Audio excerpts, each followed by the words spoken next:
What is up, everyone? We are back. It's Aravaipa After Dark. It turns out that Rob did not kick me off the broadcast, so I am back on here. And we actually just got an update from Troy Wicks that he has a runner coming in at the Dead Horse Ranch aid station. Again, it's starting to get late here, so I might start forgetting aid station names, so forgive me. But we're going to send it straight to Troy if we can get a clean shot. It looks like it's pretty good right now, maybe? Yeah. So, Troy, you said you got a runner coming in pretty soon? Yeah, so Drew is Ooh. he's just minutes out. Yeah, so that would be the one and only Drew Fraze of Yes. Flagstaff, Arizona, making his journey again from the desert back home to the high alpine in Flagstaff, Arizona. So we will be on the lookout for Drew. Have you had any runners come in since we last talked to you, Troy? No, no, he'll be the next one to come in. It's I'm hoping he brought a headlight because I don't see any lights coming. Yeah, I definitely hope he brought a headlamp with him when he left either Jerome, which would have been his last aid station. So Yeah. hopefully he grabbed it there if he didn't. Hopefully he grabbed it there if he saw his crew and everything like that, which I imagine he did. Well, if he didn't have one with him there, at least hopefully he's got one here that he can use moving forward. I don't know exactly. This is me dropping the ball. I don't know exactly where everybody is supposed to have their aid station gear in terms of are you always supposed to have a headlamp on you? Or are you supposed to have it? Obviously, at this point, you definitely need it. Once the sun has gone down, obviously the sunset was at 7:15 here in Arizona. So yeah, And I mean it's cooled off quickly here. I mean, as soon as the sun absolutely. went down, it has really cooled off pretty quickly. Yeah, in those higher elevations, it definitely is going to be a situation where runners are going to have to consider throwing on that extra layer because it's not going to get any warmer. And when you get up into the higher elevations, you're looking at a situation where it could be 35, 40 degrees at night or even cooler in certain short bursts. and how far out from the aid station are you there, Troy?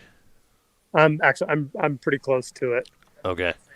Yeah. Yeah, so based on the tracker 9 minutes ago, Drew was let me do the math here, which is pretty dangerous. He was less than a mile away 9 minutes ago, so we should be seeing him any minute here. I suppose I could put it on a headlight and run out there. Yeah, we aren't able to see much right now, but hopefully as runners come in with their headlamps, we'll be able to see. Oh, yeah, you are right at the aid station. That's Yeah. wonderful. So,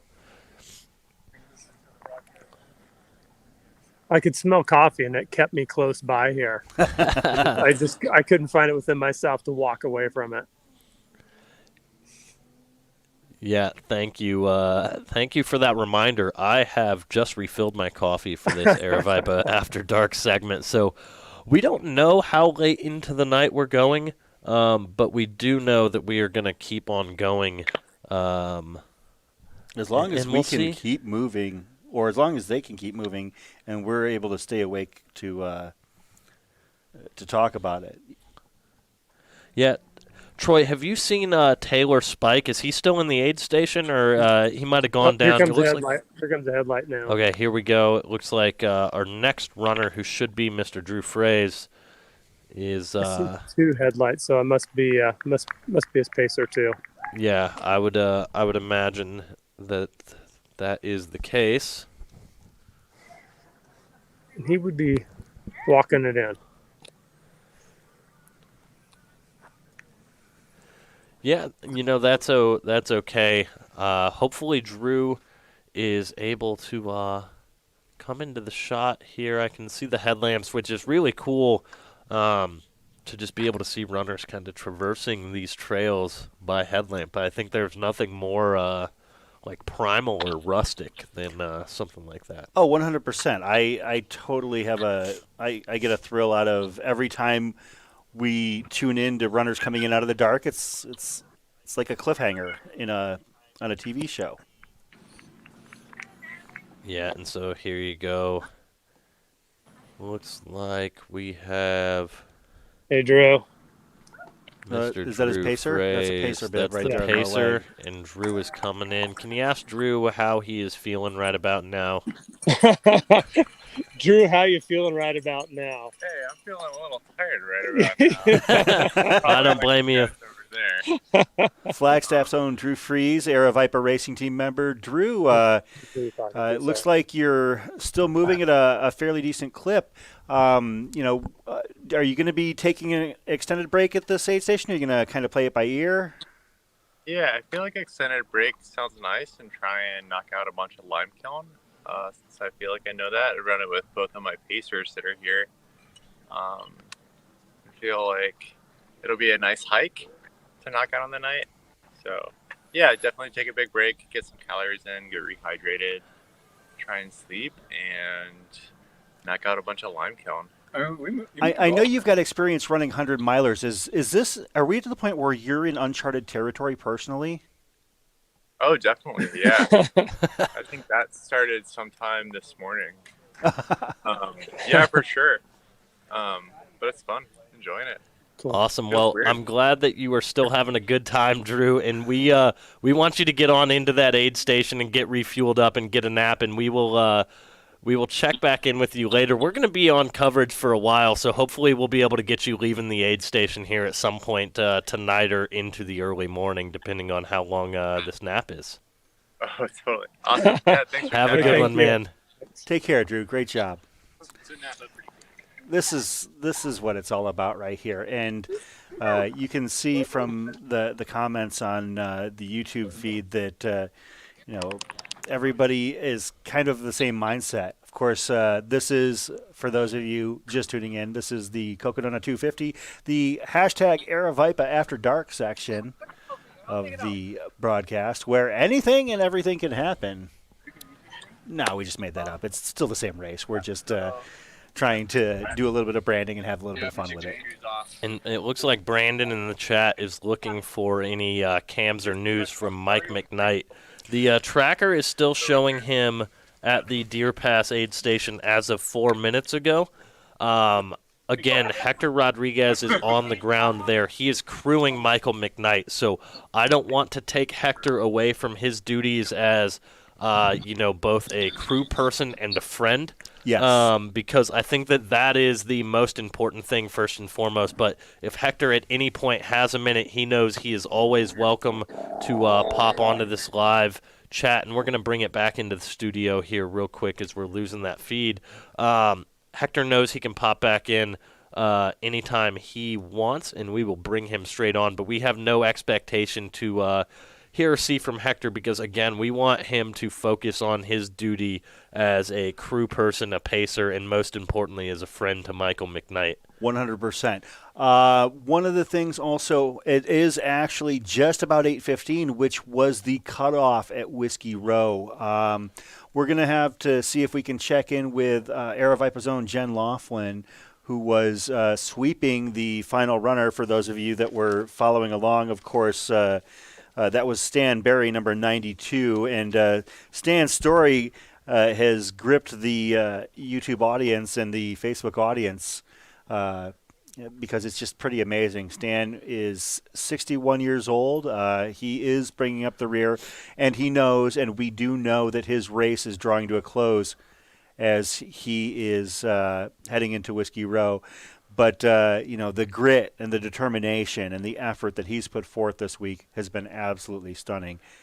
And it was nice to find out that he actually is going to be at Haviland 100 along with family members. Yeah. So I think our discussion, first of all, we're gonna catch up with Stan before the night is through, if at all possible. And I don't think that his story, in terms of our eyes, is anywhere remotely close to being done. I think we're going to hear about him a lot more in the future. 100%. We're going to try and see if we can get Jen back on, especially as they get to Whiskey Row, because I want to see how Stan celebrates his epic journey. Because, again, I can't reiterate this enough. Just because you only, and I'm using air quotes for anyone who is just listening, only made it 81 miles, that doesn't mean that your journey wasn't epic. The first part of this course was by far the most difficult section. And again, just to even toe the starting line takes so much courage and bravery, and is super amazing and inspiring. And I'm proud of Stan, someone who I met virtually through the lens of this camera for the first time tonight, and I really look forward to hopefully getting to sit down myself and chat with him at some point when he and his family are here for Javelina 100, because I think that his story is amazing, and I know that you all want to hear more of those mid and back-of-the-pack stories, and we want to give the people what they want. 100%. And you actually alluded to something there, talking about meeting somebody through the lens of the camera. We're on day 2 of 5.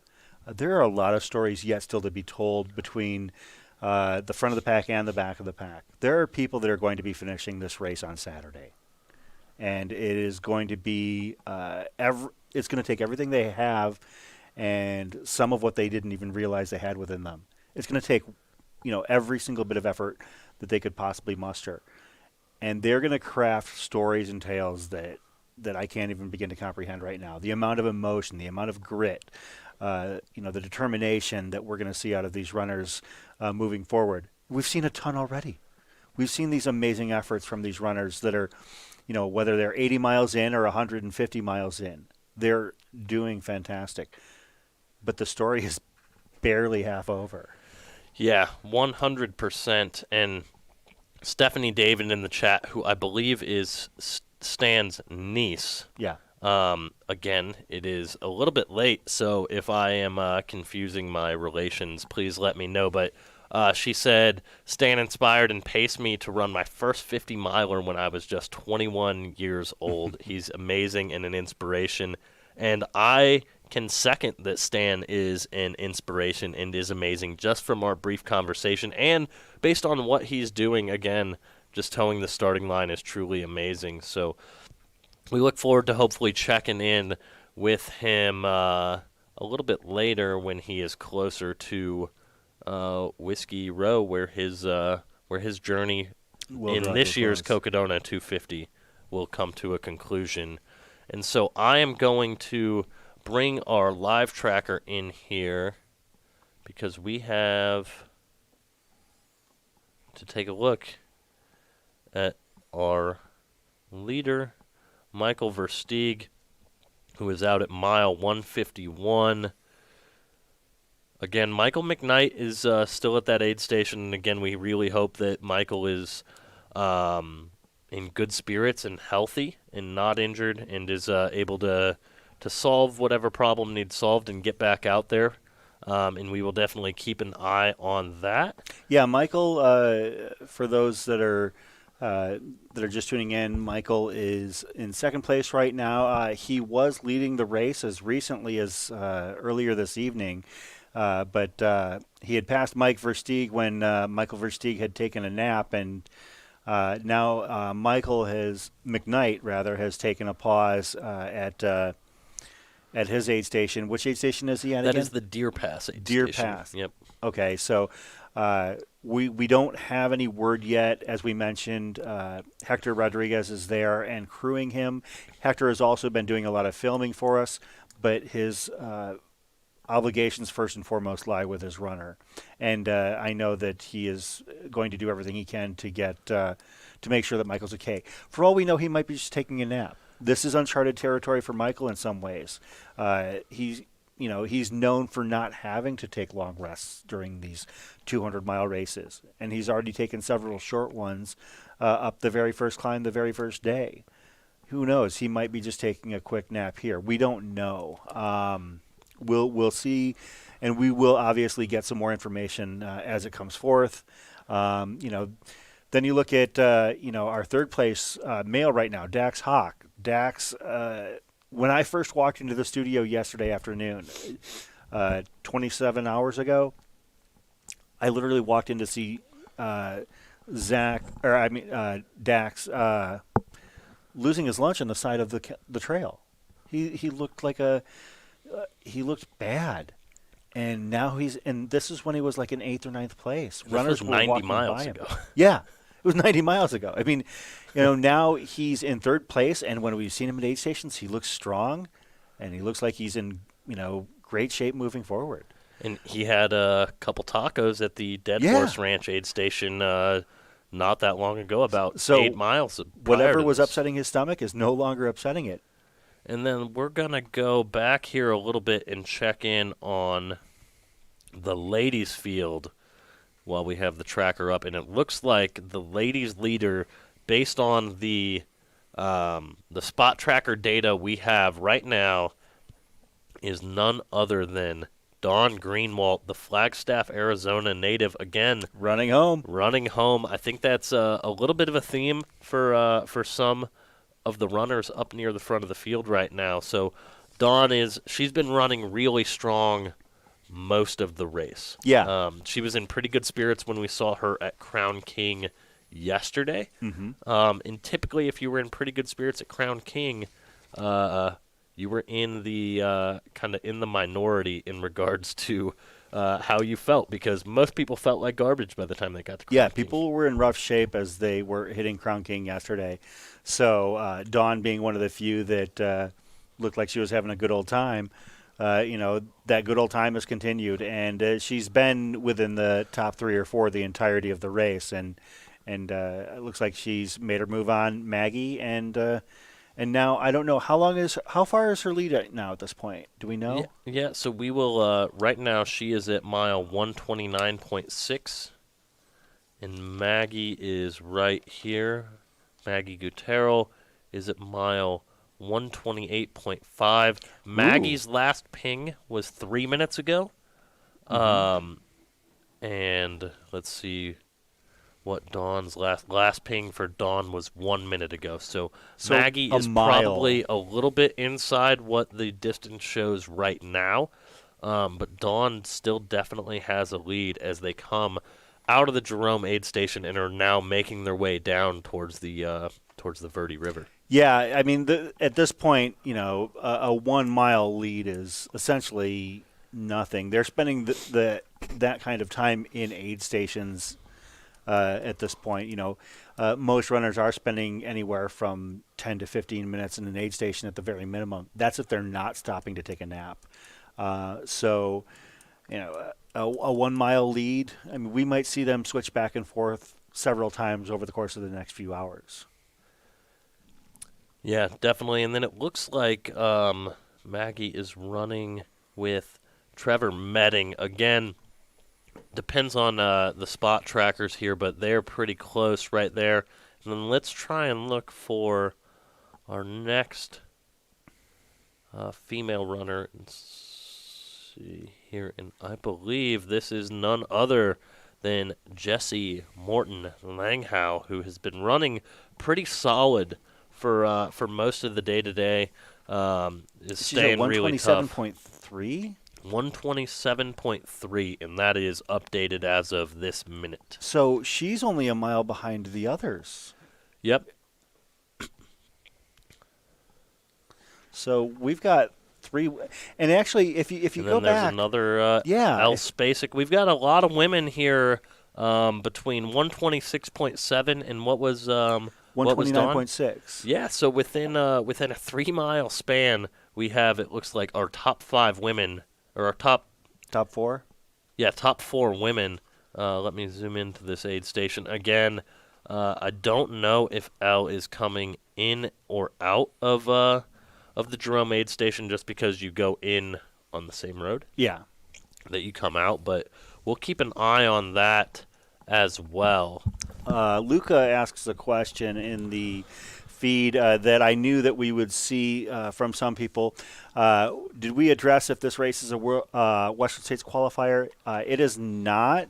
I think that part of the reason that it is not a Western States or Hard Rock qualifier is that it's a new race. And generally, they have to kind of have an idea of what a race looks like before they're going to anoint it a Western States qualifier. However, if you wanted to come and race a Western States qualifier here in Arizona, we have not 1, but 2 here that are put on by Aravaipa Running. We have the Black Canyon 100K every February, and we have the Party in the Desert, the one and only Javelin 100, coming up Halloween weekend in October. So if you did want to come out to Arizona and run a Western States qualifier, we've got a couple of chances for you to do that.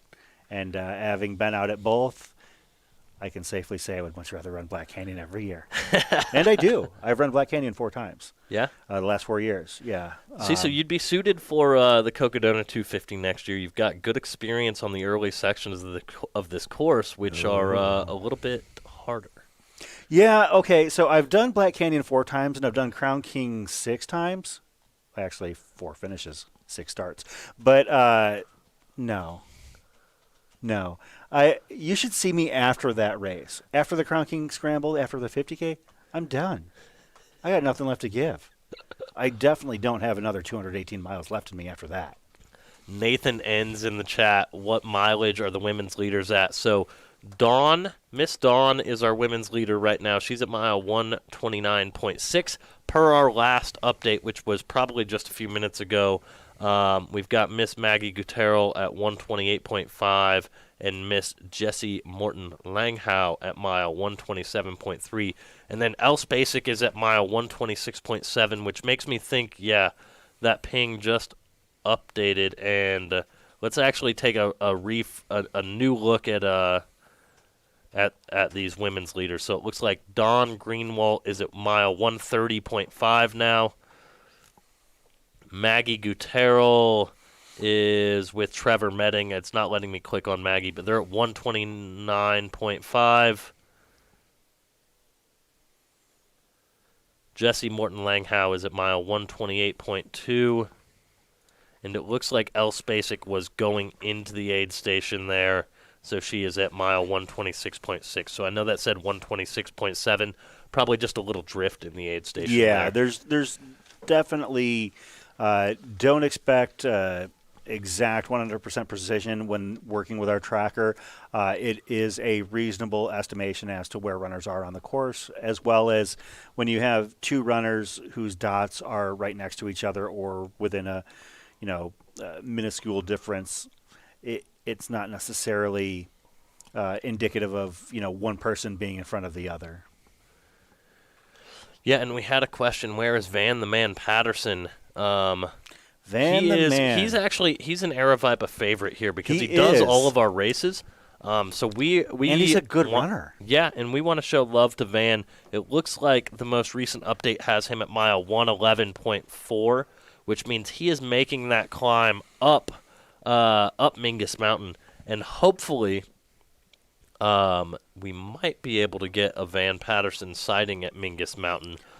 We do have a camera up there. However, it's really dark, so we don't know what kind of footage we're actually going to be able to get and what the service is like and stuff like that. But if we can get some good footage of Van Patterson and all the runners coming up into Mingus Mountain, we will look forward to it to bring that to you. And then Lewis in the chat, you guys reporting all night. Highly doubtful that we go all night and straight into tomorrow's stream. Yeah. But we are going to most likely be reporting pretty late into the evening and early into tomorrow morning probably. We'll be here a while. Yeah. I've sent note to Jen Laughlin, who is sweeping and handling the alongside Stan Berry, number 92, as they head into Whiskey Row. I've set word to her to call in, and hopefully we can get some highlights of Whiskey Row and hopefully check in on some runners that whose days have drawn to a close, whose weeks have drawn to a close. It's pretty amazing to talk about a race in terms of the entire week. Oh, there's Stan's other daughter, Kimmy. We have turned this into the Stan Berry show. Kimmy is running Javelina with him in October. We look forward to seeing you. Do not be surprised if you hear from us to have some discussions about you and your father and your efforts at Javelina coming up. Yeah, I mean, this is Aravaipa After Dark presented by the Berry family, I think, right now. Or the Berry family presented by Aravaipa Running. Yeah, I'm not sure which way it goes, but they are definitely the stars of the show right now. And Kimmy, thank you for tuning in. And we look so forward to having you down here for the amazing party that is in the desert out at McDowell Mountain Regional Park. Do they know what they're in for? I think they're in for amazing. Yeah, I hope they know that. I've been as a participant, as somebody who has worked Jackass Junction as an authority figure out there, and somebody who has worked Jackass Junction as a completely irresponsible clown. I can tell you, you just don't know until you're out there.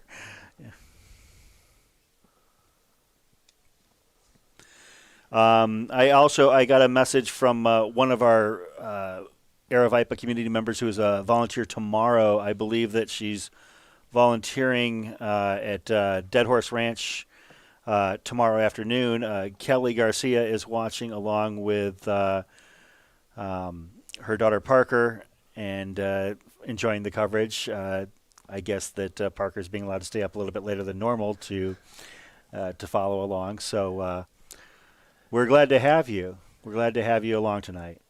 Yeah, so Siberia, interesting name there and the way to spell it. I like that. Whiskey Man versus Steak Man, who's doing better in the heat? So that's actually a good question, aside from the fact that Versteeg is currently leading. So Versteeg rolled into Dead Horse Ranch aid station around 2 o'clock, give or take. And then he slept for a good 90 minutes to 2 hours or 2.5 hours. Like, he was at the aid station for a good couple hours. So he spent some of the hottest part of the day in his van, actually, not in a tent. So in his van, taking a nap. So that was part of his strategy, which allowed Michael McKnight to keep up.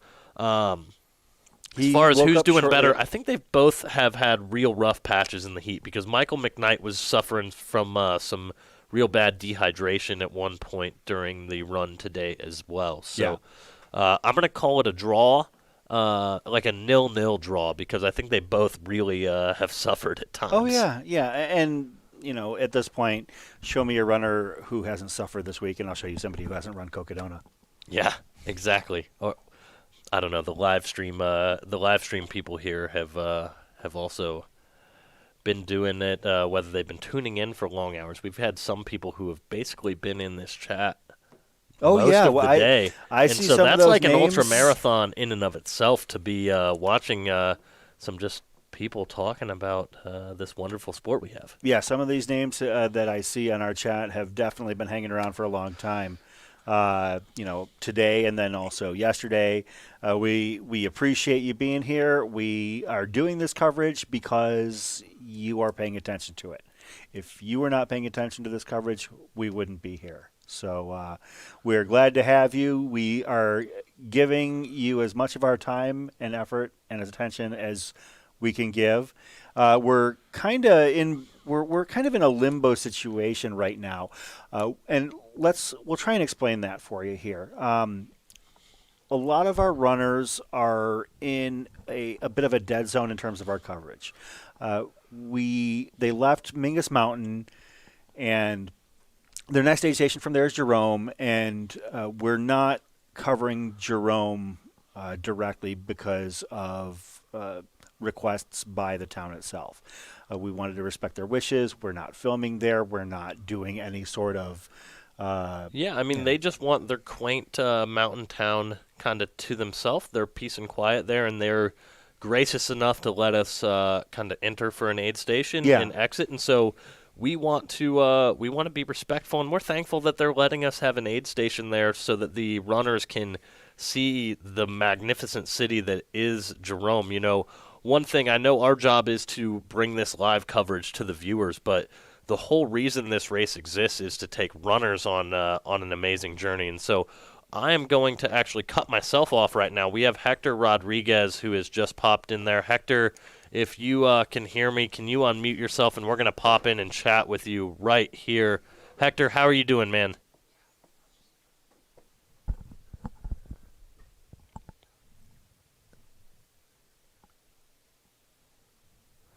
Hector, are you able to hear me?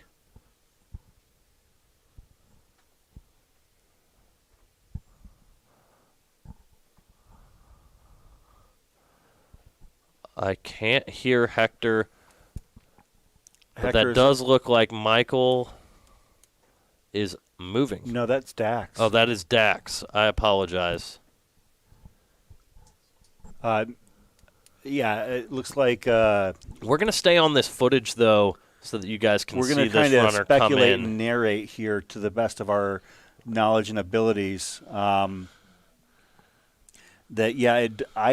I'd be under the impression that That is Dax Dax Hawk that has just hit Deer Pass. Of course, Deer Pass is at mile 145, and that means that Dax Hawk has caught Michael McKnight and is basically neck and neck at second place. Yeah, and again, we don't have any audio on Hector right now, but I do want to keep you guys at this shot because you are seeing some footage from an aid station that we haven't been able to bring you to quite yet.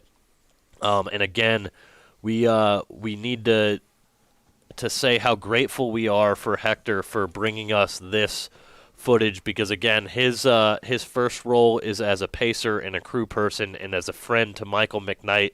And so we want him obviously to be taking care of those duties first, and the fact that he's able to bring us some footage here of Dax there sitting with right next to his kid. That's a beautiful shot, even without any audio. That is okay. I think that everyone is enjoying this this scene here.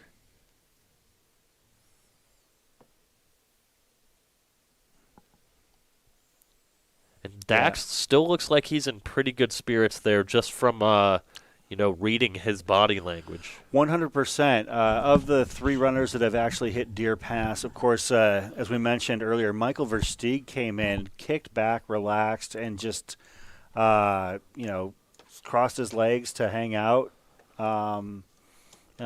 Looked completely relaxed. That was not the case with Michael McKnight. Michael McKnight looked like he was having a bit of a rougher go of it at the time. We don't know how he is right now. And we lost the video feed here of Hector, so we're going to pull that to the in-studio cam. If Hector gets a little bit better feed, we will pull him back in. Looks like he's and back. He is back, so let's... Hector, we can hear you now. Okay, awesome. Can you ask... restarted it. Yeah, can you ask Dax here. how he is feeling right about now? He's been looking really strong every time we've seen him since about mile 52. So, can you ask him how he's feeling right now? Yes, we'll give him a second though. Sure. Yeah, not a problem. Do you have any information on Michael McKnight as of right now? Is there anything that you can share with us? Obviously, we don't want you to share anything that is proprietary or personal, but we just kind of want a heads up if you could. Yeah, I would. He's definitely resting right now. So once we get an update, we'll, I'll do my best to give what I can. But for sure. Yeah, again, and Hector, now that I have audio on you, I just want to thank you personally for doing what you're doing. And again, we fully understand that your first role is probably as a friend to Michael McKnight, and then after that, it's as a crew person and as a pacer, because I know that you really are a genuinely great person and care for the people that you're friends with there. So we appreciate you bringing us this footage, man. I know that our audience really appreciates it as well. Jem Rooney in the chat is really appreciating everything you got going on, man. So we really appreciate everything you're doing for us here. I appreciate the kind words, man, and I love Aravaipa. I've said it a million times, so anything I can do to give back, you can count me in. So you just keep chopping that wood, brother. That's it. So we'll give. So Dax, how you feeling? Good. Yeah, I ran really hard on that last one. Are you guys able to hear him, or you guys need me to relay? Yeah, no, we can hear him yeah. just fine. This is wonderful.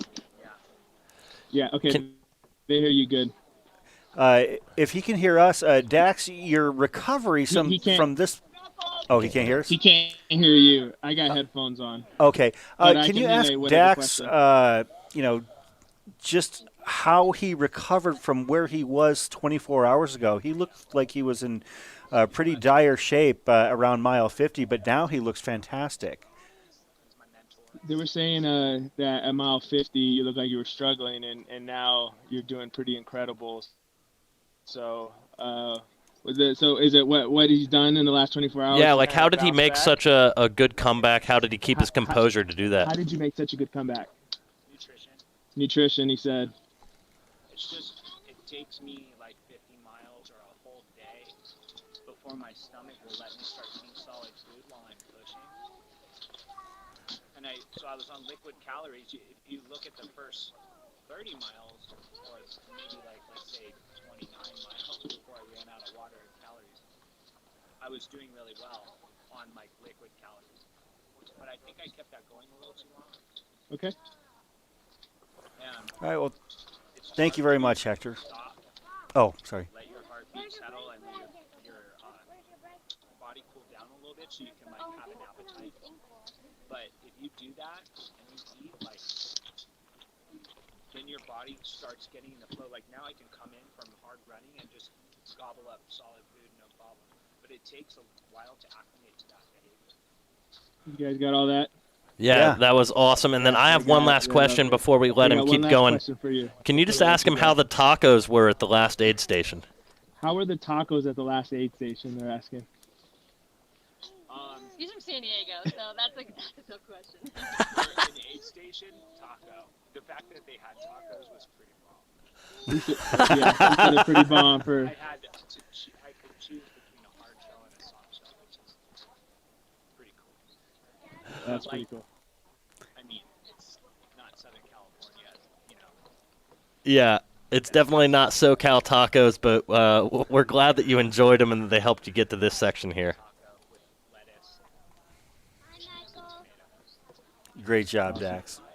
Awesome. Well, thank you so much. And Hector, thank you so much for the coverage. And if you do get any update that you want to share, feel free to just pop on in. I'll have my eye on it, or Rob will have his eye on it if he's in this chair. And again, brother, we just really appreciate everything you're doing for us. And hopefully you get to just keep on chopping that wood and get Michael back out there if he's feeling a little bit better. That's what we got right in front of us right now. So he came out to say hi to Dax. They're buddies. Good. So, Good. That's awesome. It's awesome. So we do have Michael McKnight on camera again. I want Michael to be taking his time and recovering to the best of his ability. So, Hector, thank you so much. We are just going to keep a live look here, but we are going to not be asking any questions. We want these guys to kind of enjoy their moment without us pestering them. So yeah, there comes a point. I mean, one of the things that we tend to forget is that these runners are still participating actively. This is one of the few sports where you're actually able to have conversations with the participants while they're actively competing for, at the highest levels. So hopefully, everybody understands that we kind of are trying to draw a soft line in terms of how much we're asking of the active participants.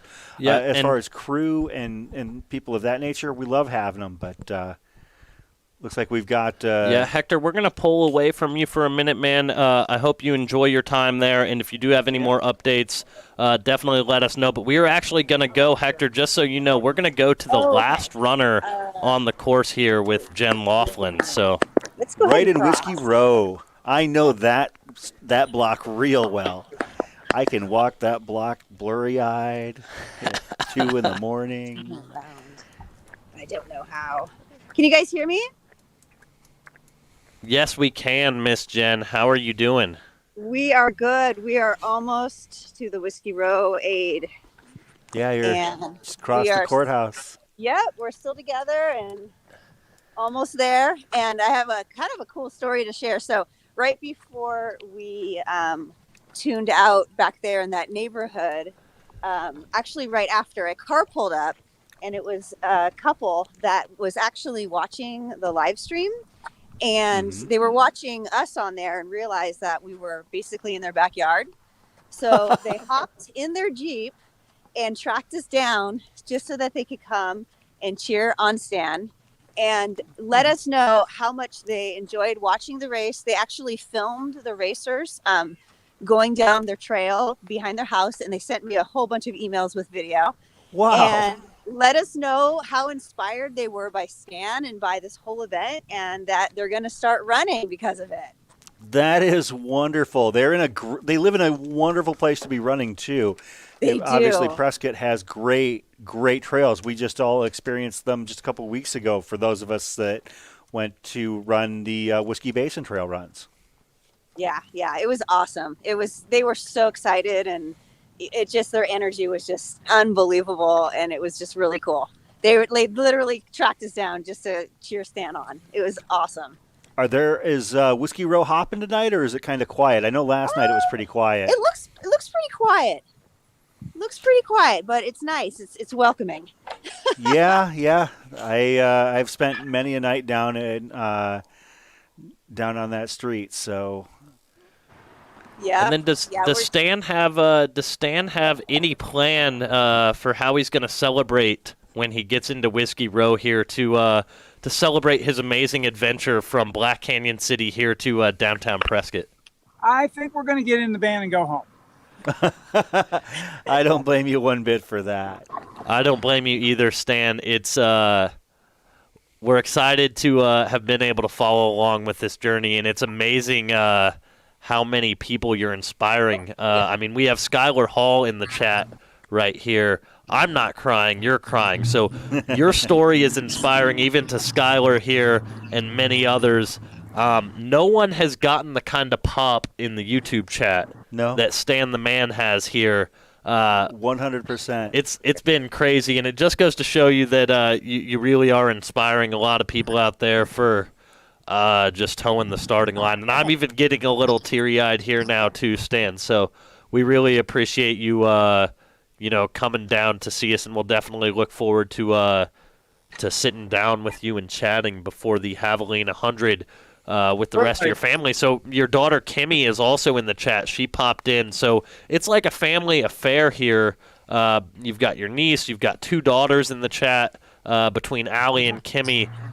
So yeah, everyone is really pulling for you and is really proud of what you accomplished in the last day and a half or so. Yeah. And I don't know if Allie's boyfriend Ben is in there. Ben Pearson. I mean, he may be in there or not. Might be. I mean, we've got several hundred people watching, so in any given time, it could be one or both your daughters. Sounds like, obviously, I think we had a niece in there as well. And as you can see, Stan is entering the Whiskey Row aid station here. We made it. And Stan has made it to Whiskey Row, and today is his 36th anniversary, Jen. Did you know that? Did he say that? Wait, what? Today is his 36th anniversary. Today's your 36th anniversary? It is. Oh my goodness, it is.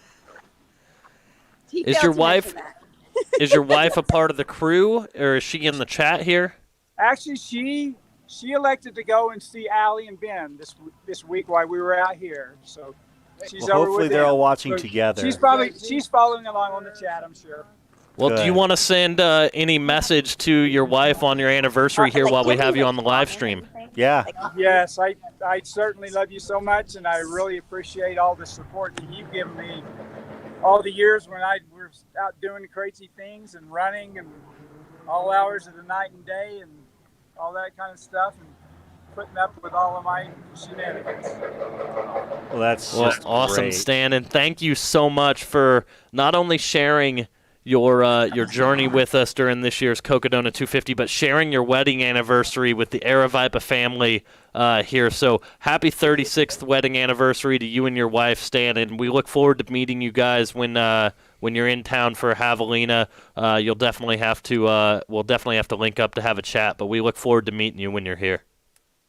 Certainly. Look forward awesome. to it. Great job this week, Stan, and it was a pleasure to follow. All right. Thanks, you Jen, guys thank you so much, Jen. Have a You good are night. a rock star. I hope that you are able to enjoy in some of the festivities now that your sweep is done. So we are going to pull actually, it. We're not done. Oh, you're not. They're not done. We're So on there are Iron no King, festivities so, to be yeah. had. Where does your sweep shift end? Iron King. Okay. Wow. Yes. we've got quite another leg ahead of us. Yeah, you're so. putting Yeah. in work. Well, we will let you go, Jen. And again, we really, really appreciate you bringing us some of that footage. Without you and a lot of the volunteers here, this coverage wouldn't be possible. So thank you so much, Jen. Oh my gosh, it was my pleasure. So much fun.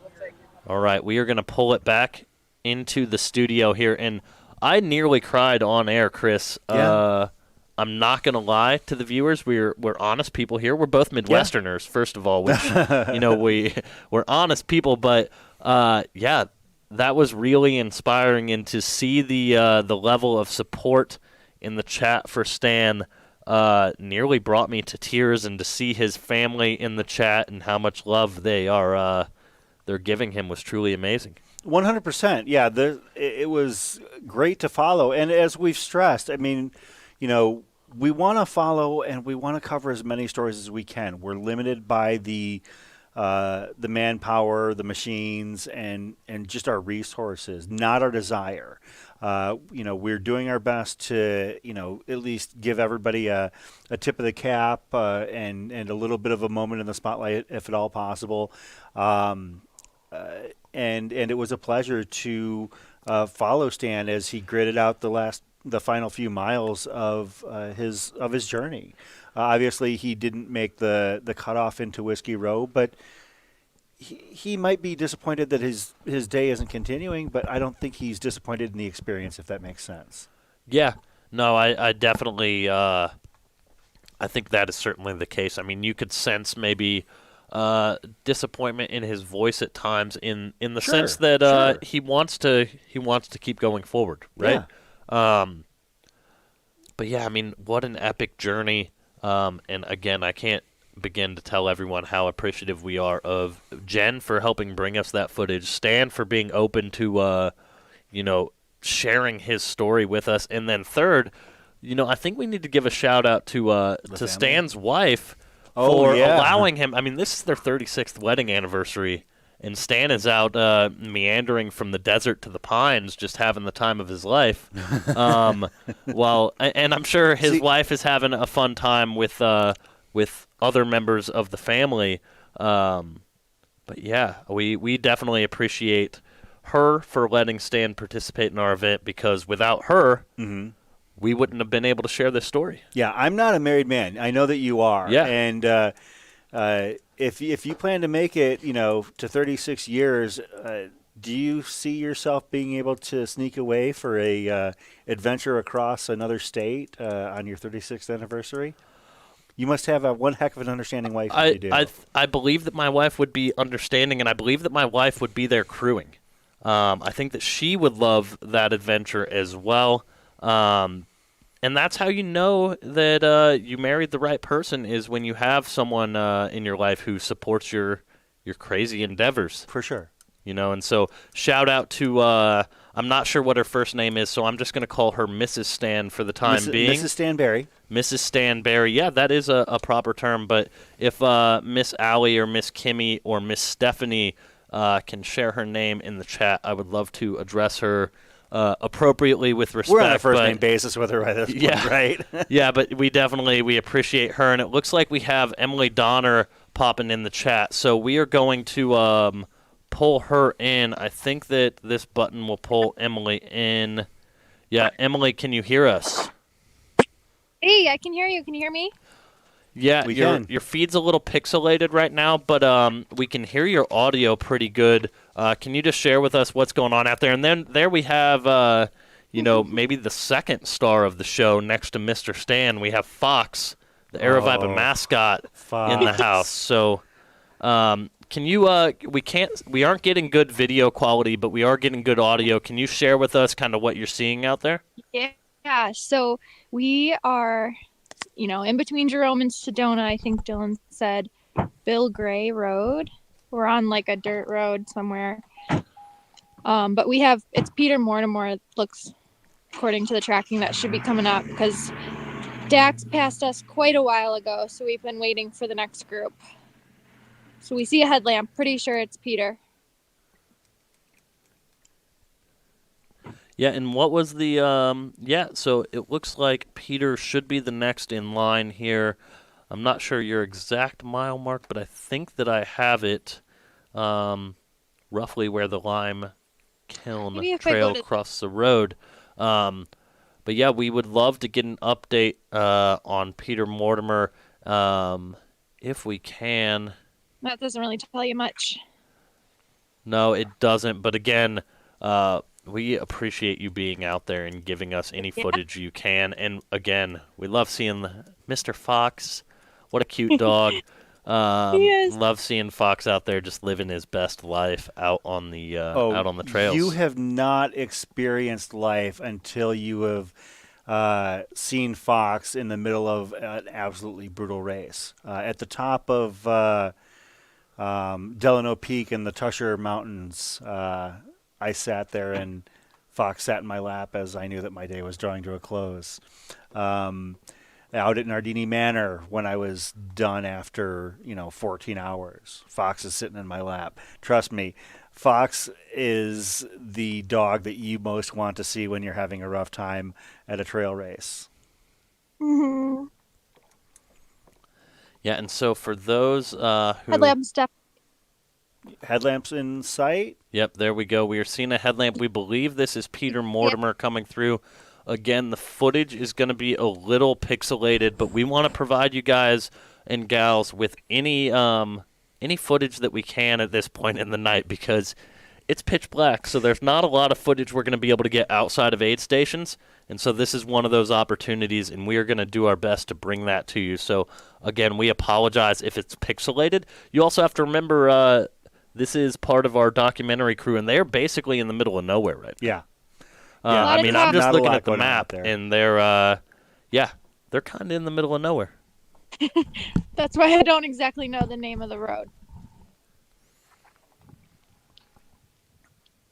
The road by Deer Pass. I don't know if we've got that information. We'll see if we've got I think that. we're just south of Deer Pass, Dylan said. Okay. Yeah, so I mean we are seeing Pete Mortimer as the next runner, and it looks like this is the road. I don't have a road name on my map. Yeah, it's about mile 141 roughly. But I do see that should be Peter Mortimer according to our track, just based on where he's at. So Deer Pass is right there. Our track has Peter listed at mile 141.4. So Okay. that is basically right kind of where you are, just based on it's Bill Gray Road, according to intel here in the studio from Rob Riccardo, the master of this live stream. Yeah, no, Rob has been the engine here the entire time. I mean, well, both of you have, and Anthony. Well, actually, I would say Anthony might actually be the master of this live stream. So Anthony This is doesn't true. get any if camera he gets time, tired of but- us and we don't, and he doesn't want to hear us anymore, yeah, nobody but like, hears us. if there's a technical issue, Anthony is the one who can fix it. And if he wants there to be a technical issue, there will be one. Diggs Digglers is asking if Mike McKnight has left the aid station yet. According to our tracking, he hasn't. Last we saw him, he was just kind of chilling there at the aid station. I think he's still trying to regroup before he goes out on his journey. They're coming in pretty fast here. Looks like they're moving. I'd ask what color shirt they have on, but that's And it no looks help. like our footage is actually not as bad as it looked. I think it may have just been the light. So yeah, that's the true. footage is actually pretty With multiple lights, it looks a lot better. Yeah. pretty good. It looked pixelated, but I think that was just the light shining up into the camera there, maybe. Guys, on live stream, looking at you guys right now. They're stopping to chat, so they're in good spirits. Good. Can we confirm that is Pete Mortimer? Is this Peter? Yes, Yeah, it is and Peter Moore. For Hashtag everyone on Pete's the live Meats. stream, Emily. we have Aravaipa Racing Team member Peter Mortimer there, and Great. he is just absolutely crushing it. Every time I've seen Pete today, he's got a smile on his face. This is Fox, yes. No, things are going great. I was gonna sleep for 20 minutes and I just had a Red Bull instead. So There you go. Now you're ready. yeah, Awesome. great. 5 more miles, right? Something like that. I think to the next. Yeah. Yeah. Let me pet Fox real quick. Where's Jude? Of course. Where's Jubilee at? She is running the Mingus station up Oh, there. she's Mingus still up camp. there? Oh, God Yeah. bless her. I saw her earlier. God bless her. So I'm babysitting. And we're getting a good look of just some good Of Fox course. love and good luck there for Oh, Pete yeah. Mortimer. See ya. Have fun. Awesome.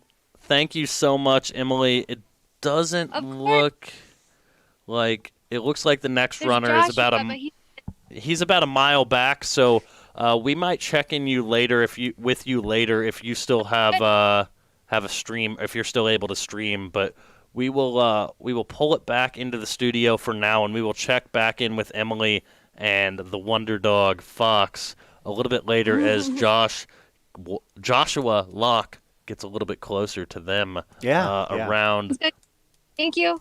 mile 141.4. So we are back in the studio, and let's go ahead and look at this chat over here.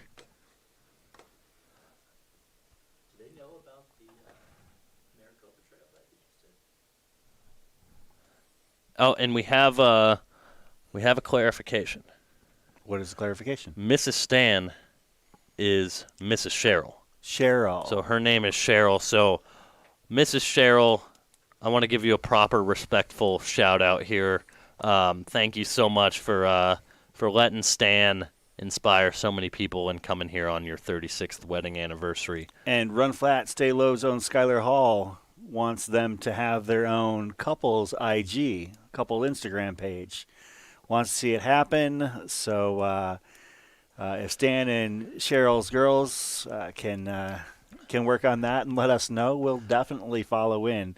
We'd love to follow their adventures between now and Haviland 100 for sure. Yeah, Allie and Kimmy and Stephanie, if you're still in the chat, do you think like we could get enough buzz in this live stream chat room to where they would feel obligated to make a couple's Instagram account? You know, could we pester them enough? You know, this is something the people clearly want. For sure. So, yeah, we'll there. have to see if we can convince them into sharing their journey with Give the masses. the people what they want. Exactly. We've got some love for Fox here in the chat as well. As well it should be. As Nothing well but it love should for be. Fox. Fox is so wonderful. I'm hearing a maybe from Stephanie.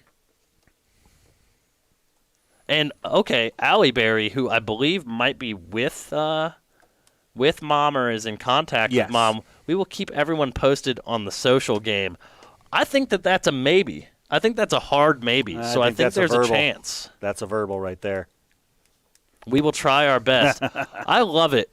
I love it. I think that it's what the people want. Stan has inspired so many people in this live stream. There were literally people in Prescott out driving around because they recognized Stan running through their neighborhood. People chased Stan down on the course. People came out of their house and now feel inspired to run because of the story of Stan. Yeah, and well, none of this would have been possible without Miss Cheryl. Yeah. You know, it's needed. She let him go out and play on their 36th anniversary. Yeah, you see, we're even getting some shout-outs from Terry Clark on Facebook. Please do.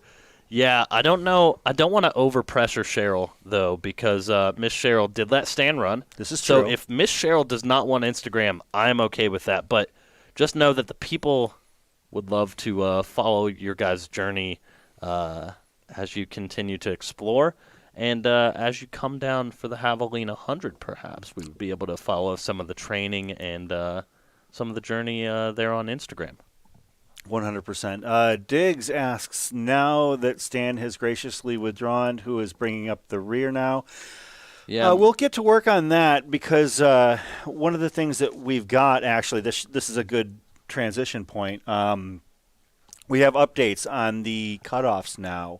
The one thing, if you can help me out with this, Anthony, aid stations 8, 9, and 10, we have updated time limits. I just don't know which ones 8, 9, and 10 are. Iron King 8, Fane Ranch 9, Mingus Mountain 10.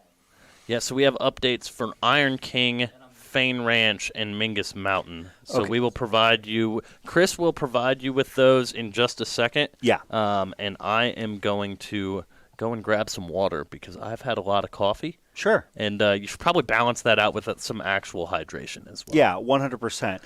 So Chris is going to hold it down for just a couple minutes. minutes. Yeah, for just a few moments. And actually, I'm going to kind of cheat on that one, to be honest, because I saw something earlier today on the broadcast that with Anthony's busing, I think that I can figure it out. But we'll get to that in just a second. I want to give you a heads up on the aid station cutoff situation as of right now. Aid stations 8, 9, and 10 have updated cutoffs. Aid station 8, Iron King, I forget, what is the mileage at Iron King? Iron King is, the mileage from Iron King to Fane Ranch? No, the mileage count at Iron King.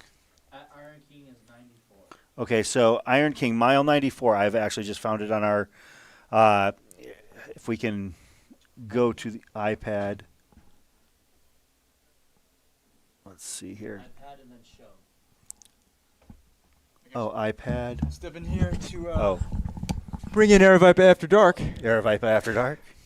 I just I saw Matt and he said I had to go get water. So if we can just we pull bring up that the up iPad right here. You got it. So Iron King 8 at mile 94.7. The cutoff is now 2:30 a.m. For the Iron King aid station at mile 94. And then following along the course to the next aid station number 9, which is Fane Ranch, which is right before they head up the Mingus Mountain climb. Let's see, Fane Ranch is right there at mile 104. The cutoff is 6:30 a.m. At Fane Ranch on the other side of Prescott, basically. From Whiskey Row. And then the Mingus Mountain aid station. That's mile 114. Mile 114 at Mingus Mountain. The cutoff is now 11:15 a.m. tomorrow. So those are the new updated aid station cutoffs for the next few aid stations.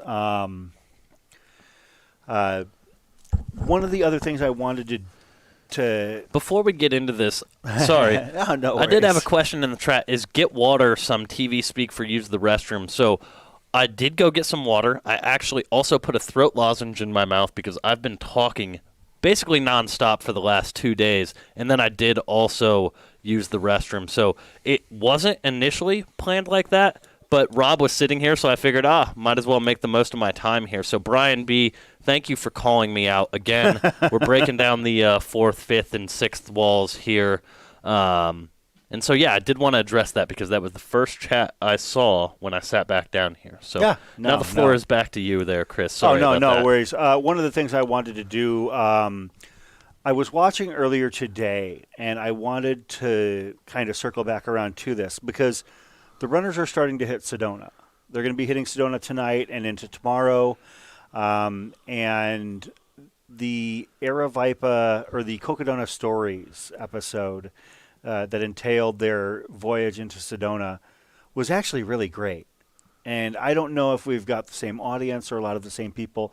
And I was going to see if we could circle back around and play that Cocodona Stories episode for the audience. Well, I was going to say just that, like, I figured that one was pertinent as to where we are right now. I mean, we can share a couple. Well, we'll give them maybe perhaps a little bit here, like kind of just a few minutes here and there. If we get too far into the stories videos, we don't want to have to interrupt them in order to go to something on the course. Yeah, and so we will cue that up for you in just. Oh, we have it right here. Anthony is wasting no time. Again, like I said, the real MVP. Okay, trail mathematician, Watergate. I love it. I absolutely love it. Watergate, you're right. You know, is this a conspiracy related to the typical Watergate scandal? Thank you so much for calling that out. I do believe that that might be the best gate that we've had thus far. And so, again, shows how creative the chat is. But we're going to cue this up, and we're going to take a moment for me to think of a clever comeback for Watergate, because right now I have nothing. So, Anthony, let's go ahead and cue up that video. But is Watergate really all that catchy? I mean, will people actually remember that term years down the road? Oh, and Breaking news. okay, so we have an update from Troy Wicks, one of our drone pilots, who is pulling double duty and filming on the ground right now. We have Dawn, who is our lead female at this point, and she is about 2 miles out from the Dead Horse Ranch aid station, and so that is probably going to be, I would say, around 20 to 25 minutes from now. Yeah, yeah. So, Anthony, do we have time to play this Cocodona Origins episode? We will make sure that we keep an eye on with Troy here, so that if she does come while this episode is running, we will 100% interrupt it to make sure that Miss Dawn Greenwald is showcased to the world as she comes into the next aid station, because we haven't seen her since Mingus Mountain. And after that, I have an idea for something we can do for the segment following. Love it. All right. All right, let's cue it up and let's go.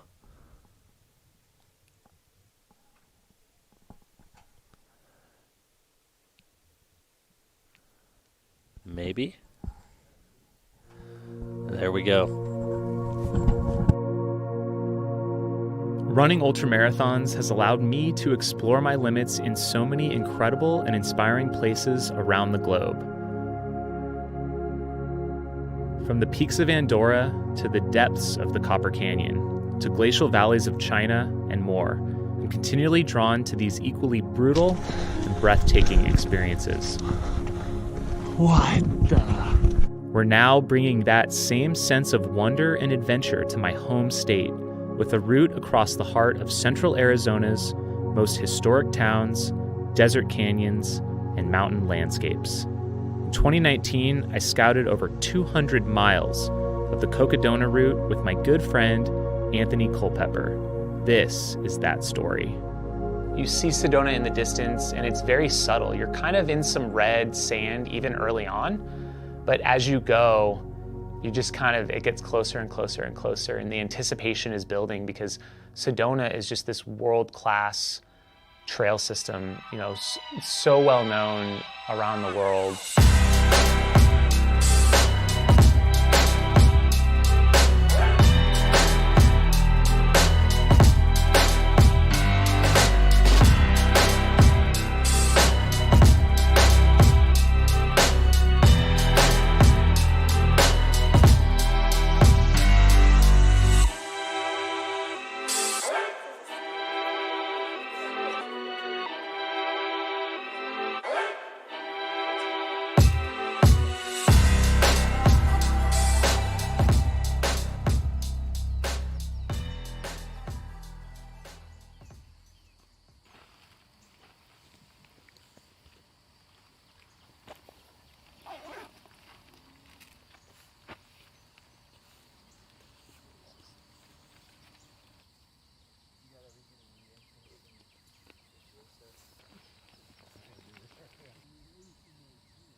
Yeah, we began that morning on the Lime Kiln Trail, which is, funny enough, a route that I ran with Michael Versteeg before.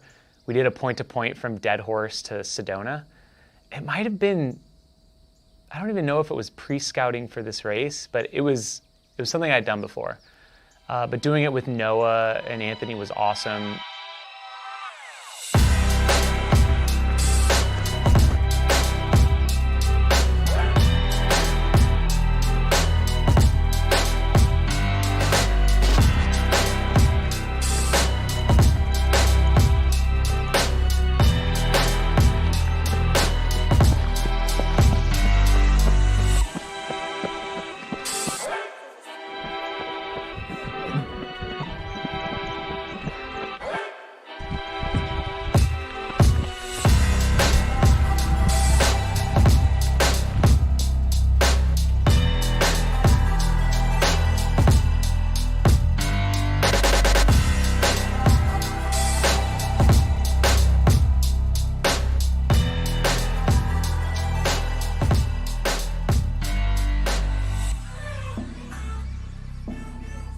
One of the big intents for Jamil and I doing this route, as our preview was proving that it could be done, just from a logistical standpoint, proving and trying to connect some of these pieces together that were a little bit of a black box to us. We didn't, and that Jerome Cottonwood section definitely was one of those. Like it's a lot of private lands. There's a lot of jurisdictions through there. There's a national monument, which is part of the National Park Service system of things.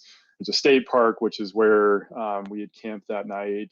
So there's state lands. There's the national forest through there, and so. And the Verde Valley itself, there's only a couple of bridge crossings across the Verde. And so, trying to make sure that we're, accommodating runner safety, the aesthetics, and then the logistical feasibility of permitting an event.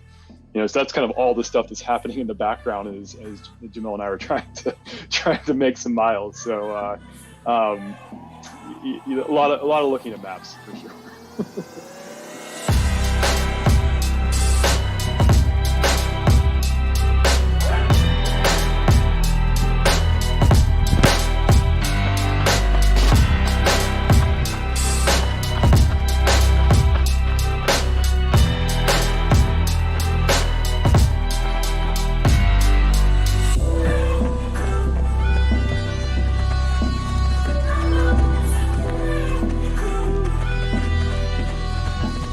Always been a dream to have an event that travels through Sedona, and for it to be on this course it's the linchpin, in my opinion. It's a section that it's the highlight, and of all the sections, it's the most iconic, I think.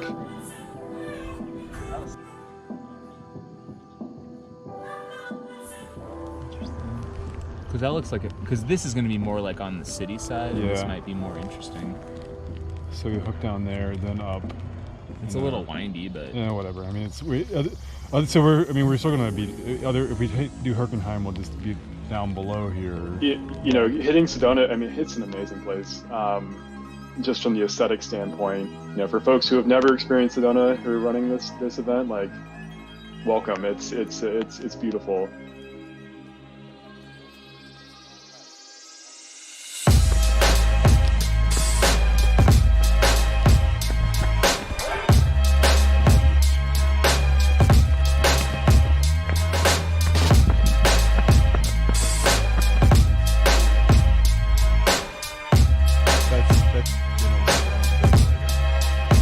this is 1.1, so it's half mile either way. There are a lot of options as far as trails in and around Sedona, and trying to piece those together to kind of maximize the runner experience through there is, in some ways it's like, well, you can just pick any combination of those and it's going to be amazing.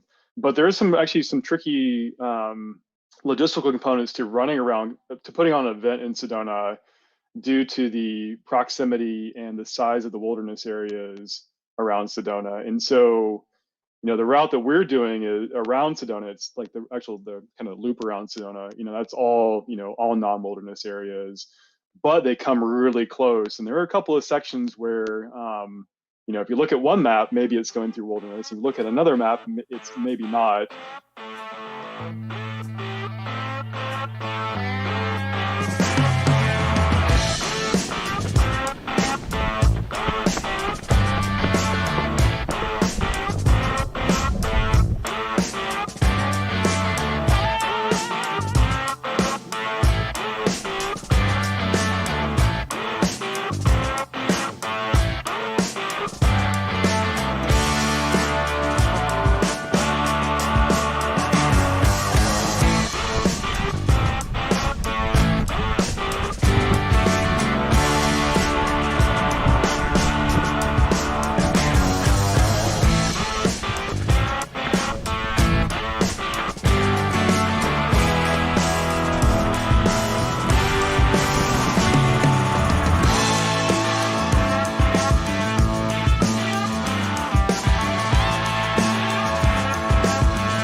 off. You don't need any food at Sedona. You just need crystals. Crystals for energy. There was a sign in the store in Jerome, and it was like, "I have too many crystals," said no one ever. And I was like,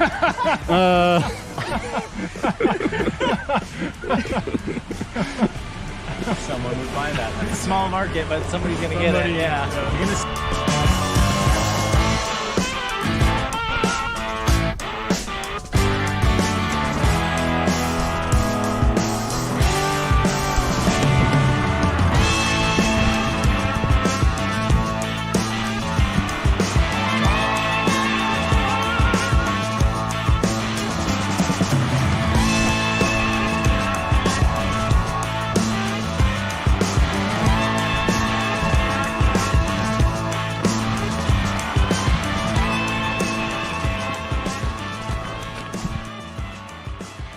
It was funny because going into it, I was, concerned about Sedona being like the hottest thing on the course. And for us in 2019, it was one of the coldest.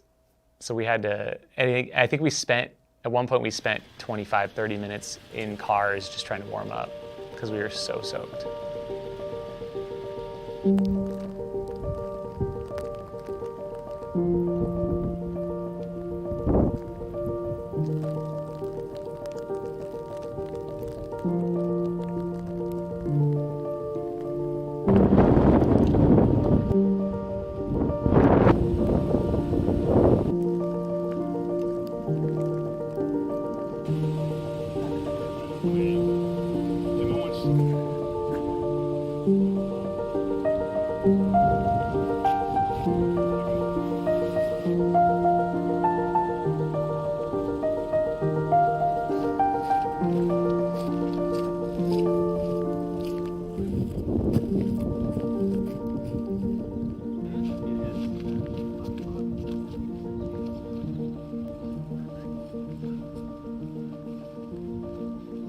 Yeah, so we ended our Sedona trip just on the edge as it was getting dark, and we decided to get a hotel that night again, just because of how wet everything was.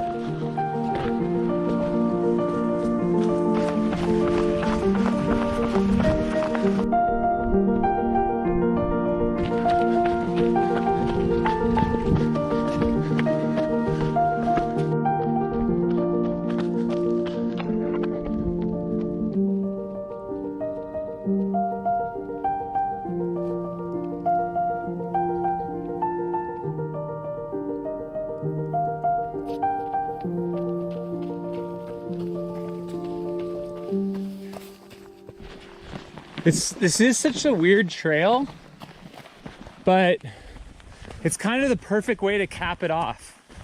You get the closing view of Sedona, closing view of Bingus, and then you head down. Kind of sweet, kind of perfect.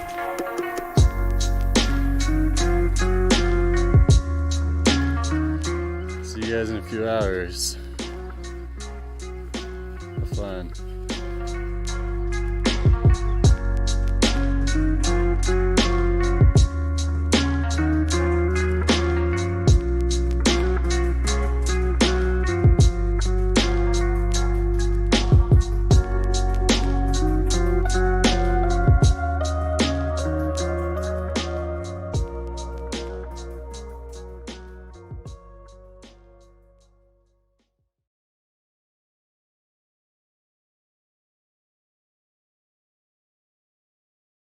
That because Hold on. We are back. We are back. Sorry Okay. about that. No, the reason I wanted to show that is because the runners are going to be hitting Sedona, which is truly a fantastic place. And I had seen that video earlier. I want to say you ran it early this afternoon while you were kind of making sure that everything was okay on the YouTube side. So. And then it looks like we might have some runners coming towards an aid station here. Emily, I am live with you. Can you hear me? Hey guys, I can hear you. Yeah. Hey, do you happen to know what runner you have coming by there? Joshua? Yeah, Joshua Locke? I believe that should be Joshua Locke. Can't tell quite yet, but that's what I think. We got Josh Locke, and then we should have Taylor Spike coming as well. at some point. They aren't right with each other or anything like that, but our tracker hasn't updated in a little bit, so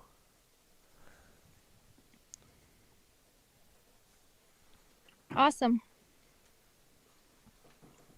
thank you so much. We will stay here with some coverage. As you can see, the headlamp in the distance and the beautiful fox, wide-eyed and bushy-tailed in the most literal sense of the words. Absolutely.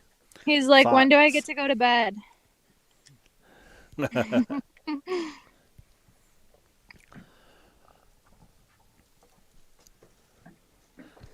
And we have Yeah. headlamps 2 headlamps. Probably this approaching. And for those of you who haven't seen the Black Canyon Connection, Fox and his mom, Jubilee, thru-hiked the entire Black Canyon Trail just weeks or months ago. So that beautiful dog right there has hiked the entire Black Canyon Trail. He's such a great dog. I love seeing him every day at work. So we're going to stay tuned in here as we have headlamps coming in. Fox has the FKC, fastest known canine, Yeah. for the Black Canyon Trail. I hear laughs. And as Anthony reminds us, we do have coverage of that as well, as they did create a film based around Jubilee and Fox's adventures on the Black Canyon Trail. It is available on the Run Steep Get High channel and on YouTube, and we strongly suggest you check it out.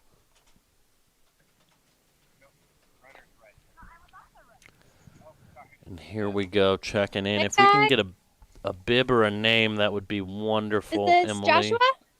Yay, it's Joshua. Yeah, and I know that Joshua This has is Emily. had I'm on the live stream. a lot of people checking in the chat, and so Look like Joshua, Rick, you're doing awesome. Joshua, That's can you fine. tell Joshua that Anthony says hi? Anthony says hi. Joshua. Yes, from Aravaipa. He is all business.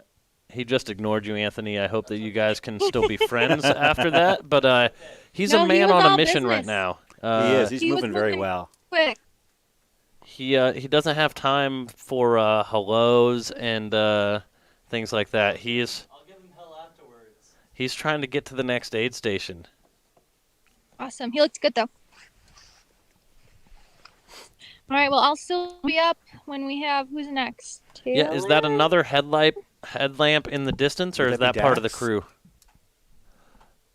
That's Where's part of your- our crew. No Okay. headlamps yet. Awesome. Well, if you start to see one, Actually, I think we. Oh, we do have headlamps coming actually. yeah, it looks like Taylor Spike Oh. should be the next runner, and he's not too far behind. Dax is already into this aid station. He Okay, was in that's there a right. little bit ago. And while we're on Dax, let's go ahead. Oh, cool. And Taylor is in 5th right now, maybe 6th. So Taylor is in 6th. That was our 5th place runner, Joshua Locke, yeah, as Trail Mathematician points out in the chat. However, a quick update. It does look like Dax Hawk has gone into 2nd place as Michael McKnight is still at the aid station. Again, Michael was having some issues when he came into the aid station.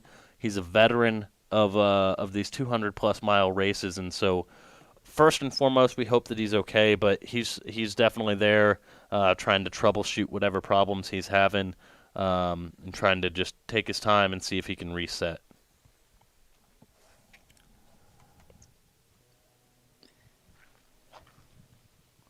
Any new names on there that? Yeah. So in terms of DNFs, there are a lot of new names between true DNFs and time cutoffs there. So one person who was getting a lot of questions in the chat earlier was James Benet.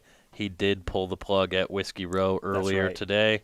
Despite the best efforts of Nick Coury and his wife to encourage him. Yeah, so if you do want to see the list of those who have DNF'd, you can go to cocodona.com/live.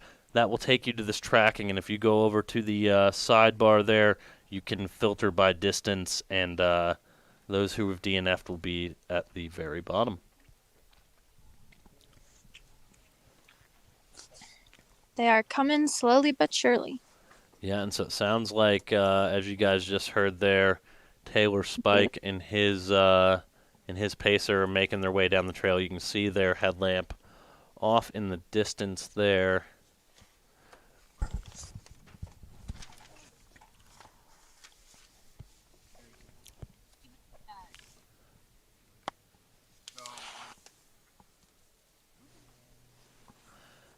And before we get into that, I see Skylar Hall in the chat room. Skylar, it looks like you said you may be picking up the pacing duties at Dead Horse. Can you tell me in the chat if plans have changed and what we can expect for you in terms of your pacing duties here? Trail Mathematician chiming in, 44 DNF so far. Thank you so much, Trail Mathematician. As you know, we've been on this live stream for a long time, and so math isn't our friend. But however, we appreciate all the assistance that everybody's willing to give us at this point. Yeah, and Skylar did do some research for us earlier. So as the night goes on, we will make sure that we pull up all of the hard calculations he did for us, and continue to provide you with as much math and true numerical data as we can. I have a question, actually. After the first 50K, can the pacer stay with the runner the entire way? Yeah, so you can't. The runners couldn't pick up their first pacer until Wamatuchik at mile 71. Yeah. So that was the first time runners could pick up pacers. In theory, you could have a single pacer from mile 71 to the finish. Yeah. You can have what most runners are doing, because no pacer wants to run 184 miles probably, although there might be some. There might be a few. Are kind of switching every few aid stations. But from mile 71 onward, you are allowed to have a single pacer that entire stretch. So you can only have one, but you can rotate them in and out if you so choose. One of the things that actually I had pointed out to me at the start line, I didn't get a chance to interview them, but there were actually 3 women that intended to run the entire race together, I guess kind of being their own de facto pacers.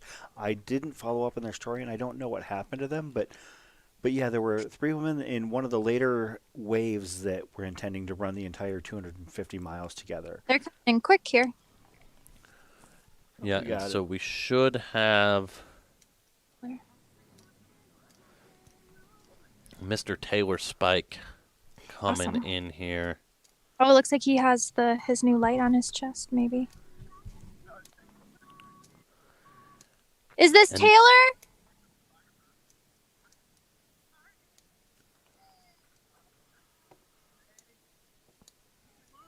Hello?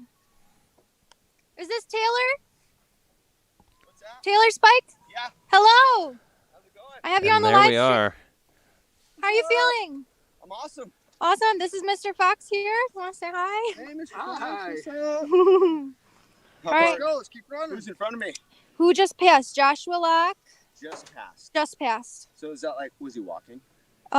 He was walking very fast. Looked very serious. Well, that's not running. that's what we're doing. Awesome. You guys are quick. Awesome. Have and fun. It was great to see Taylor in great spirits, and most importantly, it was great to see that magnificent beard of Taylor's locked. We were able to see Taylor's beautiful beard in the light there on his chest. So yeah, it was really awesome to see that. Good too. He looked like he felt good. It looks like you might have a bit of a lull now, so we are going to bring it back from the studio. If you do start to see any headlamps, Emily, just pop on in. Will do. Bye, guys. And we are back in the studio. We're back. Chris, what are your thoughts after seeing those next 2 runners come by Miss Emily there, just a few miles outside of the Deer Pass aid station? I think that that runners are kind of catching their second, maybe in some cases their third wind. The race itself is far from being done, and they're not only going to catch their third and fourth winds, but there's going to be a fifth, sixth, seventh wind for some of these individuals. They're going to still experience peaks and valleys. I've never run this far. I don't think I'll ever be running this far. But I have seen people run this far, and there are so many times where they're going to hit those dark points. 1 or 2 dark points in a race is enough for me. They're going to hit several. Right now they're on an upswing. I think they're really looking and feeling good. The temperatures are agreeing with them. I believe that for the most part, most of them are done dealing with what would be considered, heat of concern or temperatures that they would have to worry about. I think that they're getting to that elevation point, and they're starting to make their way towards the plateau. That most of the runners that are still in contention for the, front of the pack, top 5, top 10 type finishes, podium finishes, I think that they're past the point where they're going to be worrying too much about the temperature. And based on the forecasts that I've seen, I've done a little bit of peeking here and there, but I think that the weather is going to be favorable to them moving forward through Friday and into Saturday if they're out there that long. But I would assume that the top runners are going to be done by Thursday. So. Yeah, I definitely agree. I think that you are definitely seeing a lot of these runners who have now, a lot of them have taken either their first or second their first probably bigger sleeps as well. So they've gotten, maybe a bit more rest. You're starting to see them a little bit more rejuvenated and starting to see them inching closer to that finish line. And again, starting to see better temperatures. I don't think they're going to see much real hot weather the rest of the way, especially for these front few runners, because they should be up on the Cocodona Plateau before it starts to get too far into the day tomorrow, I believe. Yeah. We did have a couple of people. Actually, Skylar had broken the news. We apologize for not hitting it sooner, but Skylar mentioned that Jamil has been sighted at Jerome Aid. But as we've mentioned, we are not capable of bringing coverage from Jerome. So hopefully we'll hear from him fairly soon once he is out of that area. Perhaps we'll get a jam cam call in, and we can talk to him at that point. Yeah, I mean that would be wonderful if we got a jam cam at some point. But again, Jamil is also a race participant. Yes. He isn't just out there as a content creator for our live stream. So obviously we want Jamil to be doing everything he has to do to get himself from point A to point B so that we can see him cross the finish line in the heart of Flagstaff, Arizona, up just over 7,000 feet. If that means he can't check in with us quite as much because he needs to really focus on his hydration or his nutrition so that he can keep moving forward, then that's just kind of how it is. But hopefully we will be able to check in with him at some point. Yeah, he's playing the part of documentarian while he's running a race, and he's running at a competitive basis. He is in the upper 20% of runners right now. I want to say that I heard he's in 25th, 27th place, somewhere in that range. I mean, at this point in the race is still only halfway done. He could move up conceivably into the top 10. He could conceivably fall apart. We don't know. It's so early, and plus, this race not having been run before, we're just throwing darts to try and follow along. I mean, we're only relaying what we can find. Our projections are largely out the window until somebody's within a mile of an aid station. At that point, we start to get a little bit cocky and start to, feel like we've got things figured out. But other than that, we can't really project where runners are going to end up. We've already made a bit of I don't want to say fools of ourselves, but we've definitely missed the mark with regard to our original expectations. Yeah, and again, I think those expectations were, well, obviously they were off, but I think they just didn't take into account how difficult it was going to be on that first stretch for runners, Very especially difficult. the runners who only carried 3 liters of water. I think that those were the people who you saw running out and having a bit tougher of a time, whereas people who took more water during that section maybe succeeded a little bit more. But I think for the most part that was just a rough stretch for a lot of runners, and I don't know that our initial projections really took that into account. Yeah. You got a heads up from Louis Van the Man. Van Patterson, Arizona's own, is shutting it down for a bit for a nap. Van is a local favorite here. 5-time Javelin 100 finisher, Western States 100 finisher. So he's got a pretty solid resume. I do believe that this is his first stab at anything beyond 100. And he's somewhere in the upper middle pack. And I've been enjoying seeing a lot of the cheer for him in our chat. And it looks like we should have, here in the coming minutes, we should have a few runners coming into the Dead Horse aid station here fairly soon. So we will have to see if we have Troy Wicks on the footage there whenever he starts to see some people. But it looks like they should be starting to come in, just depending on how close our live trackers are, but it looks like Trevor Medding and it looks like Courtney Dewalter, what am I talking about? Maggie Guterrell. You can tell it's been a long live stream.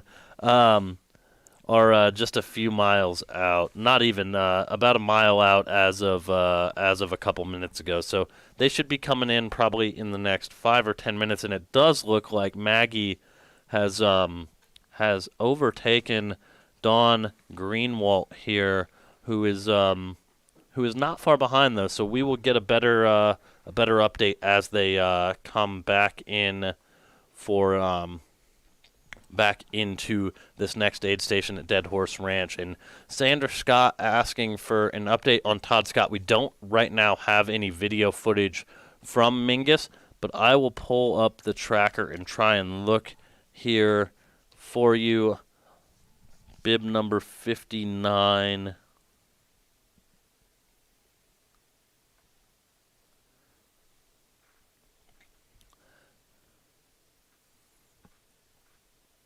Yeah, it looks like he is in the aid station. It's hard. There's a group of them there.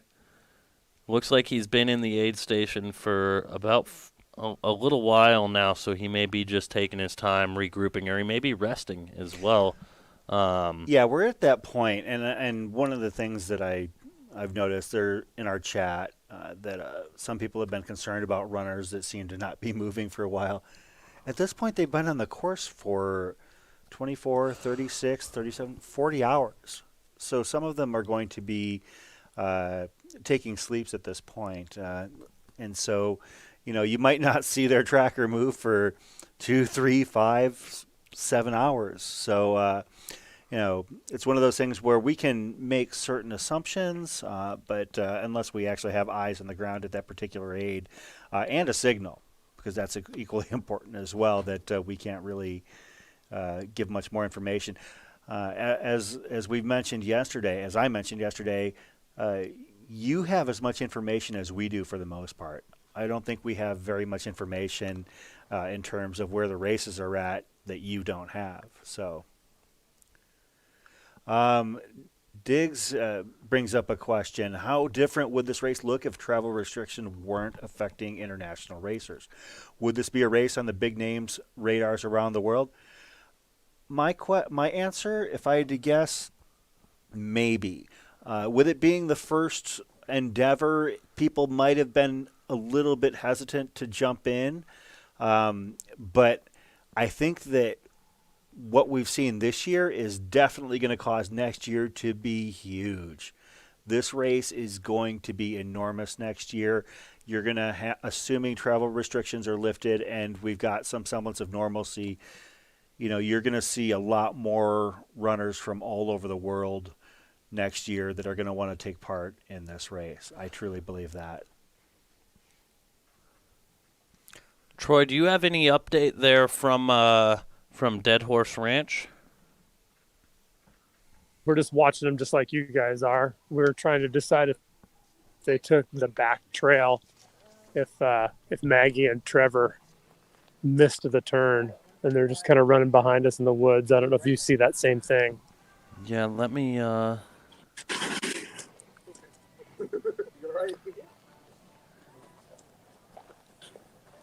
It is hard to tell right now. Yeah, it just looked like their trackers went off. And there's a trail back behind us that runs parallel.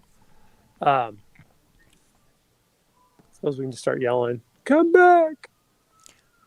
Yeah, I mean, we're showing that their trackers are still on or very close to the trail. Yeah. We'll just need to. Yeah, you'll be able to tell us a little bit better than these trackers will, Troy. So we will stay with you.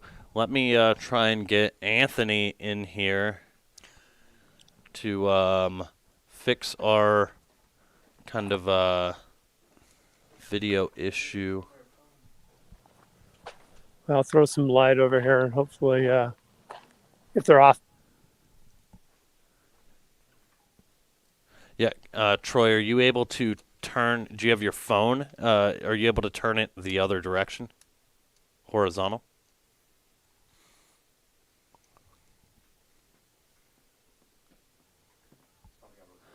Hey, no, Rob, it's on the gimbal. Oh, never mind. It looks like we got it. Yep. Okay. Yep, we are bringing you in.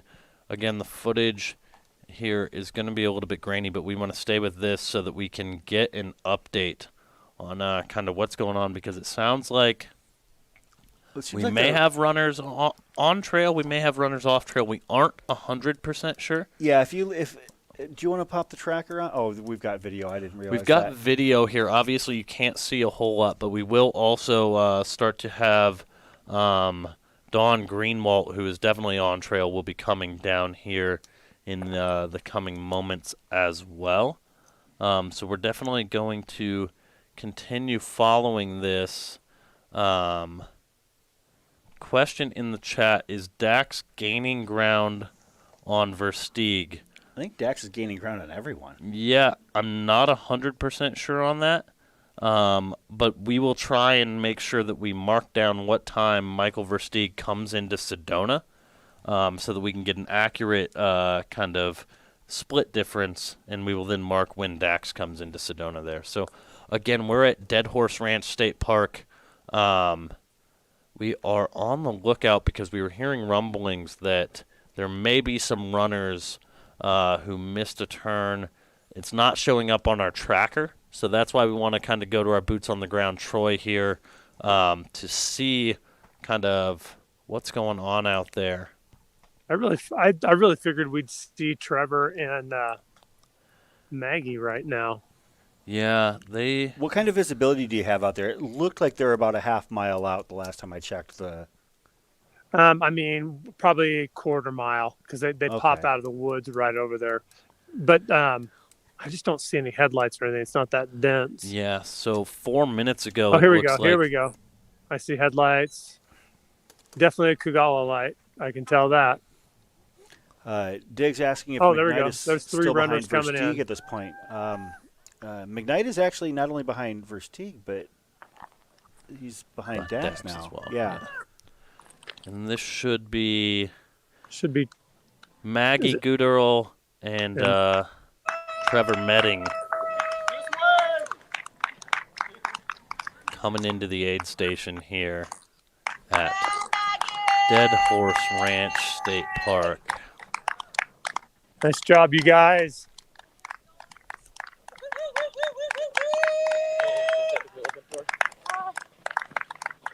We can go straight to the van too. I know. And there you have it. You got Maggie Guterrell. Oh yeah. Bathroom? Oh, what's the next? Next one's about 9. A little more. About the same distance as the one before. Oh yeah. And I believe we had Trevor Medding come in as well.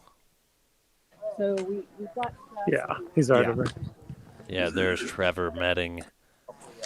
Sugarland, Texas's finest, Trevor Medding. Really running strong. He's run a pretty smart race so far. He was a little bit further back Yeah, he's been not creeping that up. long ago, and he's really been moving up through the field. So it's nice to see those two.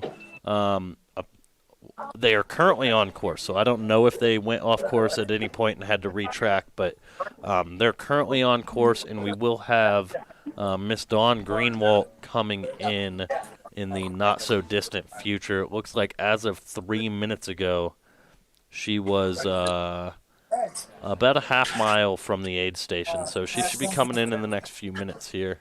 Get this back on you. Oh, and I just saw a festive sweater in the aid station. Looked like a Christmas sweater. Is it a jacket? Christmas pajamas. Oh, pajamas. Those pajamas. Even better. Even better. You know. Very festive. Very, very festive. And that actually brings up a question that we had earlier There was a second one. about Mr. Santa Hat himself, Stefan. So an update on Stefan, Mr. Santa Hat, for whoever asked that quite a while ago. He is currently at mile 131.7. So the 20-year-old, the youngest runner in the field, is just having a really good run. He's about to hit the Verde River. Doing a fantastic job. Yeah, so hopefully at some point tonight we might even be able to get a little Santa Hat spotting at the Dead Horse Ranch aid station. Is he still wearing the hat? He was the last time we saw him up Mingus Mountain. Nice, that's dedication. Yeah. Yeah, we saw him at Whiskey Row. He was in great spirits. He said he is the bringer of merry and joy. And then we saw him at Mingus Mountain. He was just having a great time. Why we are taking a look at people, I do want to take a look at where the Eye of the Tiger, Jeff the Legend Garmeyer is, and it looks like Jeff Garmeyer is at mile 128.4, so he would just be out of the Jerome aid station. So he'll be working his way down to the Dead Horse Ranch State Park aid station as well. Yeah, and so we've got a good question here about strategy at the top of the women's pack.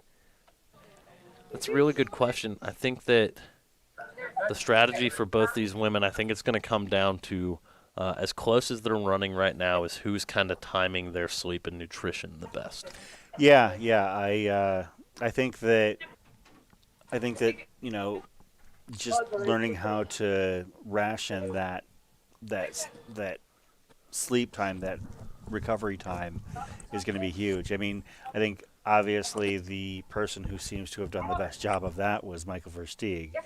Versteeg went down for a nap and he came back and he ended up moving actually his first 30 miles after that nap have been moving a lot faster than the first 30 miles of the race. Yeah, definitely. I think that sleep is going to be a big factor as we have, say, 120 miles left still to traverse. So I think it's going to come down to kind of timing of that sleep. And if we see Maggie at any point, I would love to just see where she is currently at with like her sleep strategy. We might not get a chance to talk to her, but I would love to just see what her sleep strategy is looking like, because I think that is one big factor. And then the other thing is going to be continuing to take down whole foods and continuing to stay well-fed and well-nourished. And you're seeing that with Dax Hawk, who, again, had a bit of a struggle around mile 50. He made some changes. He adapted and was able to really run his way back up into second place overall right now just by kind of making sure he's staying on top of his nutrition. Mm-hmm.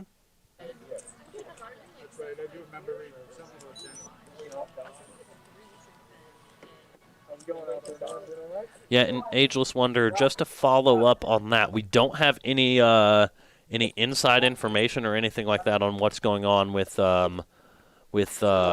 Michael over there, Mr. Michael McKnight. Yeah, we're kind of in a situation with Michael McKnight where we do have a man on the inside, so to speak, obviously, with Hector Rodriguez, who is part of our coverage team, but also the crew person for Michael.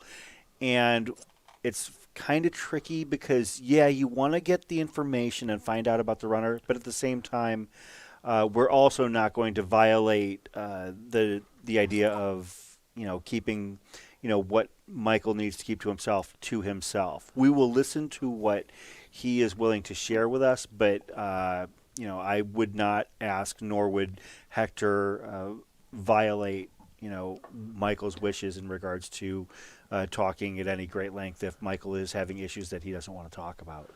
Yeah, and I think that we don't really know what's going on with Michael McKnight right now. We saw him at the aid station when Dax came in. He got up and chatted with him and looked overall in fairly good spirits. He looked like he was in good spirits, but his movement wasn't great. And that's just us being observing from a desk 200 miles away. I mean, he just didn't look. He didn't look at the best he has on the trail, but. We'll wait and see if there's if we have information, we will definitely share it. And who do we have here, Troy? Yeah. And there we got Trevor Medding heading out. Trevor chasing down right behind him. Yeah, and Maggie, it sounds like, headed out just before her. Sorry, Max Garcia, I was going to try and grab Trevor and let him know that the Haters, which a really interesting Houston area trail runners name, was cheering for Trevor all the way from the H-Town. So, yeah, Trevor is definitely representing not just the state of Texas, but flatlanders all across the country. He's representing them well in a race like this. So, huge shout out to Trevor Medding in the race that he's having. And it sounds like we're going to have L Spacek coming in within 5 miles, and we've got Jesse Morton Langhow just like 3 miles out, and Todd Bachman just a little bit before her. So Todd Bachman is a couple miles out still. So we are going to keep it live here at the aid station for a little bit, just see what's going on. Troy, can you pan over towards the aid station for me, just so that we can get a good look? Again, want to showcase the festive pajamas there. A really good touch for the aid station cheer. And so, yeah, the aid station setup is great. Again, shout out to Mama Coury. She is kind of the leader of the army of people that help bring these aid stations to life. So, huge shout out to her, and a huge shout out to her team who makes this happen, and to all the volunteers. So, and then I am actually going to bring Rob back in here in just a moment so that I can have a little bit of a break, and then I will come in and relieve Mr. Chris Worden so that he can actually get some sleep tonight and not feel so tired during his day job. Yeah, I'm not going to lie. It was a little bit of a rough morning today. But while we're doing a little bit of shifting around of parts here, I had a question in the chat from CJ Geyer asking when the next cutoff is for the runners and how far do they need to make it. So the most recent cutoff was at Whiskey Row. That's at mile 81.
Did we lose audio? Did we hear me talking about the aid station cutoffs? No, you're there. We're good. Okay. Can you hear me? I can hear you. Okay. I can hear the on the course audio from Troy, but okay, so they did not catch the Whiskey Row thing, and they can't hear us.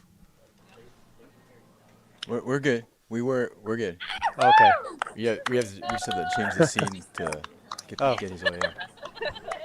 Oh, so they hear us now. Oh, no worries, no worries. We'll go over the aid station cutoffs later. Nice job, nice job.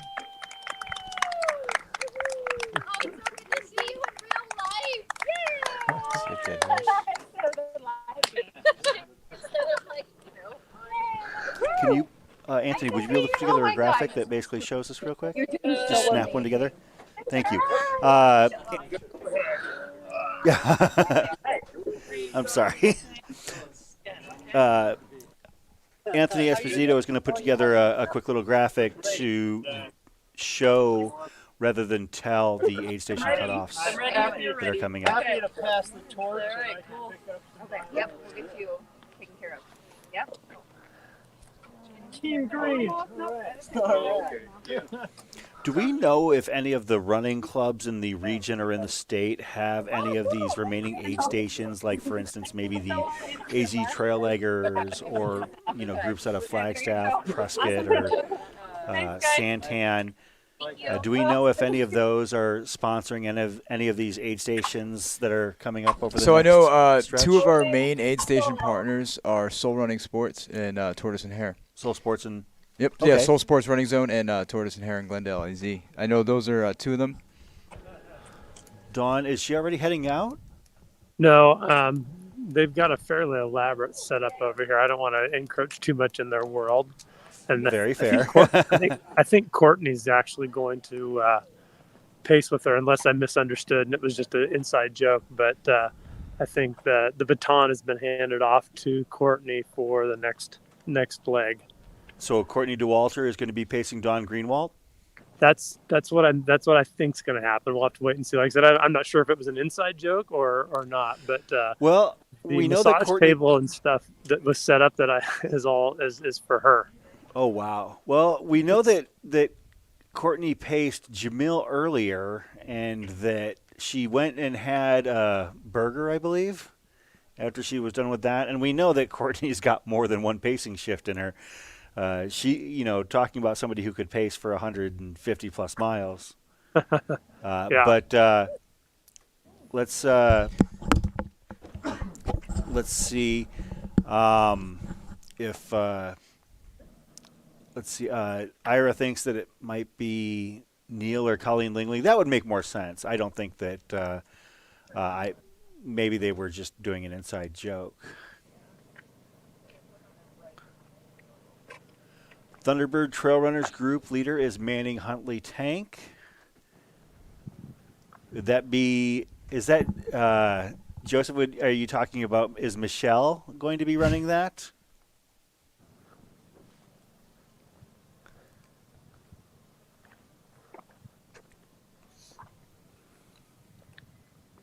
We've got a check-in from Chris Vargo, who is cheering on Dawn Greenwald. It's always great to hear from Chris as well. Yeah, Chris dropping in again. We saw Chris in the chat last night.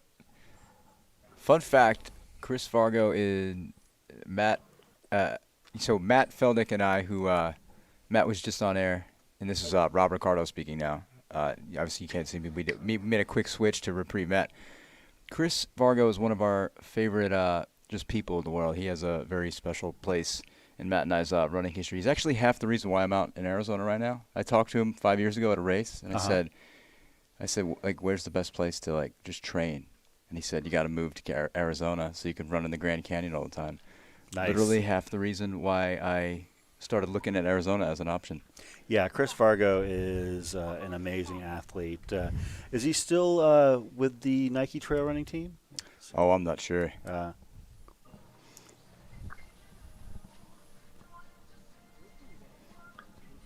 I don't have the app open right now. Is there anybody else coming in soon?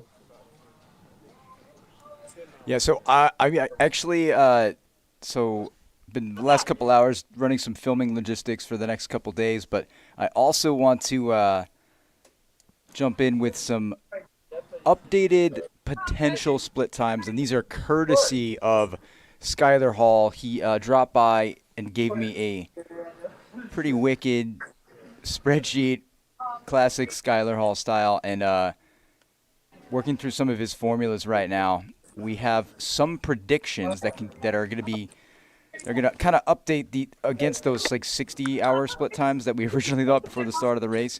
We're looking at more for the leaders right now, more of like a 68-hour to 69-hour finishing time based on some of Skylar's predictions. So I'm going to be updating this spreadsheet. Going to go over to Sedona. We just got to get the feed for Sedona up real quick.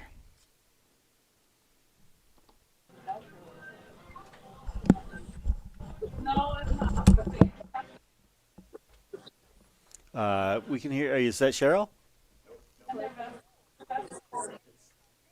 Oh, good. Okay.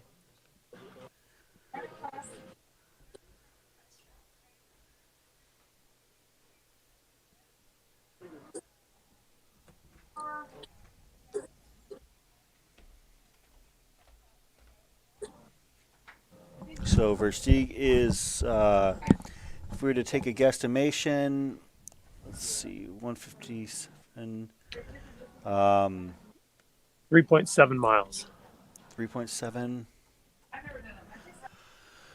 Okay, so it could be in the next, by the top of the hour, maybe a little bit sooner than that.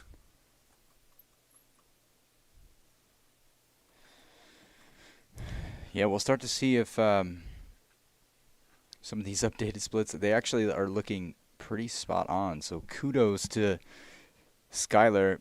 It is such a dense mathematical spreadsheet that it will not look great as a full screen. So we're just going to update those as they come in. But we're looking at that's right. Yeah, Brianna was actually also here when Skylar was working on it. So I know, there he is. Skylar in the chat room, Skizzle Fresh. We really, really appreciate it. I kind of manifested that yesterday. I was saying I really need like we need a math analyst to come in, and he came all the way in from the Bay Area. I don't think it was to pace Jamil. I think it was to come in and help us out with some trail magic as we asked for.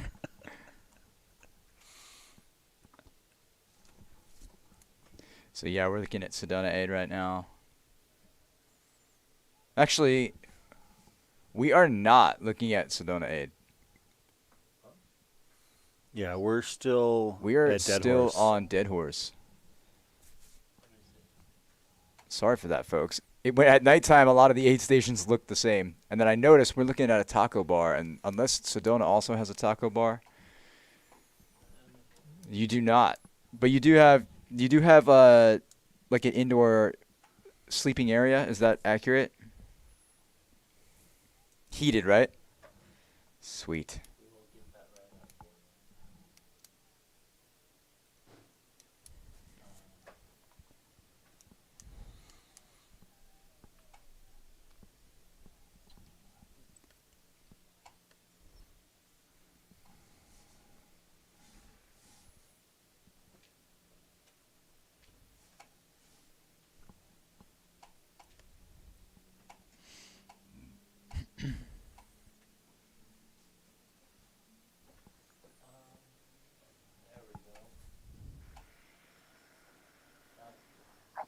There we go. Now we're looking at the feed in Sedona. Quiet now as we're waiting for the race leader, Very quiet. Michael Versteeg, to make his way into Sedona. You know, it's funny, and we're going to continue to talk about the splits and everything because we originally thought that, you know, if they were on, let's say Versteeg was leading and the splits were where we had him before the race, he would be coming in and enjoying a beautiful view of the Red Rocks in Sedona because we thought it was going to be around 1 or 2 p.m. in the afternoon. However, I think this is awesome because I think that means the middle and the back of the pack, they're going to get the Sedona views. This is true. Yeah. Yes. And that's where it's at. That'll definitely be really exciting for Anthony them. Inside makes a good point, though. He's saying that you can get, you know, a lot of these, like Flagstaff and Sedona are both, well, Flagstaff especially, but Sedona, they're pretty much like dark sky cities, so you get beautiful views of the stars at night. And if you've never been underneath the southwest sky, you know, especially up as you get further outside of Phoenix, you can really see. In the chat, Chris Vargo kind of calling his shot there. He thinks that Dawn has what it takes to win this thing. Side note, her husband is one of the best people he's ever known. So talk about a high-level athlete thinking that Dawn might Chris knows his stuff, so yeah, he does. That's not just a random. That statement packs a big punch. It comes with a lot of weight, so we should definitely take that into account. And I don't know if you caught this, but he said he had taken a step away from the sport to raise his family and pursue a career interest in firefighting, which is fantastic. But he also said that he's looking to get back to it. Ooh, something to look forward to there. 100%. He does hold the record for heading up the hill to Crown King, so he's quite a fantastic athlete. Yeah, Chris is absolutely the man. Matt and I, talk about him a lot because Matt was a coaching client. He used to coach you, right?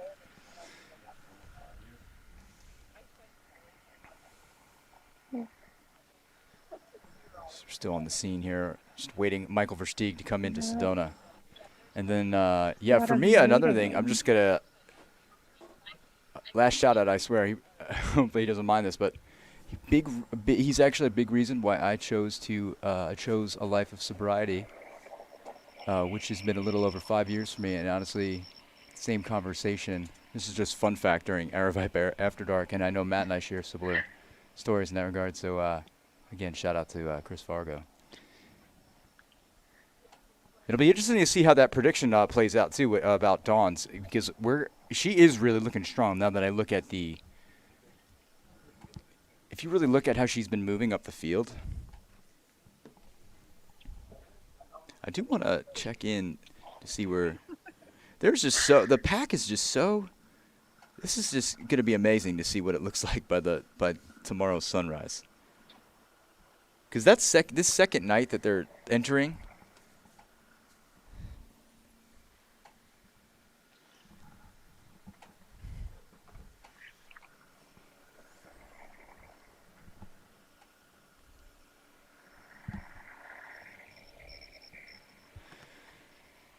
All right, so we're getting word in our ear from Troy, our daytime drone pilot, nighttime correspondent, loving it, that Todd Bachman is about a mile out from Dead Horse State Park. We'll take a quick look over to the scene.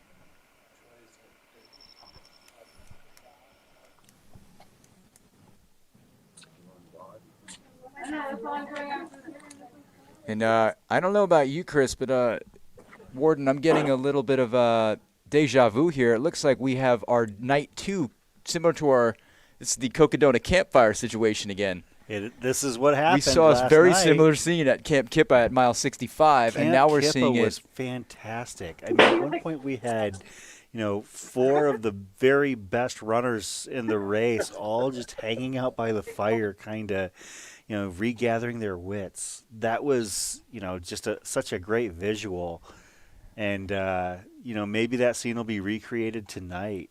I've got a good feeling that's going to happen.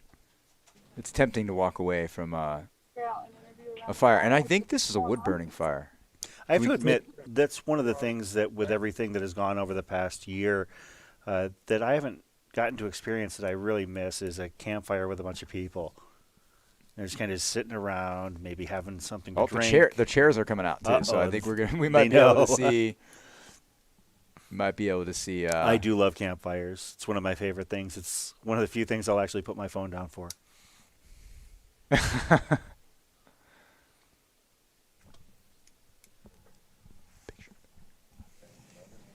fire's like burning really fast. Yeah, last night it was a propane one. I don't see a tank anywhere. I think they're gonna get the full-on wood burning stove kind of smell. That's wonderful. Nothing to bring them into Sedona like that, or bring them on the Limekill Trail on their trek closer to Sedona.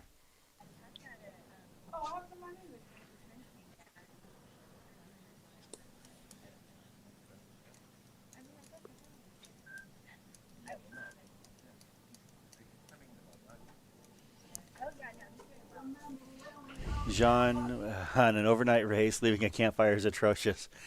I would be inclined to agree. I've never, outside of Javelina, I've never run a race that went into the overnight. But when you leave a campfire at a race, anytime really, where it's kind of cool, and yeah, it is definitely something that I hate doing, is leaving the campfire. Hashtag Firegate. Oh no! I thought maybe you could use some wire. I don't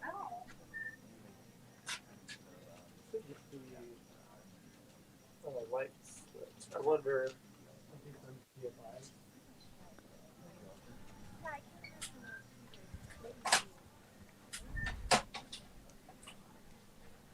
Just need to.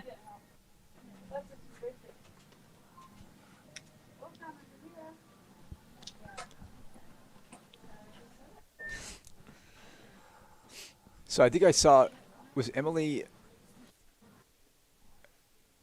I think Emily Donner was asking how late are we going tonight. Honestly, I think,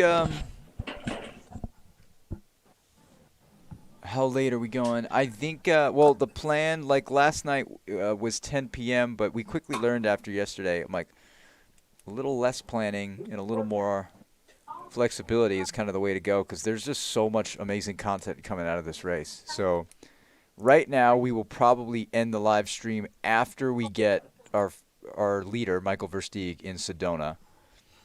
And again, we're waiting for some more runners on the chase pack in Dead Horse. So we'll go back over to Sedona soon. See if Brianna can bring it a little closer to the light, and maybe we'll just wait it out at the aid station a bit. And I can't wait to see what the official time for Versteeg will be when he gets into Sedona, or at least the official time he leaves. That's really the big question. Is he going to take another snooze? I don't think so. Yeah, it's a perfect time to run.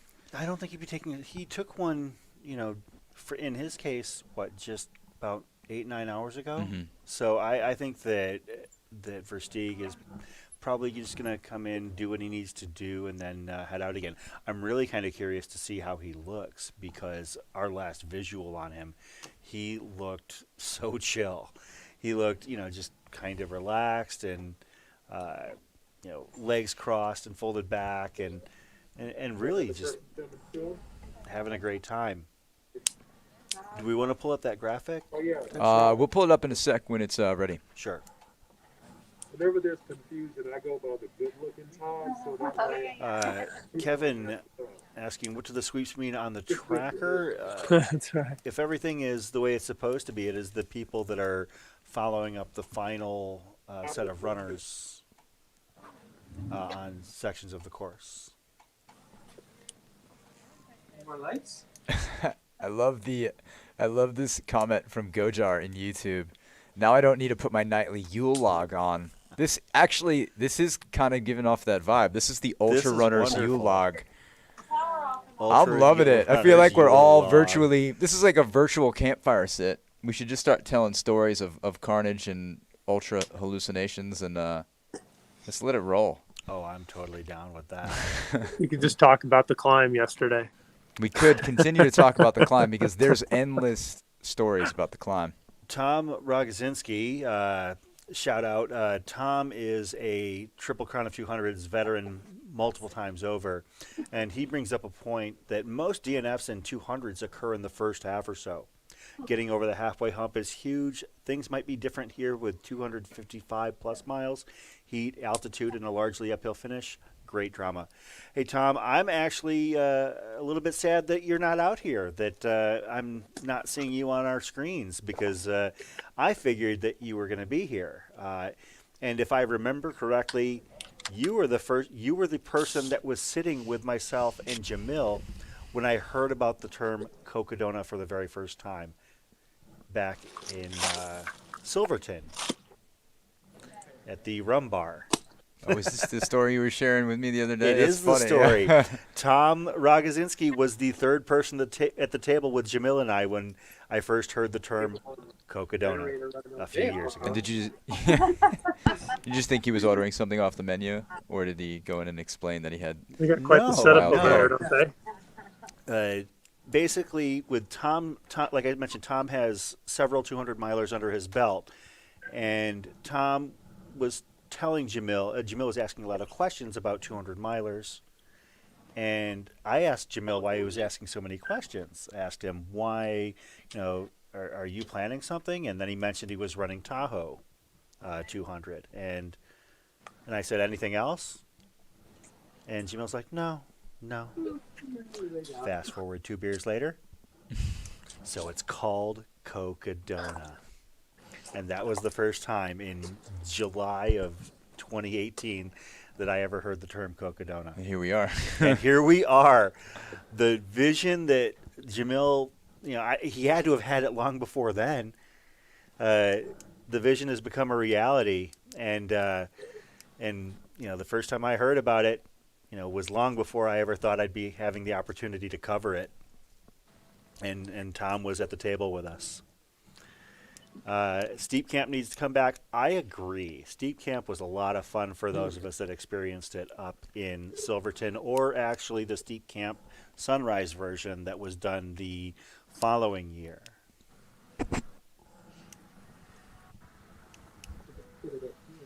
Gojar, true campfire story right there. I guess that kind of was. I guess you just started it off. This is the virtual campfires. That's one of my favorite stories, simply because it's just so unique. We're hearing. Okay, we've got runners coming into Dead Horse right now. Just trying to get a sight on who it could be. Todd. Could be Todd Bachman. Todd Bachman. Let's see if it is.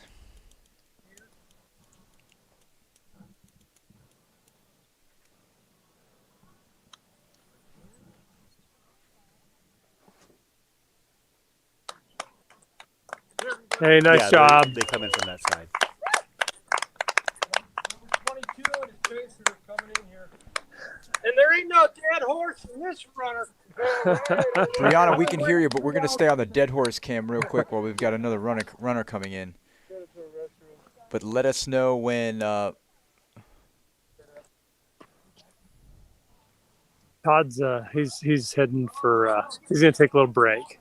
Yeah, we'll let him do that, and then bring you back to the fire for a bit, and we'll share some more stories. And we will in a bit update you with the new aid station cutoffs once we could bring that graphic up. Let's bring up the aid station cutoff update.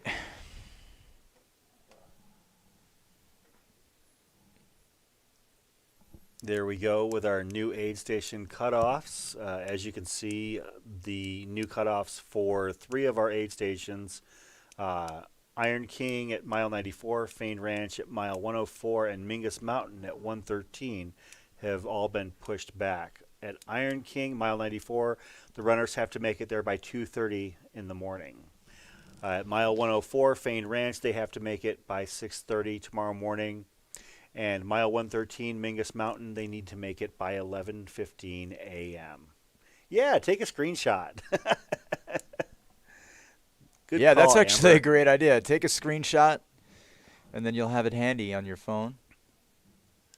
or computer. But right, so we're gonna take a look. Still waiting for word of Michael Versteeg in Sedona.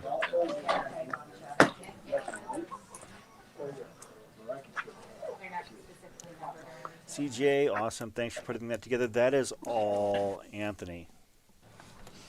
Anthony Esposito, the man who is keeping us on the air.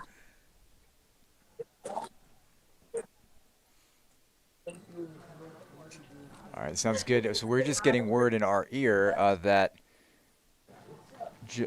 Michael Versteeg's crew has been spotted at Sedona, and we're gonna have Brianna Stowicki, Aravaipa Zone, go see if she can get some intel from them or if they've got any word in Sedona that when they think he might be coming. A couple of people asking a question that I've been kind of avoiding answering because I don't remember the answer myself. Asking about the qualification requirements, or whether or not anybody can sign up for this race. So, the qualifications for the inaugural year there were qualifications. You had to put out what your resume was, but we did tell everybody that this is an advanced level ultra race. Yeah, this is one of the hardest races you'll find. Yeah, I would imagine that it's even harder than we thought. So, and we thought it was hard. We'll see. We'll see how. If I think, I don't know. I'm not going to call the shots on that, but having qualifications for ultras is not an uncommon thing. Correct. Usually it's your race, but it changes over the years. Yeah. Whether it's competition or whether it's just because the race is getting harder and harder. Like I'd imagine, I mean, we saw that with like Western States, and that's more of the popularity thing. So it's harder to get in. So we used to be able to get in with a 50 miler. Now that's not the case. So this is going to be probably something that's, I don't know. I imagine it's like not something as secretive, or obviously not secretive, but challenging as getting in as to Barkley. But I think it's a judgment call. You really kind of have to be honest with yourself as to whether or not you can handle a race of this caliber. I've looked at myself. I wanted to register for it, and then I realized I had no business being on this course. And I've run a lot of ultras in Arizona. Right. A lot. And this is well beyond anything that I've ever even attempted. Yeah, but for the inaugural year, like we essentially have waived the qualification requirements, but it was stated very clearly that this is an advanced level ultra. 100%. But I guess that's a little bit of a subjective term. But after this year, I think we've got some more context on what that could mean for this course. So yeah, I wonder if there's if you'll need to institute a specific setup as far as requirements. I would assume. If you're going to run this race, you probably want to have experience, ample experience in the 100-mile distance and in some seriously technical terrain. You want to have been running on, in elevation. You want to have dealt with some technical terrain. I get that, sometimes we, overestimate our experience and our abilities. This race, it'll come back to haunt you. And, you don't want to spend, the time, effort, and money on getting here to run this race without being fully prepared for it. And there are some high-level runners that have pulled out of this race so far this week. Some excellent athletes who have called it a day because this race was tougher than they expected. And as Gojar said, you also have to light campfires.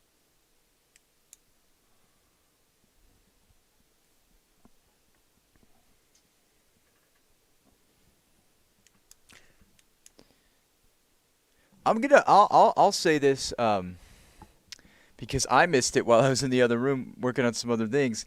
When did Dax, because I'm sure there's some people just joining that didn't realize this either, when did Dax Hawk overtake Michael McKnight?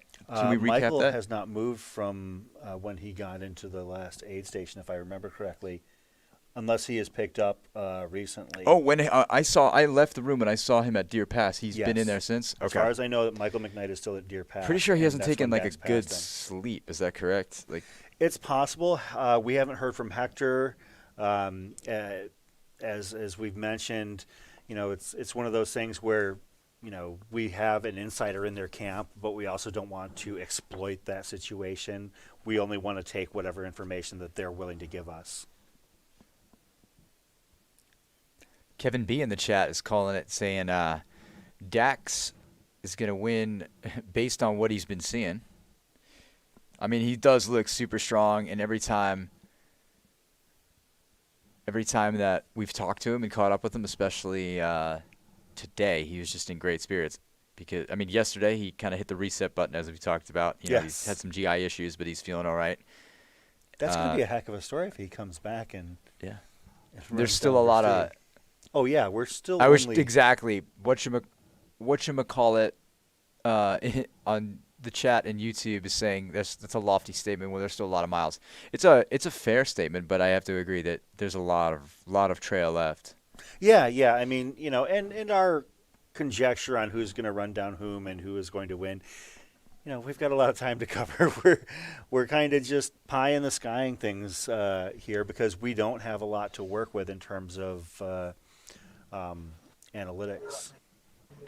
And I do want to thank everybody who has pressed subscribe on YouTube. And if you haven't, it would mean the world to us. In the last 24 hours, you've helped us grow the channel by about 600 subscribers. And we'd love to see more support. We'd love to bring you more. So if you hit that subscribe button, our goal is just to constantly bring you the best coverage when we can, whether it's documentaries or short-form videos, but especially live streams. That's something that we want to be leaning more into in the future here at Aravaipa, and we really appreciate all the support. So hit that like button or press that subscribe if you haven't yet. Yeah, 100%. The reason that I love doing this is because somebody actually wants to hear us do it. If somebody wants to see and hear us do it, I know that I'm, at the beck and call of you and Jamil, and whatever you guys need from me, I'm more than willing to, come in and hang out and just be a part of the experience. And I know that the vision now for Aravaipa and the media coverage of trail events, high-level trail events, is the bar is raised, and the vision is there, and we're going to see some coverage in the months and years to come at events like Javelin 100 and this that are absolutely fantastic. Absolutely.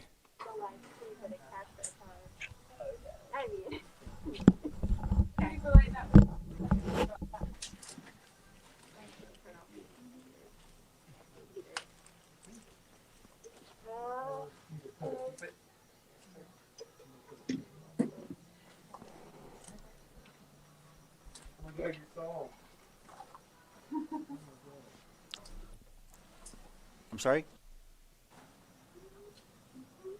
You knew it.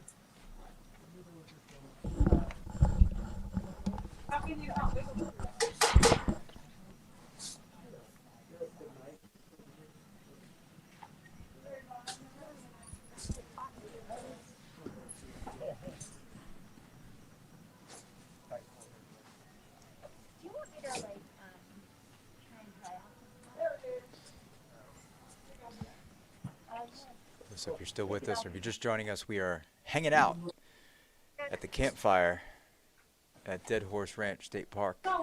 It's surprisingly relaxing. It is. This has become the Yule log for the night for us here, and for just like many last others in the night.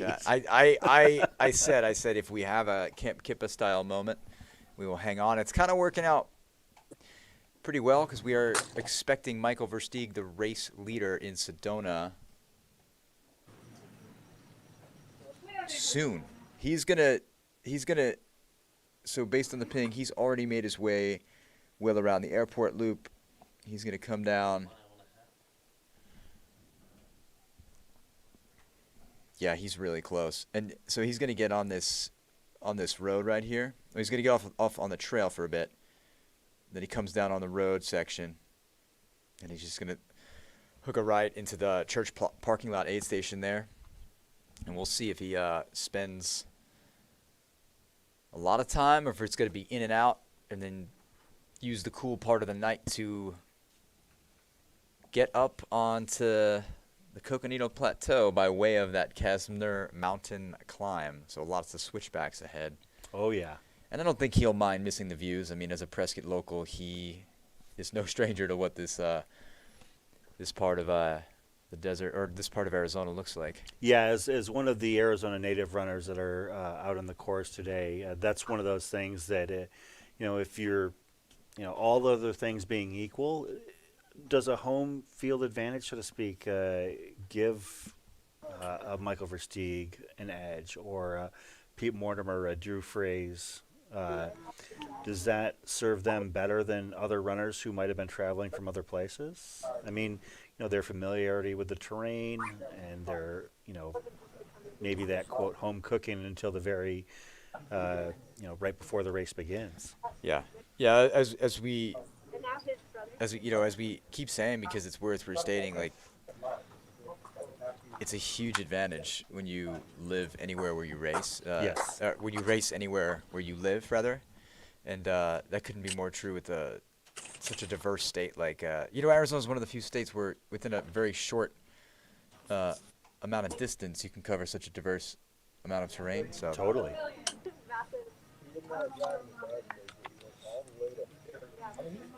Is that Trevor and Todd right there we're looking at? I believe so. Or at least Todd Bachman to the right. It's Oh, that's right. Yeah, Trevor did leave earlier with Maggie. Oh, he left early. Maggie, okay. So Todd and his pacer. Todd and his pacer. I saw the flow. Thought it could have been Trevor Metting. Looks like our Sedona feed is coming back up. So we're gonna, which is a good sign, because we're getting ready for Michael Versteeg.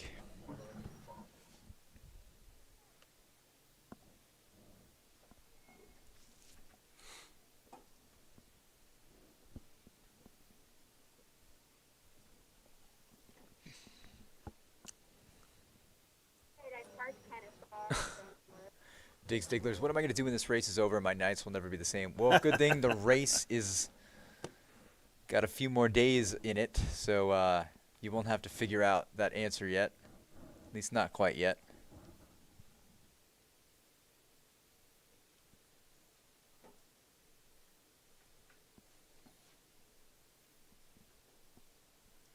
I feel a little bit colder that somebody moved their chair in front of me so I couldn't see the fire anymore. I got cold. I now that you've said that, I kind of do too. But thanks for waiting this out with us.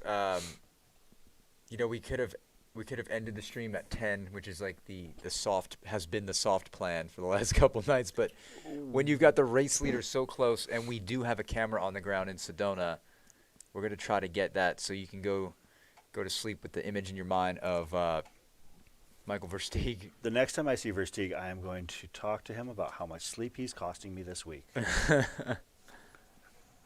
That's right, because last night it was because we were waiting for Versteeg to come into Whiskey Row. Yeah. Basically, we're just planning our entire sleep cycle around what Versteeg is doing. Yeah. So John Ives, apologize if I mispronounced that, is asking what the plans are in terms of streaming.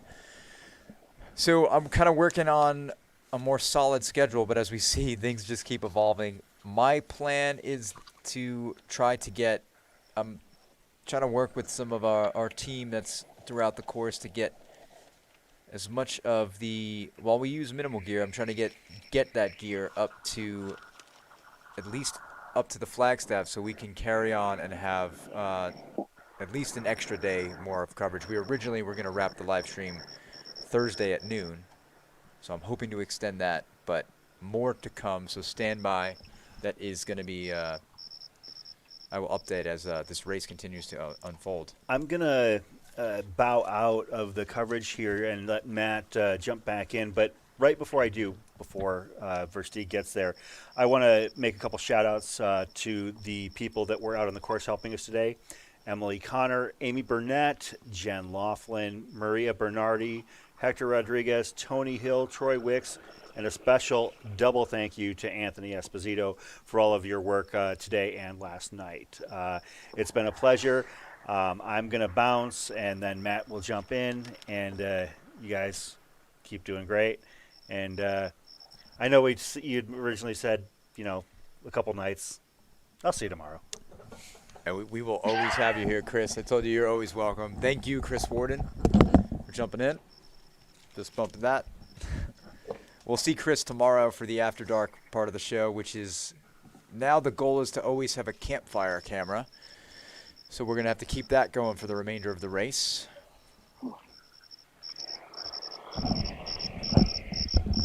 that'll get harder, of course, as we move into a fire-restricted territory. So we might have to have a virtual digital one, but yeah, Anthony, should we start working on building out a digital campfire here? We might have to have an actual. Yeah, I just saw that look at his eyes. He will build it. He is quite the.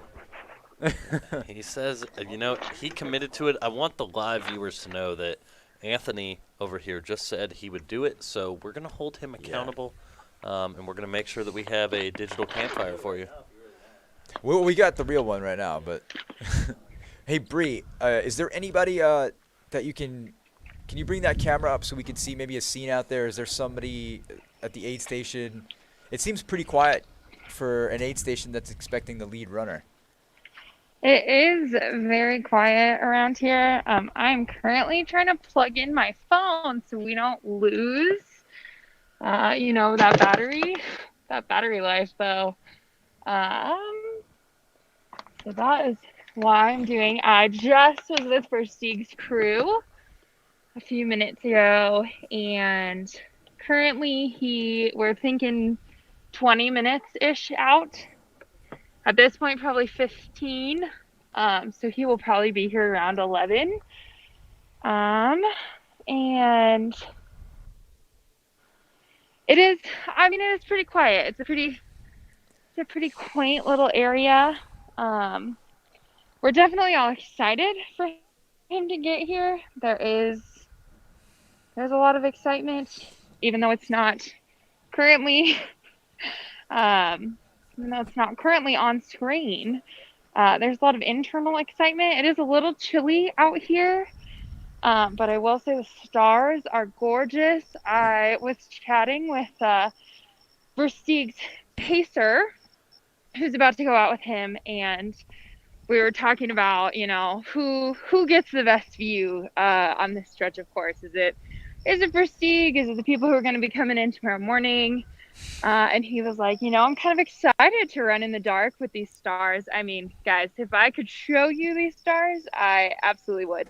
But I can't. So you're just going to have to take my word for it that they are in for a very, very beautiful star-filled night. It's very clear, which is great. I'll have lots of light from the sky to run by. Right now you're looking off into the distance. You see like a street light. That is where he's gonna come in and come up this run right here. There's looks like maybe a house, a hotel, some kind of building, and some track up. And we're waiting. Everything's been set for quite a while here in Sedona. The expected the expected pace was very early this morning. So they have been here and ready and waiting for a long time. But it's finally here. The moment is finally here. Yeah. Mr. Mike Versteeg is on his way. And he has been it is kind of like clockwork now. He has been kind of setting what looks like a pretty steady pace. Of course, he's still got a long way to go. But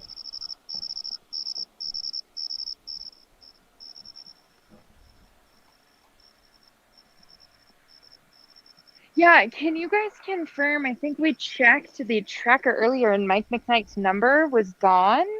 Is he still yeah, just so resting? I'm working on that right now. I actually am trying to get in contact with somebody on his crew. Cool. So I will have an update. Cool. We were just curious. So If you're just joining us, Adam? we are awaiting Michael Versteeg. We are. That is not him at the aid station right now. That is not him. That is his We are just pacer, awaiting- his it's friend, Michael his Versteeg's crew. He is prepping to head out on course with Mike. Yeah, and he should be coming filling in up some any water. minute now. Wait, I am actually getting updates from Troy in my ear. According to Troy Wicks, who is at Dead Horse, he is saying that it is. Is that confirmed? Did Mike McKnight DNF? Yep, he is on the official. man. Is he marked as a tracking? DNF? He is marked as a DNF. So we have breaking news here Whoa. at Aravaipa After Dark. Michael McKnight has dropped from the race, and again, in all seriousness, I hope that Michael is okay, and that he's not injured or anything like that, because that's the most important thing right now. Maggie's coming in.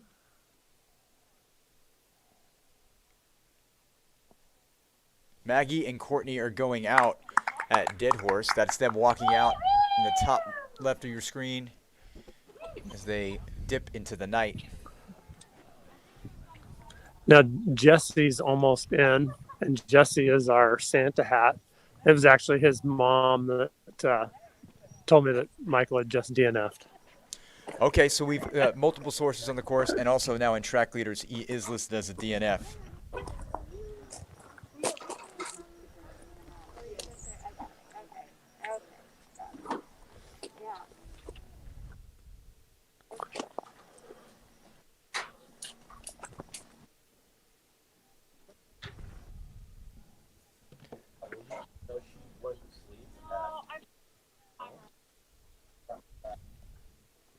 Bree, are you... Gonna go back to Bree for a second. Bree, I didn't catch that. Are you saying that Versteeg's crew said that Michael McKnight was very sunburned, or Versteeg himself? Yes. McKnight? Yeah. Michael McKnight was very sunburnt when he came into Dead Horse. Versteeg, I was talking to Versteeg's crew because they were asking me about him if we had any info, and they said he looked rough coming in. The sun really took a toll on him today. So that is Yeah, that Arizona unfortunate. sun is no joke, and it doesn't need to be No. the middle of summer here. You can feel it even in the winter months, even when it's cooler out. There's just it is something to you can't train for the sun. You can train for the heat, but you can get anybody. I mean, it's rough. It's definitely rough out there. So, yeah, I mean, hopefully Michael is okay. He did come into Deer Pass, which is the aid station he dropped at, looking a little rough for wear. So, hopefully he's okay. And he's a veteran of these kind of races, so he knows his body. He knows if he's just not having the right day. So, yeah, again, I hope he's okay. But yeah, Michael McKnight has dropped from the race as of right now. At Dead Horse? No. At Deer Pass. At Deer Pass. All of this information was Deer Pass. So I apologize for any confusion. There's a lot of information being relayed right now, and we're trying to make it all make sense as best as we can. And so just as an update based on the tracker here, it looks also like Maggie Gutierrez is up to mile 138.6, so she's closing in on Deer Pass along with Trevor Medding. And then Drew Fraze, he is right there as well, so I wonder if Drew had stopped for a bit or what's going on there, but it does look like he is moving. And so yes, he should be right with those folks. Feed the cat left a comment in YouTube. Was Michael the one describing his brown urine earlier today? That is absolutely right. correct. He posted on Instagram, was it? That Believe he so. said he was, quote, peeing brown, which of course is typically a sign of, at the very least, dehydration.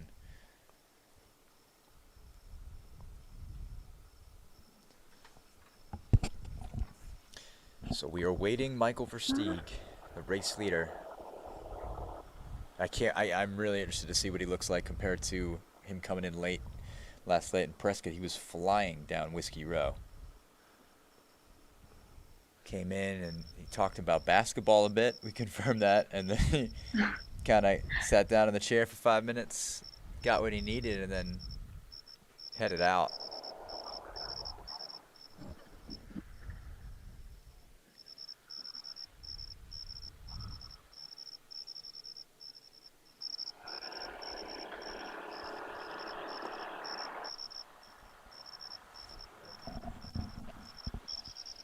So Courtney is with Jamil right now. Skylar is on course, and he's leaving a message here. And according to Skylar's spreadsheet that he so nicely made for us here, with some new formulas that are kind of give us a little better idea of what this course time might be, we're looking at potentially a closer to a 70-hour finish rather than a 60-hour finish. And once I get Versteeg's official time into Sedona, I might be able to update that and get a maybe even, it'll probably still be around that number because we expect him. He's probably 10 minutes out. What do you think? I mean, that's a roadside.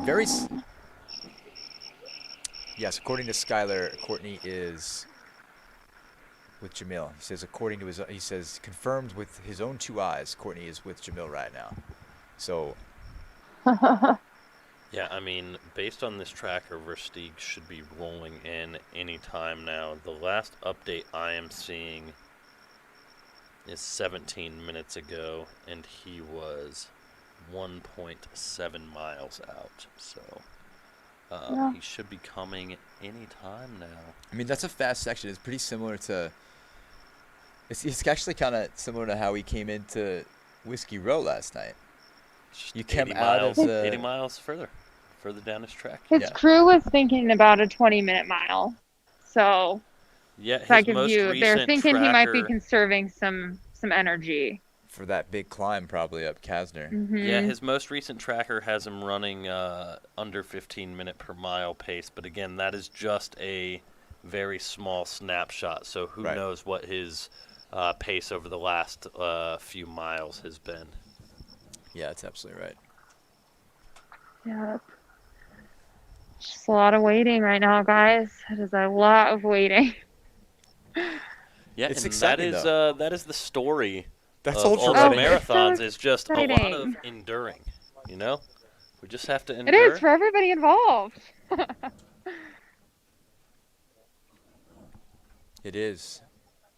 I will say Certainly a lot of Versteeg's waiting. crew has given Matt and Rob, I don't know who can hear me, but has given you guys some very big props on your coverage and your hosting abilities. So we appreciate take that. those. Matt and I and Chris are just complete. The 3 of us are just complete geeks, and we somehow just find it natural being on camera or in front of a microphone. We basically just like to talk a lot, and we like running, so it kind of worked out. Yeah, I mean, anyone who knows me knows that I can just talk for days on end, and I've been running most of my life, literally since I was a very young child. So I can talk about the sport of running for years, maybe, on end. Yeah, that's the thing. Like, so many people have such different running backgrounds. Like, I hated running for the longest time. It was like punishment at baseball practice. Yeah. I will say, guys, I'm very excited to bring you this view at sunrise. I think it's gonna be pretty gorgeous. So I'm very excited to be here for that. I know. So it looks like you're looking down the hill. Is that a stop sign? Traffic lights, rather. There is a stop light. Yep. That is what. So yeah, where the aid station is situated is kind of up on a hill. And we're literally looking into Sedona. There's to the left of this stoplight, there's some maybe homes. It looks like some vacation homes that are kind of in the mountain, kind of tucked in. And then there's some more on the other side, and it's gonna be really gorgeous. Tonight's gonna be really beautiful. The sky is looking great. I see some movement. It's really hard to tell what's a headlight and what is car headlights. Yeah. So with a headlamp, we can see kind of through the trees down to where I think the course route is taking him. I'm gonna be honest, I haven't seen it on a real map. I've only seen it online, and so I'm not sure. Yeah, should be coming. He'll be coming up that hill. Like he dips onto like a. Him? Oh, someone is saying that he is coming up. All right. But we'll get eyes on him. Bree, I would try just and say, figure out what direction he's coming yeah, from. try to get closer to Over some here? light. Try to get closer to some light near the aid station tent until he comes in, so we can we'll be able to see a little better. I know it's super dark out there, and It's very dark out here. Yeah, like I said, like Sedona and Flag, that's why you can see the stars. There's just not much ambient light outside. There is not. So I do Only for think Steve's I'm headlight. hearing. Looks like. I do think I'm hearing that somebody saw a headlamp. Wait. That's not him. That's not him. All right, false alarm, but we'll take it. I like a That's little bit. that's Got an extra our jolt of that's adrenaline. our medic. Our very friendly medic was out in the brush in all black. So that is not Versteeg. Don't get too excited, Rob. Conserve some energy.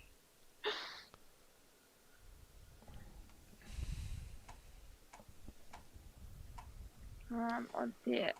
It's hard because the closer I get to the aid station, the more I lose view of the course. So I'm trying to balance where we are. Yeah, because he should be coming up.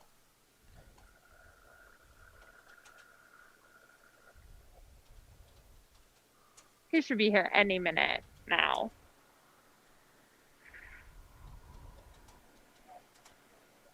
I don't. Rob, you tell me, is this any better? Do I need to keep finding a new spot? No, I mean it's as good as there's really not much we could do about the darkness. But I know our viewers are going to want Can we turn on the moon globe? No, it's broke. Oh, gotcha. Yeah, any kind of footage that we can get of Versteeg coming in, our race leader, I'm sure our viewers will appreciate. You know what? Oh, sorry. So yeah, so especially when he comes into is he still running pacerless in this section? I know he's going to pick up a pacer, but he left. I do believe he is pacerless right now. I don't know that for sure, but I do know. Oh no, he might not be. I think I see two headlamps. So he might have a pacer currently. I do see him. I don't think you can see him, but I see him. Okay, so we've got eyes on. We do. We have some headlamps. Our race leader, Michael Versteeg. He does have a pacer.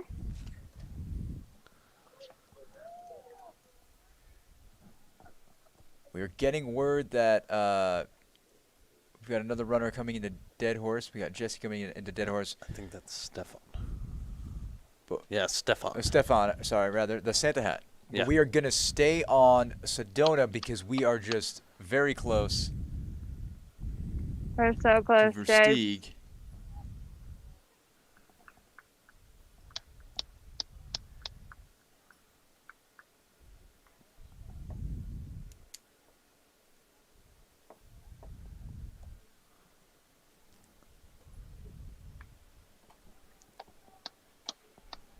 Okay.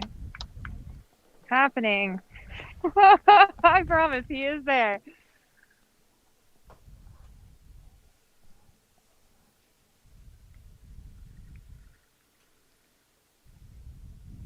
Oh, okay. I was thrown off because of yesterday. And while we wait for Michael Versteeg, Chris Worden, who thought he was going to leave, but he can't pull himself away from the sport. Yeah, if we actually just saw, and Michael McKnight posted on his Strava. I love how he labeled it morning run. Of course, we know it. We use Strava. It defaults to the daytime and run, but it says he had to go to the hospital to get an IV. Okay, wait. I think we've got Versteeg here. We got suit headlamps. We do. And we do. There he is. He is to the left of that group. Here. The Michael Whiskey Man Versteeg himself is the first runner into the Sedona aid station here. And I do want to make note. 11:01 p.m. 11:01 p.m. for Versteeg. So we will keep track of where our second place runner, Dax Hawk, comes in at. Hopefully. I'm curious what his out time is too. Yeah.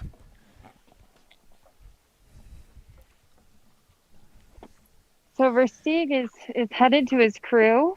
He's asked for some ramen, so it looks like nutrition is definitely on the plate for Sedona. Not sure how long he will stay. Don't know what the plan is. I do know he is swapping pacers here, so he's gonna grab a new pacer when he heads out. But yeah, so he is here officially in Sedona. Gonna give him a minute to kind of be with his crew and mentally register where he's at and what's been going on, and we'll check back in as he leaves. If I can get him, I will. If we can chat with him, we will. But he did look a little tired. He definitely looks like he is not wearing a coat, and it is pretty chilly out here. So he may be a little cold right now. Yeah, well, he was definitely running in the heat. I mean, Getting maybe some he was trying ramen. to pack light. Making him some ramen. Hey, that is a big bowl here. That is how it works. So it sounds like he's going for an extra large size of ramen. He is. He asked for a big bowl. We are doing what we can to make that a reality. Is that it? Or is it you go for a big cup? Right? Yeah. That works. Are we able to...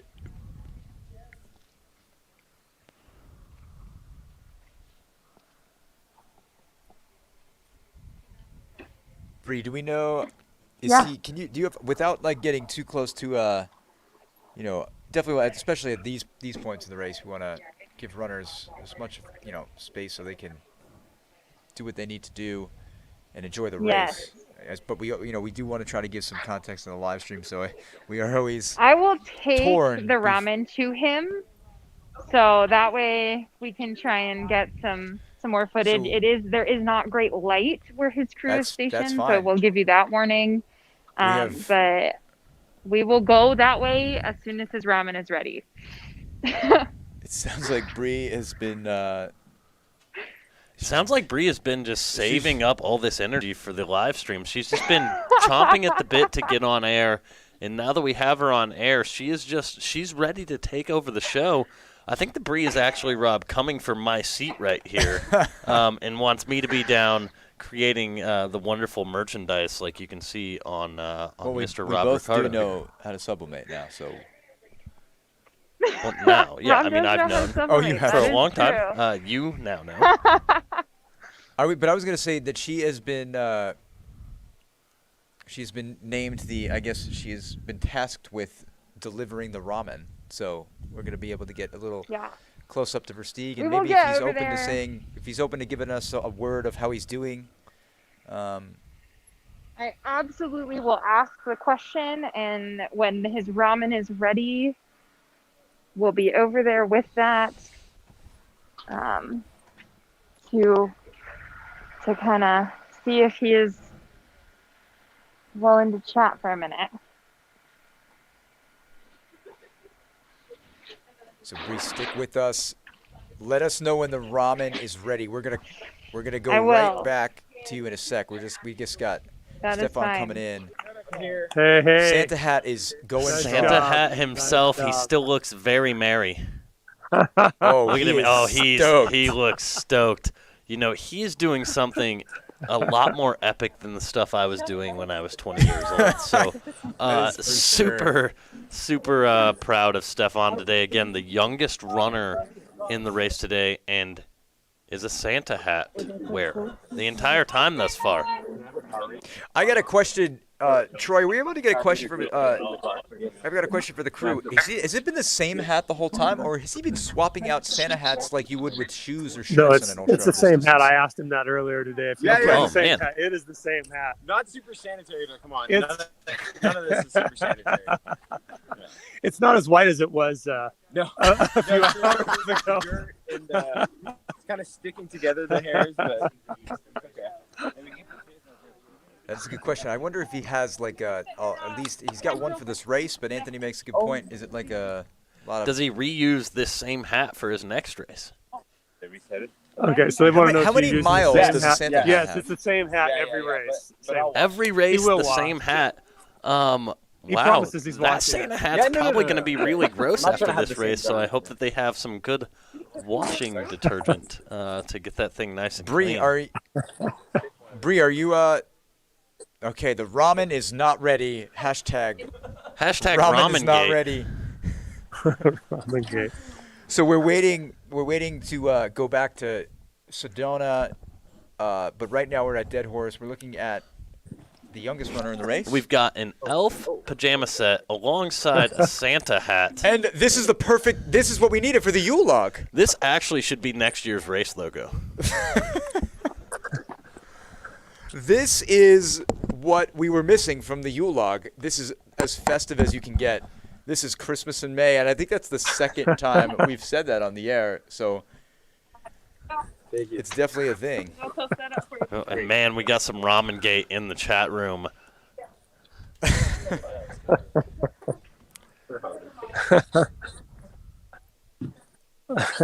All right, we're gonna go to. Can we bring Bree back in here in Sedona? Right. Bree is. Be careful with that Thank ramen, you. Bree. It's going to be I'm hot. working on it. Guys, our local EMT has offered to help carry the ramen. I think he's going to come Probably a with good me choice. to check on Michael. Just make sure he's doing all right. This We want to is make great. sure we keep all our runners healthy. So we are heading over to. We are coming with ramen. It Michael is ramen. Versteeg. Yeah. We're bringing him a cup of ramen. Is there anything else? Do you have any like soda or anything, or is it just straight ramen? He just asked for ramen. That is what right. he is asking for right now. So Well, I'm remember, going to ask his crew, he Travis, had do you think In-N-Out he'd be up for Burger, a I believe, at mini mile chat? up at Or he- Mingus Mountain. So he did. You know, that he may still be nice and filled up from that number 6 combo he had at from In-N-Out. That was somewhat fresh, according to his crew. We have Bree in the chat saying that she's got a fix for ramen suddenly. Wow. Have some ramen. It does need to sit for another minute or so. Mike, I'm getting questions from Rob and Matt. Are you willing to chat for a minute? Can you answer a question? Do you need some time? Absolutely. Absolutely. I will let them know. Jared's going to stay behind and just chat with you for a second. So Rob, I did just talk to Michael. He asked if we can chat when he leaves, so we're going to give him some time. And when he's ready to take off, we will check in with him, okay? All right. Are you good to stay until he leaves? Of course. We're here for it. All right, folks. Our new time is when Michael Versteeg leaves Sedona. Anthony, if you need to go, we can run it from here. We all are so hooked. We all haven't slept. The three of us are like, oh, we were. You know, but the good news is we're about 2 hours ahead of schedule from yesterday. Maybe not quite 2 hours, about maybe 90 minutes or so. Yeah, I'm from, closer to 90. So I'm so excited. I'm kicking the desk here. I mean, we've gone this long. Yeah, you do make a great point, Anthony. We have gone this long. We need to and that is, you know, I wanna That's thank actually Bree a for good asking, and- point, Skylar Hall. The whiskey man supplies his own whiskey. Of course, he doesn't need the aid station for the whiskey. He's the whiskey man. No way. He doesn't need us. He's got this. He does have an awesome crew. Have spent some time chatting with them. They are great. They are on it. They are in it with him, and that's really awesome to see. Since you got closer, did it? You probably were able to see much better, but it looked like from our end that he was kind of reclined, like he was like in a reclined chair with his legs up, getting a foot massage. Laying, it did look like there was some leg massaging, some foot massaging going on, from maybe his partner. I don't know for sure, but definitely some relaxing for sure. He definitely sounds tired, so that is where we're at right now. So that is where we're at. Bree is just giving us fantastic information here. I'm trying, guys. This is exciting. I'm excited to get to be a part of this. So No, this I've is been great. stuck in the office for the last 2 days. Well, Bree watching has been. everybody be a part of this. She's been a bit. She has been a part of it. She's actually been. She was feeding us information a lot yesterday. Because we just have so much going on, so much. Yeah, so we Bree can't also type. helps a lot with the packet pickups here at the office. So she knows a lot about a lot of these runners because she helps produce the lists of each runner's kind of merch kit. So she's seen a lot of names and where people are from. So, for instance, she was able to notify me that Corey Woltering was not the only Illinoisan in this race; that there were two. Right.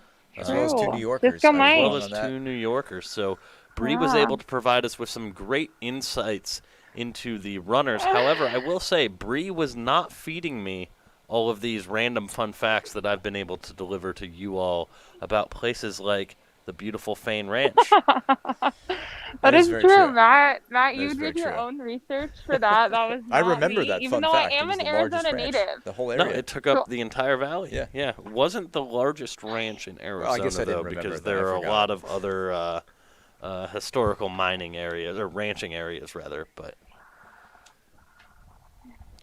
we got El Spacek. We're gonna go over back to Deer Yeah, I Dead will. Horse. Sorry. Yeah, let us know. We'll go bounce back and forth. But right now, Troy is telling us that we have El Spacek, bib number 1, coming in to mile 135.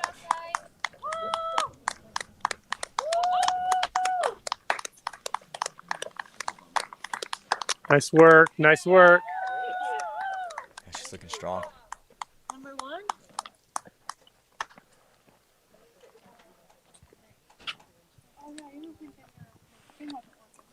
Oh, I think it's working now. If it bumped me to first place, it's working perfectly. Oh, I'm gonna go talk to my dad. Yes, we'll bring it to you. Go ahead. Okay, perfect. Can you also just fill up all my water, please? Sounded like she was talking about the GPS, because as many of you have seen, her GPS tracker was having a little bit of issues yesterday. She looks really fresh, right? Yeah, yeah. All set up for you.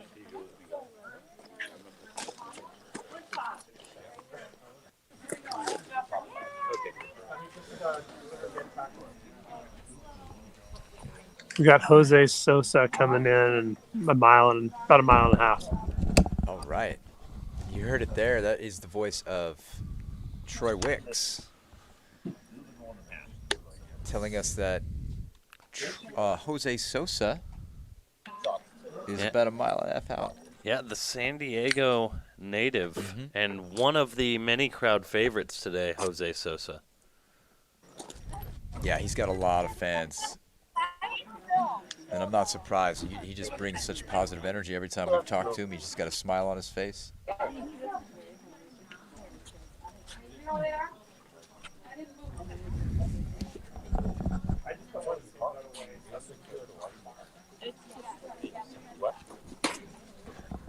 We are actually We are having an identical situation the last night. We 100% are. We are now finding out that Jamil Jam himself is 4 miles out from Roughly. Dead Horse, roughly. And based on the tracker here, he is at 131.3 as of 8 minutes ago, and Dead Horse Ranch is 135.6. So that would be a difference of 3.8 miles. I might be tired, but I can still do simple addition and subtraction. So that is quite wonderful.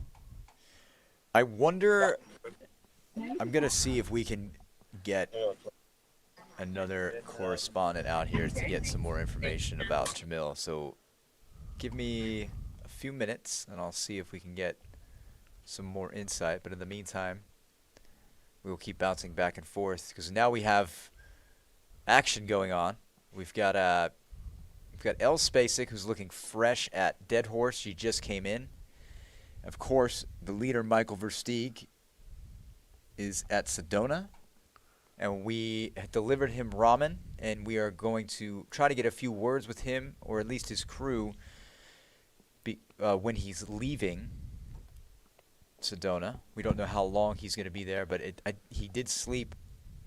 Again, as Matt said, he did sleep about 9 hours ago, so I don't know that he will take another long snooze if he does. And now we're finding out that Jamil is less than 4 miles out from the scene you're looking at now, Dead Horse.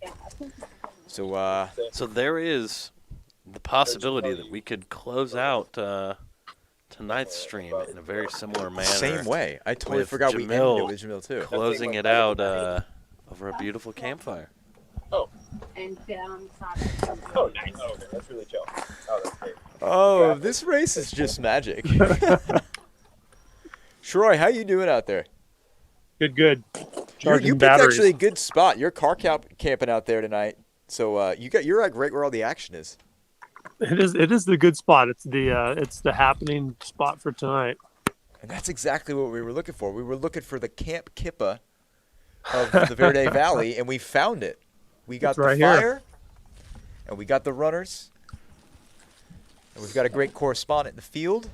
And it appears that the Jam Ram might be running. Oh my with God! The Eye of the Tiger, Jeff Garmire. Jam is running with Jeff. They are, according to these pings, The 1 legend minute and ago. the Ram. 1 minute ago, they were 1/10 of a mile apart. So, yeah, my guess is they are basically together. We are getting word from Bree. Bree, what's going on?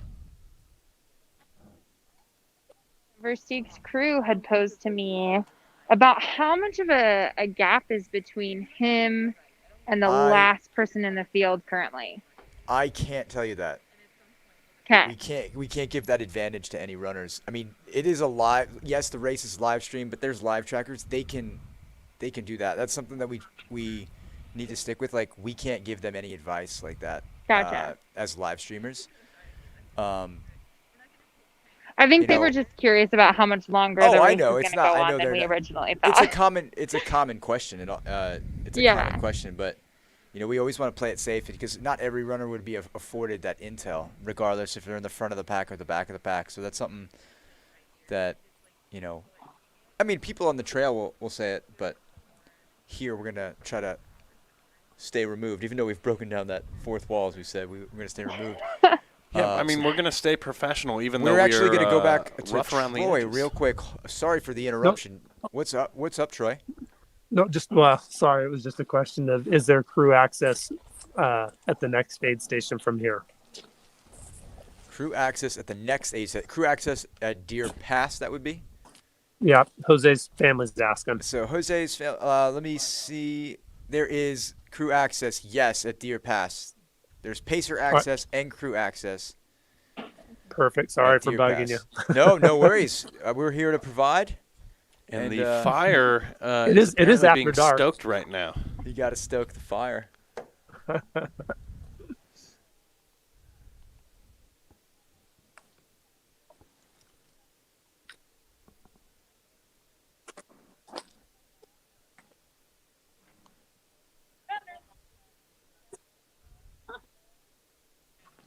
All right.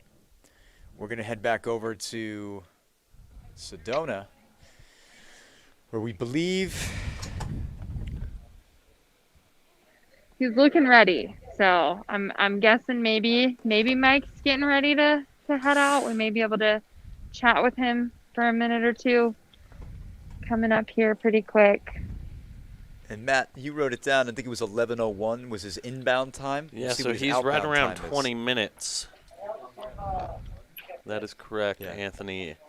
He got here at 11:01. He got to Sedona at 11:01.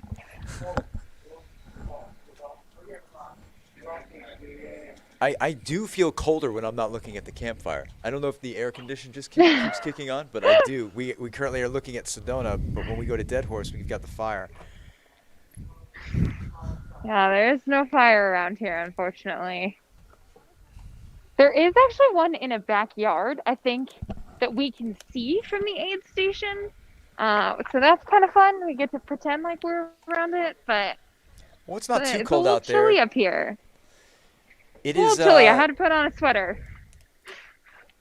Well, for Phoenicians, I guess it is kind of cold. It is 61 in Sedona currently, around 60, 61 degrees Fahrenheit. And that's about what it is in the studio right now, Rob. I like it cold, and so do our cameras, so we got to keep it cold. We've got some runners coming in at Dead Horse. Pop back for a bit.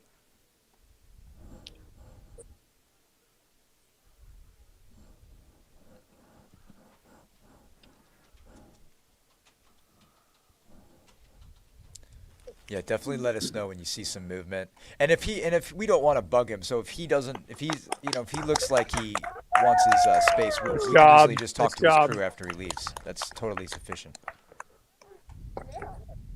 Oh, a little skip there. Yeah, I mean, all you have to say, you can even ask the question for us, so he doesn't, so he can keep moving. Just say, I'm just curious, how's he feeling? Jose, and what's his strategy going into night number 2? Job. That's Jose. Who came in just before Jose? Was that Whit Wisebram, bib number 12? Yes, it was. There he is. There we go, Whit. The ATLian, to quote the title of a famous Outkast album. Whit Wisebram, the Atlanta native. Yes. Coming through the Dead Horse Ranch It's the live station. coverage. Shout out to Whit. Oh, sure. We do have a question. There is Whit. Whit, how are you feeling out there, man? Feeling really good right now. It sounds good. Got some yerba mate in me. Nice. And some Got to see me fall on my ass. some mochi. There you go. Yeah. That's always helpful to watch somebody else fall down. Oh, literally just down the little Thank you whatever so it much. was. What was that shit that we went through? I don't even know. The river crossing was nice. Yeah, we're ready to keep rolling. I'm excited to get to Sedona. Man, Right on. Let's keep crushing. Right on. Thanks, you Yeah, guys. Have a awesome great job, night. Whit. Keep it up, man. Looking good. We're And I still at don't Dead know Horse. if Mr. Woody Wisebram is still in the chat, but we just were able for the first time to actually get a good chat there with Whit. So hopefully you all are still tuning in. It's awesome to see people who I have run with a handful of times when I lived in Atlanta out here, between Whit and his crew and his Pacers. So shout out to all of the Georgia contingent that is out here with Whit. Absolutely. I do have a question from Jared. Random question: is the red Cocodona 250 shirt that Rob, that's me, that I was wearing earlier, available for sale? It is. I still have it on, and it's going to be my uniform shirt when it's not cold. I believe you're talking about this Cocodona shirt. Question, Rob: is that the same shirt you wore yesterday, or is that a new one? I have multiples. I have more than one. Does that mean that I'm wearing a new one? No, but I do have more than one. Yeah, this design is actually something I drew in my sketchbook, and I'm pretty stoked that it ended up on a shirt. It is. So to answer the question, it is for sale. If you go to cocodona.com and click on the shop button, you will see the whole slew of offerings we have there. And it's actually kind of perfect. I'm going to go back to Sedona because the voice that you're hearing from our correspondent in the field is actually Brianna Stewicki, and she is a huge part of the Aravaipa Artworks department that makes all of the merch in-house. She basically handles a lot of all of our soft goods. So, yeah, would that be anything else you want to share about the making of this? Since we have you here, Brianna, the making of the Cocodona merch. Yeah, I mean, the shirt that you have on, Rob, is definitely near and dear to my heart. I feel like you and I, you drew me the picture, and I kind of got the opportunity to do what I wanted with it, and that was really exciting. So I do maybe have a particular fondness for that in our lineup for Cocodona, but everything we have is really beautiful. I mean, I'm biased because I make it myself, but we've put a lot of thought and effort into what we offered for this race as far as our merchandising goes, and I'm really proud with what Jamil and I kind of came up with as far as what we wanted to offer. And yeah, it was fun. Definitely the merch store will stay open for a while, so if there are fans out there who want to rep the inaugural year of the race, you can purchase those things in our shop. I will hand make them for you. So actually, what's really funny is I get notifications when anybody buys things, and somebody just bought something. So that's pretty fun. Fun little fact right there as we are talking about it. Well, we Thank you, Rob, for drawing such a beautiful mountain view. Oh, just a sketch. Got a sketchbook full of random things. Well, actually, the true story behind that sketch, it was one of the ideas for what the belt buckle or the logo would be. So it was cool that it was kind of became something of it. Something had become of it. So yeah, the links are right there in the chat, so you can click it and go check it out. I am curious, Rob, have you showed off the back of that shirt at all? I haven't. The back of the shirt actually has all of the towns and main stops along the way. If I wasn't so cold, I would probably take my sweatshirt off. And maybe I could. Your one-of-a-kind sweatshirt.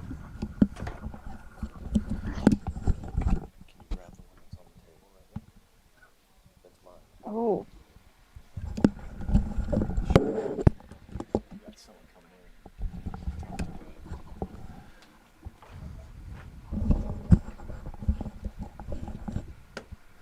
So. Yeah, I've got you, Troy. Just give me. We're gonna go to Troy real quick. This is Sarah O coming in. Sarah Ostazuski. Hey, nice job, you guys. Great job, guys. Can I reset your tracker real quick? Oh.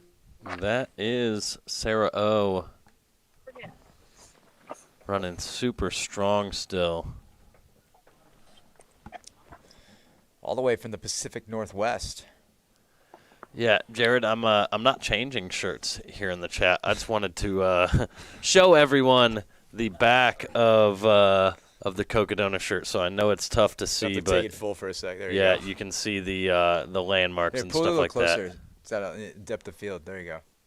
So yeah, trying to show you that. Not going to go bare-chested. YouTube should rightfully so shut us down if that were to happen. So. Yeah, we're so right.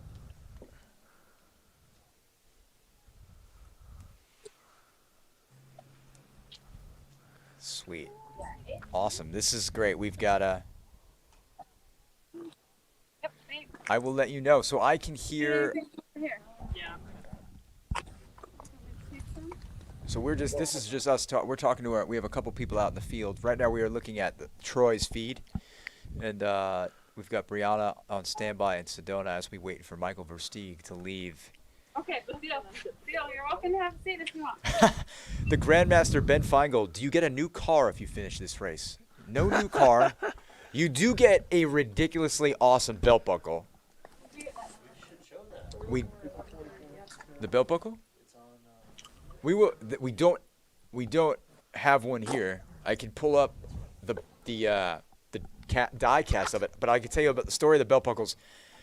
I picked them up myself from Jason, who printed them on Arizona copper down in Casa Grande, or at least that's where the buckle exchange happened, which is about 50 minutes south. This sounds like a drug deal or something. A buckle exchange went down. I believe he lives down in Tucson, and we had a local artist down there make an amazing belt buckle for all the finishers. I'll try to pull it up real quick. I know where it is. Just a lot of tabs in here. I got to pull it up.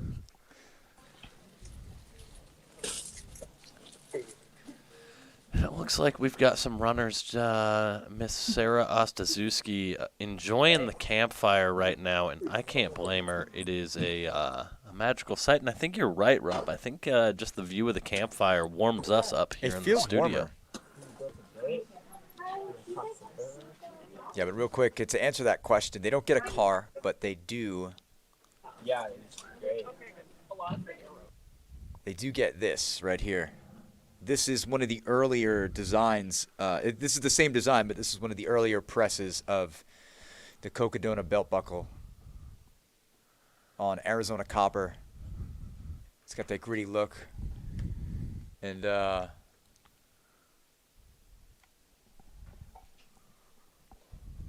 yeah, I could attest this is what they look like. I got to take a sneak peek. Robert, you the only person who has seen these belt buckles in person? In person, aside from the manufacturers. Let me while we're waiting, and let's get warm near the fire. Let's pull that view up because I was getting cold. But I can say this. I will tell you without boring you with the full story. I picked up the belt buckles on Sunday night, just a few hours, not a few hours, I don't know, less than 12 hours before we had to be on the air because they were ready, and there was pretty much the exact number that we needed, so I was going to see if I could save one for the live show stream on the air, but I was like, you know what, we got to make sure we have all of them at the finish line. But I made the buckle transfer to Jamil himself. He did not even look at them but I touched it, so I'm wondering if it's bad luck. Well, I'll never be able to run or finish Cocodona. I'm very a superstitious person when it comes to that. So maybe I'll use that as my reason for a DNF if I ever run and it doesn't work out in my favor. Do you think Jamil is carrying all the buckles in his pack? No.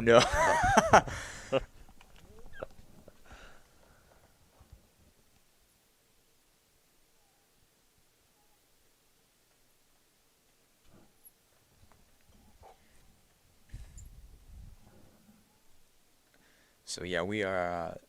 Anyway, we transferred the buckles, and no, it was just a quick car transfer, and then they made their way up to the start line, and they're on their way up to the finish line at Flagstaff. So Jamil doesn't have them all in his pack. I don't think so, but we loved the design when they came in. It was actually the first rendition from the artist, and then Jason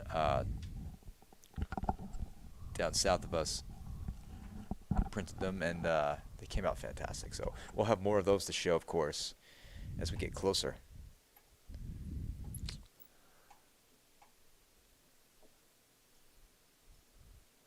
We don't have quite as good of a view of the fire now, but at least Sarah O and her pacer are staying warm, getting some photos taken. Hopefully they will share those on Instagram, tag it at Aravaipa Running, and use the hashtag Cocodona250. Cocodona250. You can right also there. tag at Right Cocodona250. On the bottom of your screen. That is correct. So, and look at that. Now that the photo's over, they're giving us our view of the fire back. It's very kind of them, I might say.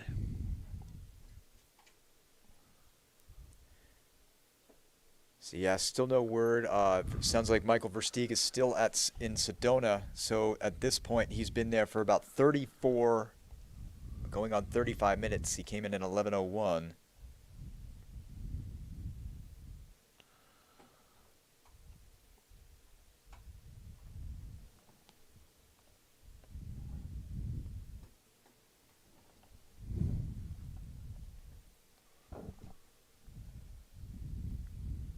right, and we are awaiting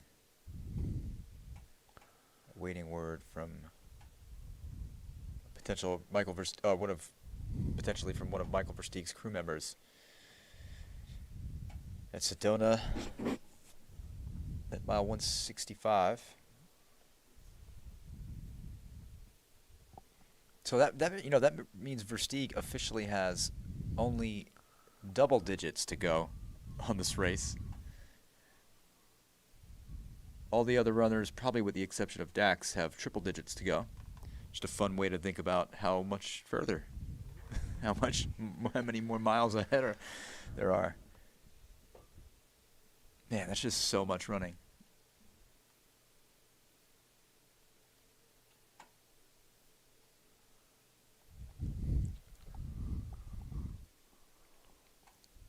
So we're getting word. We just got word from Brianna that I'm actually going to bring her on so she can share it. So Brianna, you're live right now. Can you just tell us what you just Great. You just Yeah. heard? So I just chatted with one of Michael Versteeg's crew. Looks like he's trying to head out in about the next 15 minutes is what it's looking like. Yeah, so the word right now is just he's about as good as you can be after 160 miles. Oh, there you have it. He's about as good as you could be after 150 miles.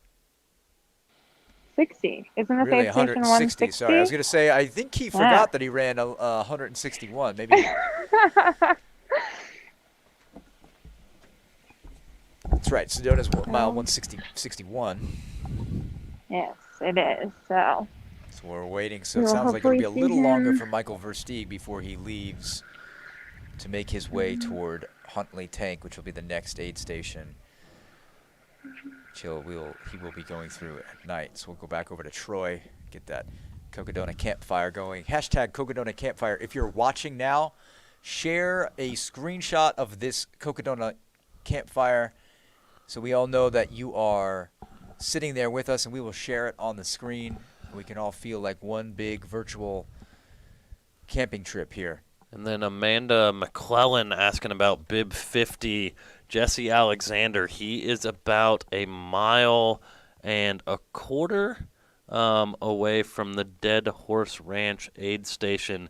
So your question was, will we see them on live tonight? So that's a question for you, Rob. Are we going to stay and see Jamil and the Eye of the Tiger, Jeff Garmeyer, come in? They are approximately 2.8 miles out from the aid station, moving at a speed of 3.1 miles per hour. So that is less than an hour before we get Jamil Coury and Jeff Garmeyer, the legend, the FKT king, the fastest known tiger, at the Dead Horse Ranch aid station, where Jamil will be picking up our very own Skylar Hall. I don't think I can get off the air, so I plan on staying, and neither of you are expected to stay. I know my way around the technology, not nearly as well as Anthony, but I know my way enough to keep a few feeds up. And because I already am sleeping here, that's 100% true. I am going to make sure we get the best coverage possible.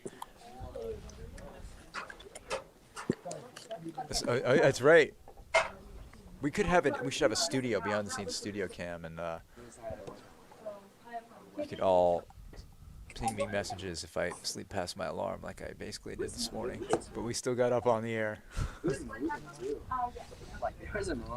I did wake up. I fell asleep last night on the couch, and I woke up this morning to my wife shaking me and saying, "You have to be on the air." But we made it here. We got on the air right in time.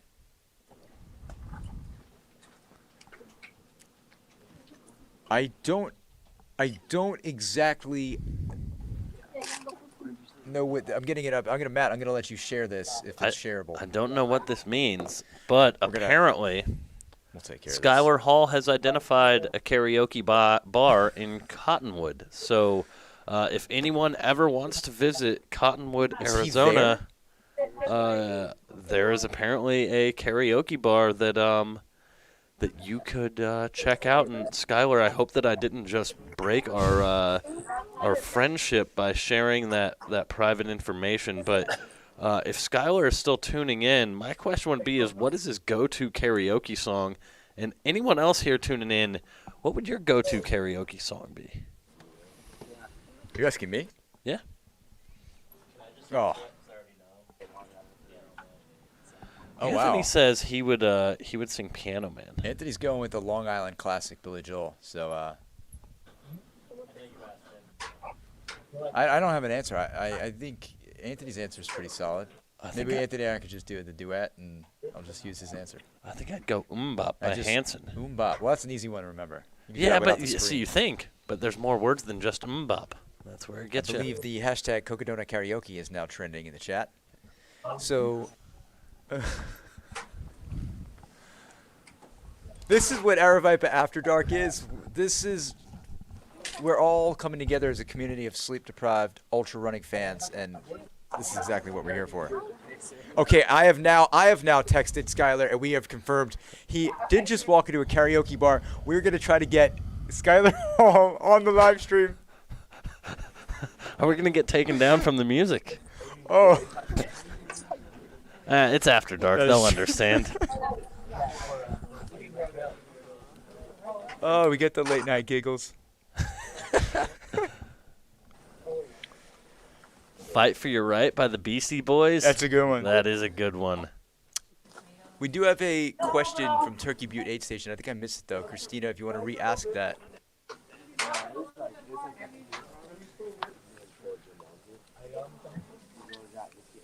Aravaipa's getting weird over here from Jem Rooney.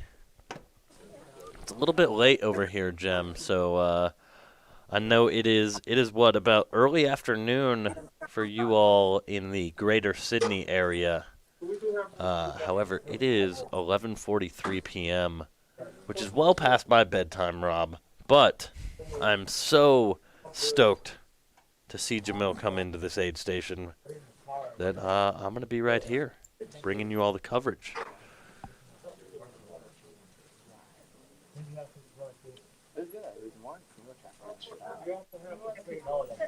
All right, we're going to bring in Skylar in a little bit. So it looks like we get a bit of a night developing now. We've got Sarah O joining us we're actually joining in on Sarah at the campfire, and we are awaiting Michael Versteeg, the race leader in Sedona. We got intel from Bree in the field that he's probably about 10 to 15 minutes at this point from leaving.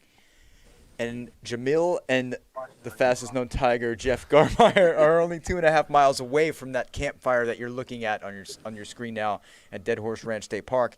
And the newest development is that Skylar Hall might be joining us from a karaoke bar in Cottonwood. This is a very special treat for us and for all 300 plus of you still joining us in the chat room, or on YouTube and Facebook, I should say, with many of you joining into the chat. So if you're just waking up, we are still going strong here, because if these runners are putting in everything they've got, so are we. Do you think Sarah O is tuning into the live stream there? I don't know. I mean, if she was, do you think she would wave at us? I think she would wave at us. And there would be a little bit of a delay. I don't think she might have just been probably checking her GPS. That'd be really cool, though, to see someone sit down at the campfire and just tune into the live stream. Yeah. And just to point out, Sarah O running super strong. She was my dark horse pick at the beginning of this, so super excited to see her in what I believe is uncharted territory for her, just absolutely crushing it.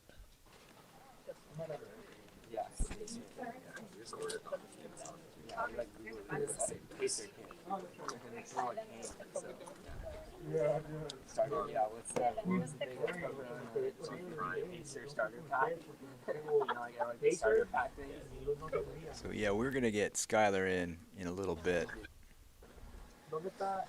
That's a double Skills of Fresh drop in. You know, we had him in person, and now we're gonna have him out there. I mean, what more could the people really want right now, Rob? We're going to get Skylar Hall. Potentially. At a karaoke bar in Cottonwood. Probably from the outside. It would be tough to hear with the music, and plus we will have a probably royalty issues, which we try to avoid. We definitely are. If he is, I'll be able to preview him before he comes in. So I will. If he is listening, I will tell him to do it from the outside. He said he's just kind of checking out the area as he's waiting, because he will be pacing Jamil throughout the night.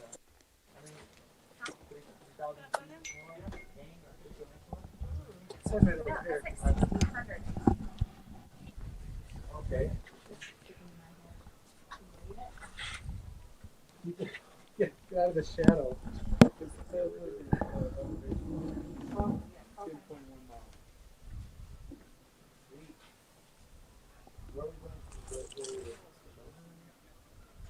Eventually, but you're going to hit another, there's one more waist step. I like that one.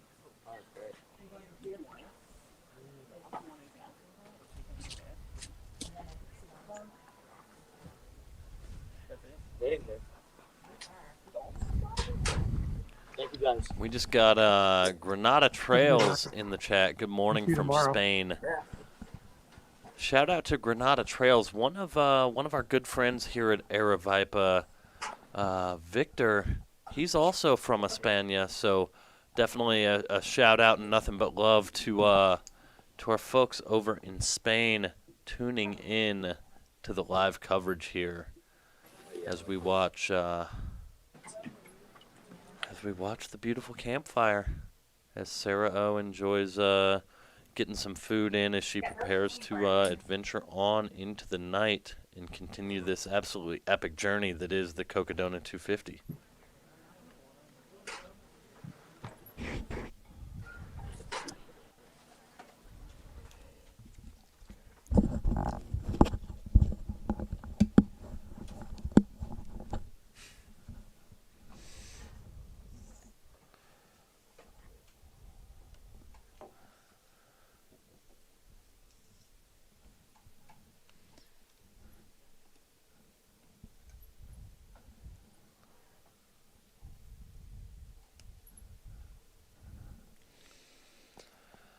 We got someone checking in from Copenhagen, Denmark. Copenhagen, shout out to Denmark.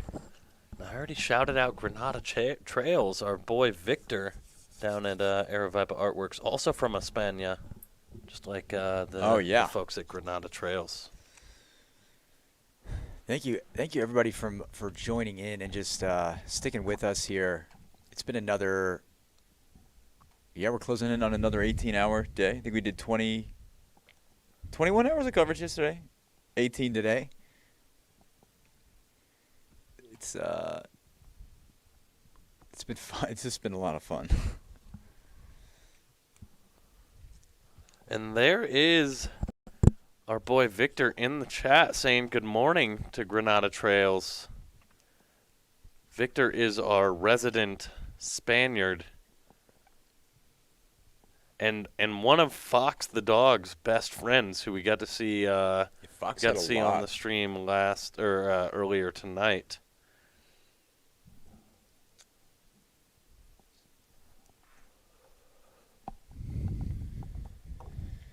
So yeah, we are just hanging out at the fire.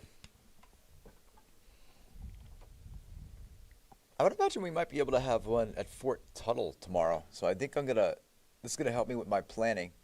I'm gonna make sure we have a night cam at Fort Tuthill in Flag, because I'm gonna think there's probably some kind of ambiance like this awaiting us. And again, shout out to all of our sponsors here for Cocodona 250. Of course, Goo, Run Gooder, Kogala Light, Gnarly Nutrition, Squirrels Nut Butter, and of course, our presenting sponsor, Salomon. We've got a great, really great support from all these sponsors. And enjoying yet another French toast flavored goo. Because I think we'll be running through the night.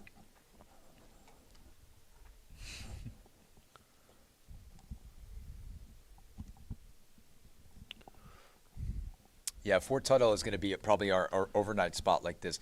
This was not originally in the plan. We kind of discovered what works well last night on the fly. We had a really great camp cam from Colton and Ashton Canstrup out at Camp Kip at mile 65, and now we're getting a great camp cam, which is just really good for the ambience and just to see the runners gather. Now we're getting it from Troy Wicks at Dead Horse State Park. So.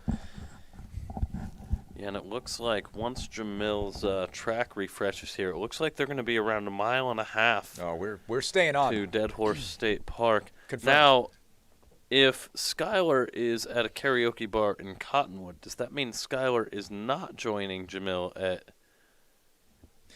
We're gonna find out. Parkview? He could just have been driving through the area, and he found said karaoke bar. Well, No, that is incorrect. There's no mistake in this. His direct quote. He said, "Well, I did just walk into the karaoke bar in Cottonwood." So it's not like he stopped by. He walked into it.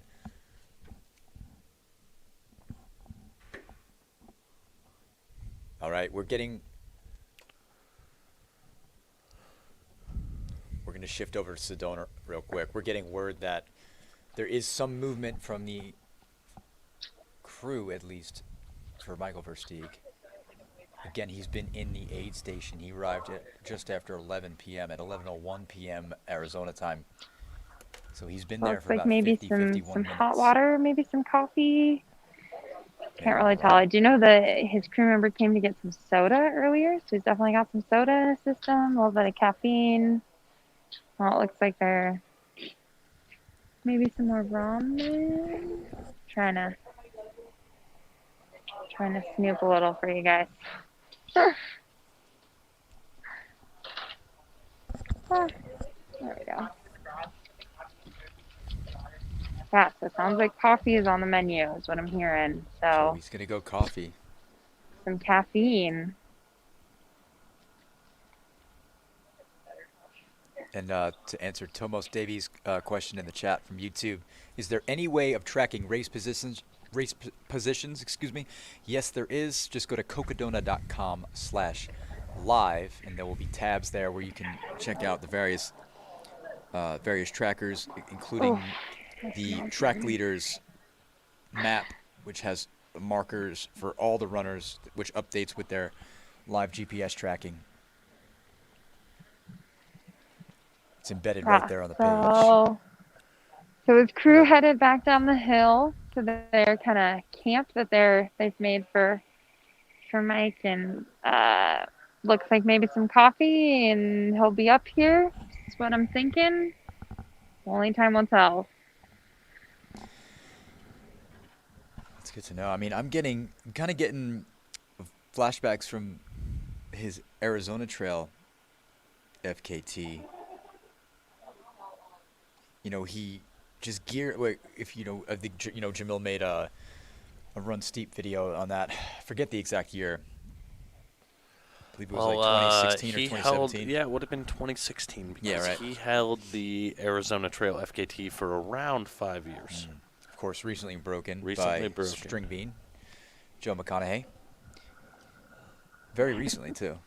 Just out 13 hours, 3 days. Oh, sorry, 13 days, 3 hours. But yeah, Michael's time of in the 15-day range. And, I remember just watching all the footage of him just taking his time, getting what he needs, and running through the night. So.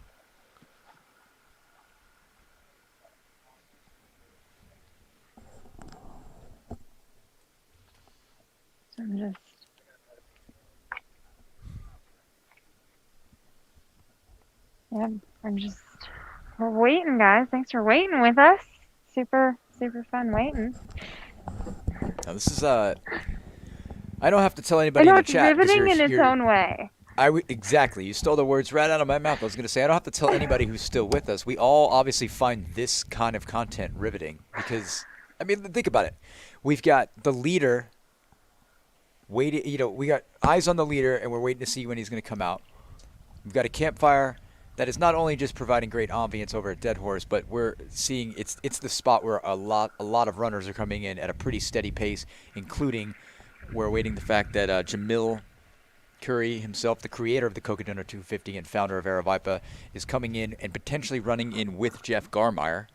Yeah, and I mean the tracker makes it look like they are right together. Yeah, I don't doubt it. It's it's races like this. You just start working together. Wait, are they? Jamil's track hasn't updated in 14 minutes, and Jeff's just updated. Okay, got it. See, that's the key when you're looking at the live track. You also have to pay attention to when each person's spot tracker is updating, because that gives you a little bit truer indication on where they are based on the last kind of GPS ping they've had or satellite ping they've had. And again, yes, we really appreciate all 300 plus of you hanging with us in these late hours.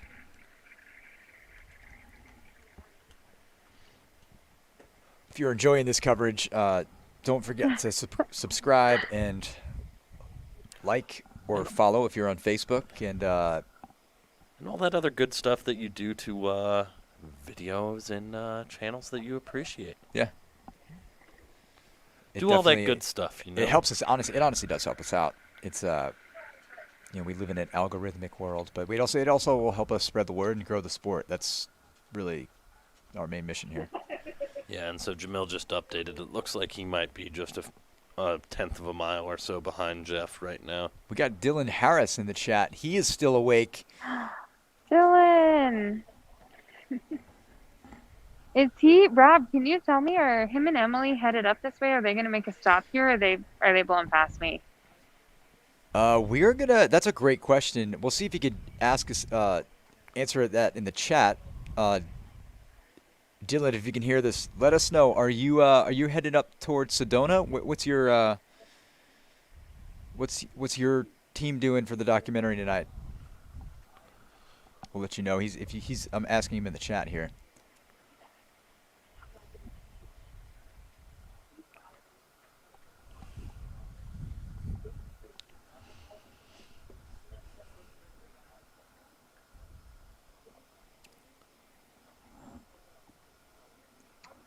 Rob, Matt, how was your guys' pizza from earlier?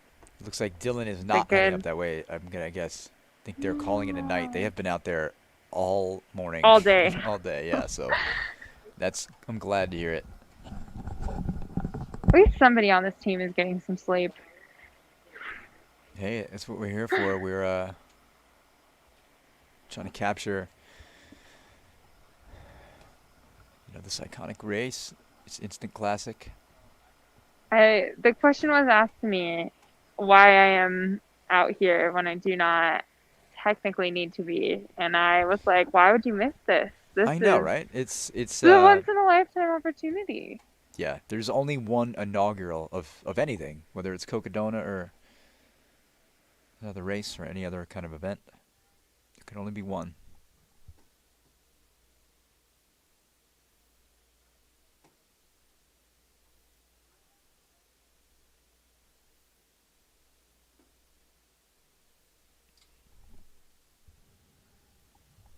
So if you are still with us here, we are eagerly awaiting Michael Versteeg to exit Sedona aid station at mile 161 on the Cocodona 250 course. He has been there just about an hour. He came in at 11:01, and it is now midnight. And we got word that there's another runner coming in to Dead Horse. Pop over there real quick. Yep, but we see headlamps. And Troy, did you say you think it was Jesse Morton Langhag? Yes. All right. Number 50, I think, right? Yeah, no, that's Jesse Alexander. Oh, yes, number 50. Yep.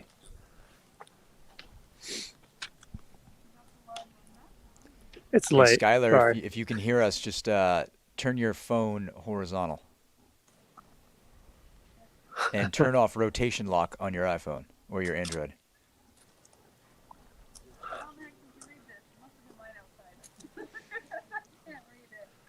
So we will be bringing Skylar in shortly. We're just waiting for Jesse Morton Langhaug to come into.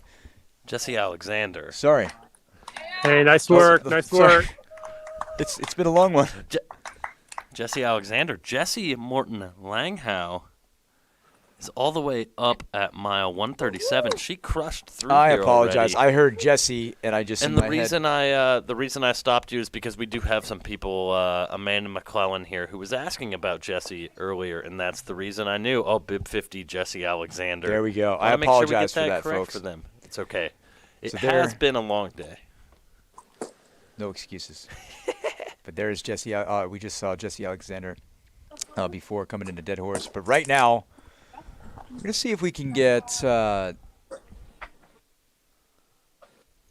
sorry, Skylar. We're going to have to pause. We have Michael Versteeg exiting Sedona. We will go to Skylar after this. We have.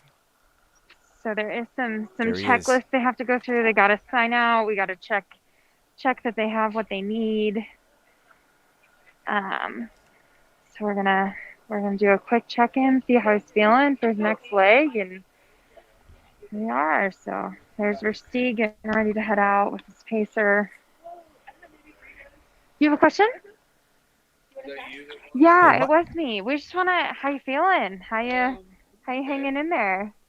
Severe and unrelenting pain. So severe and unrelenting pain is what I'm hearing from the whiskey man himself. Do you have a strategy for the rest of these 90 miles? You're close. 95? The only fucking race where that's close.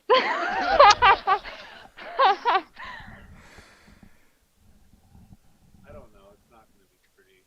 I'm in quite a bit of pain. I'm not quite sure how to fix it, but how these things go, it'll either fix itself or Yeah. it probably will.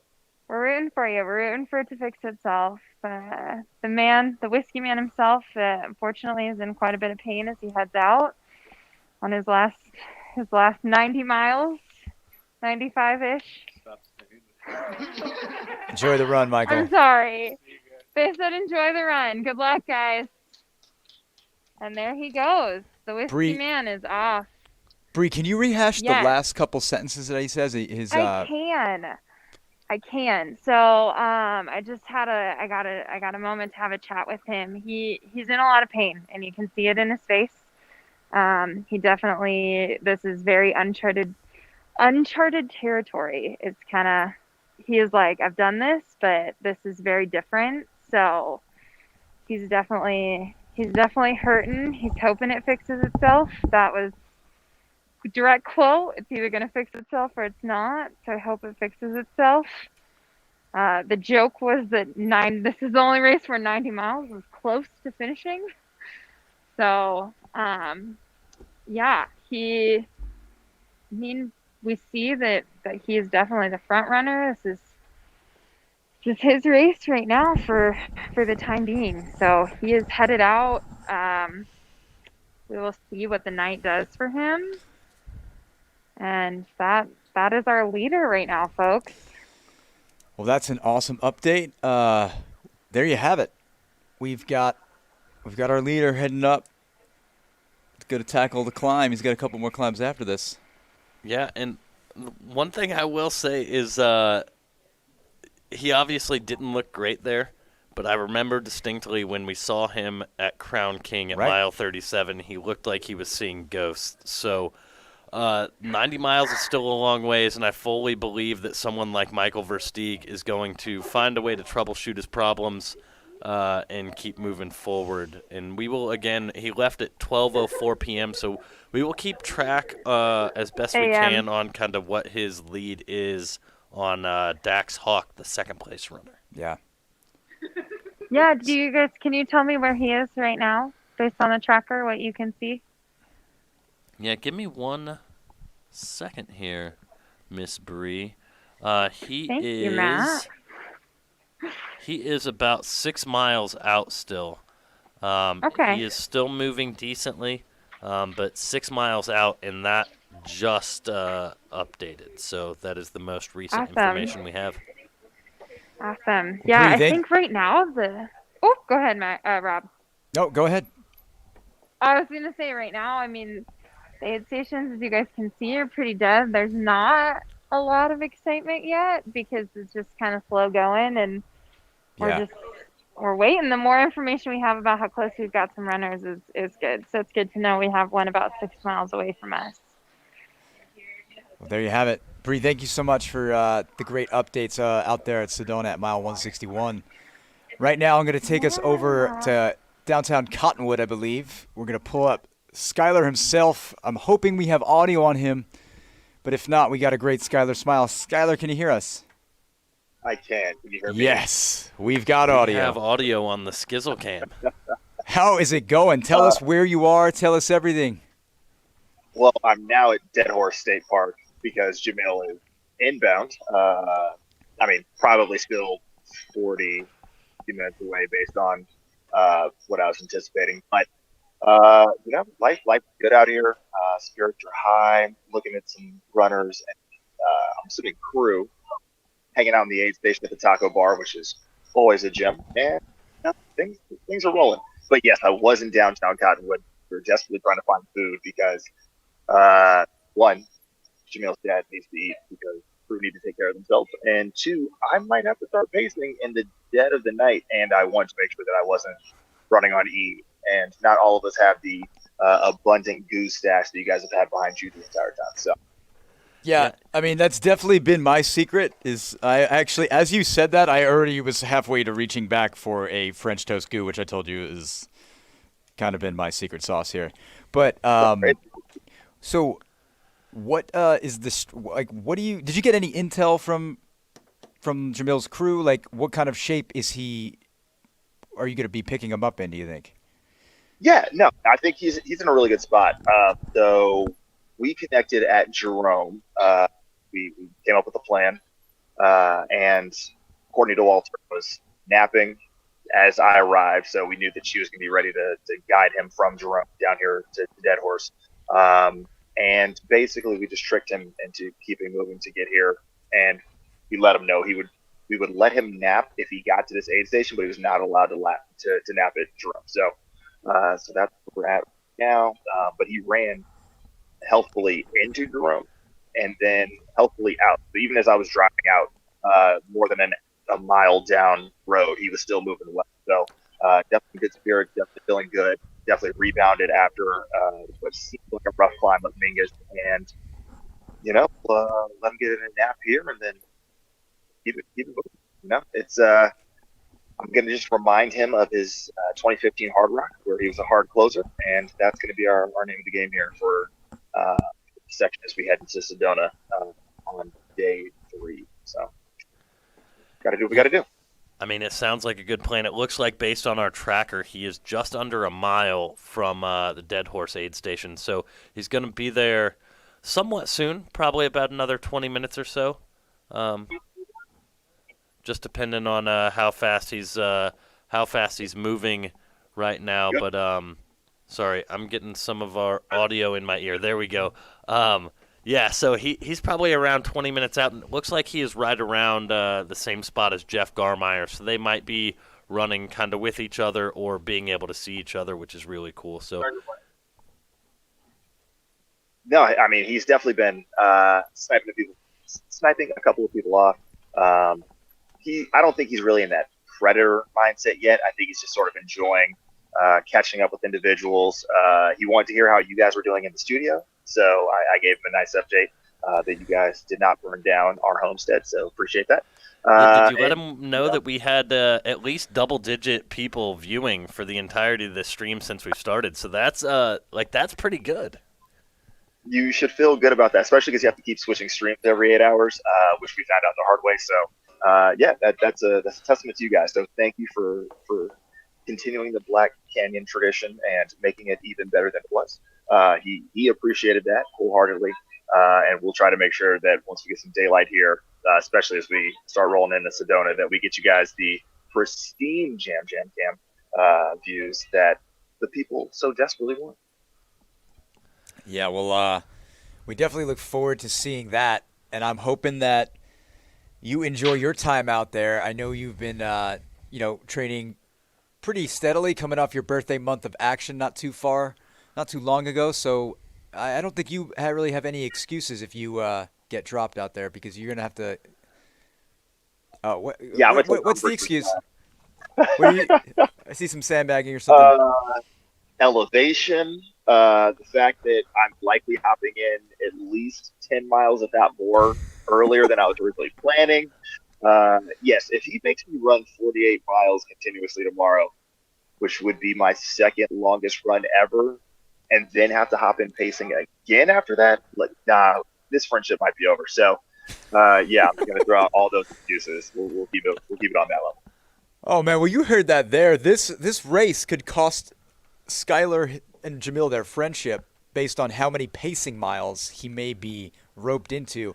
Well, either way is I'm going to throw this one to the chat. I think I would like everybody in the chat to say yes or no, or yes to Eldon or no to Eldon. Do you think Skylar is going to end up having to do the climb up Mount Eldon, which we know he does not want to do, or is it a no way he's going to stay on the ground, keeping it flat? Even though he's at 7,000 feet, he's going to be still running flat and staying low. There's no Eldon in his future. So give us a yes if he's climbing, or give us a no if he is going to stick to his own plan. I think he's definitely in the chat. A hell yes. All I'm going to say is, Skylar, you better get your poles ready, because you're going up Eldon, my buddy. We got to give the people what they want. I think it's funny that you would even think I own poles.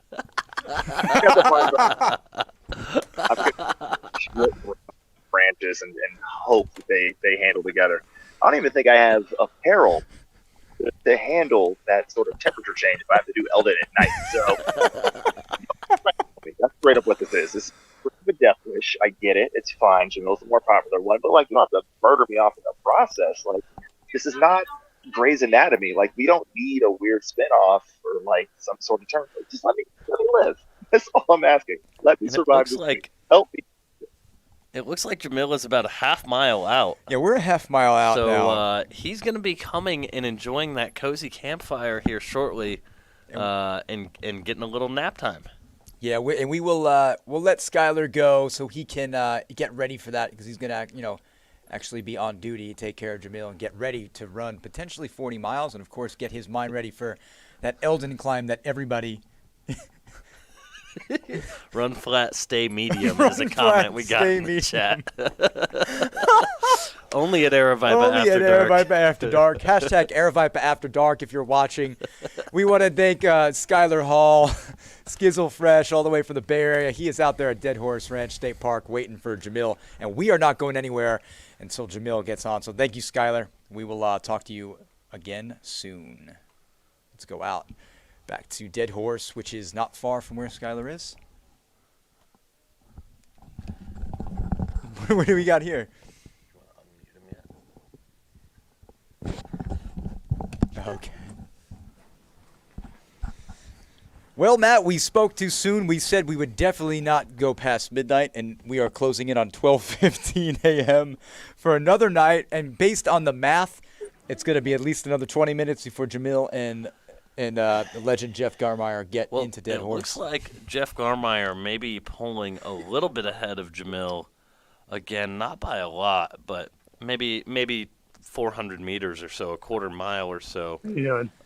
So Jeff Garmire, the fastest known Tiger, should be coming into Dead Horse here pretty soon.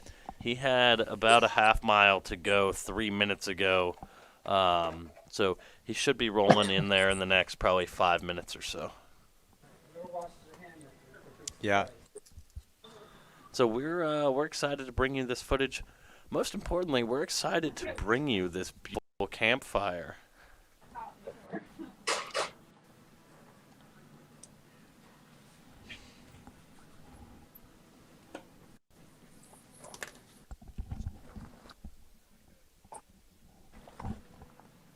We can hear you. Yeah, we can hear you, Tony. So, Tony, let's give you a little you can't hear Tony out there, but we can hear Tony, and I'm only bringing it up because we have our drone pilots for tomorrow, or one of our drone pilots actually already getting ready at his new location, checking in and making sure he's got some internet and can hear us, and we're looking like in good shape. So pretty excited for the views we might be getting. You have a good night, Tony.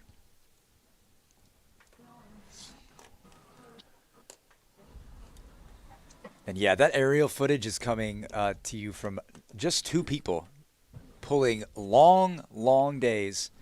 They are amazing drone pilots. We've got Tony Hill and Troy Wicks. Troy is actually filming right now this beautiful campfire scene at Dead Horse. Not only are they amazing drone pilots, but they are also bringing us a lot of on-the-ground coverage because, as we've said, to provide you with the coverage you need, it takes a lot of volunteers, and we didn't have a lot of volunteers. We had a lot of great volunteers, but these two pulling double duty has allowed us to provide you with just a little bit more incredible I content. see headlights coming, you guys.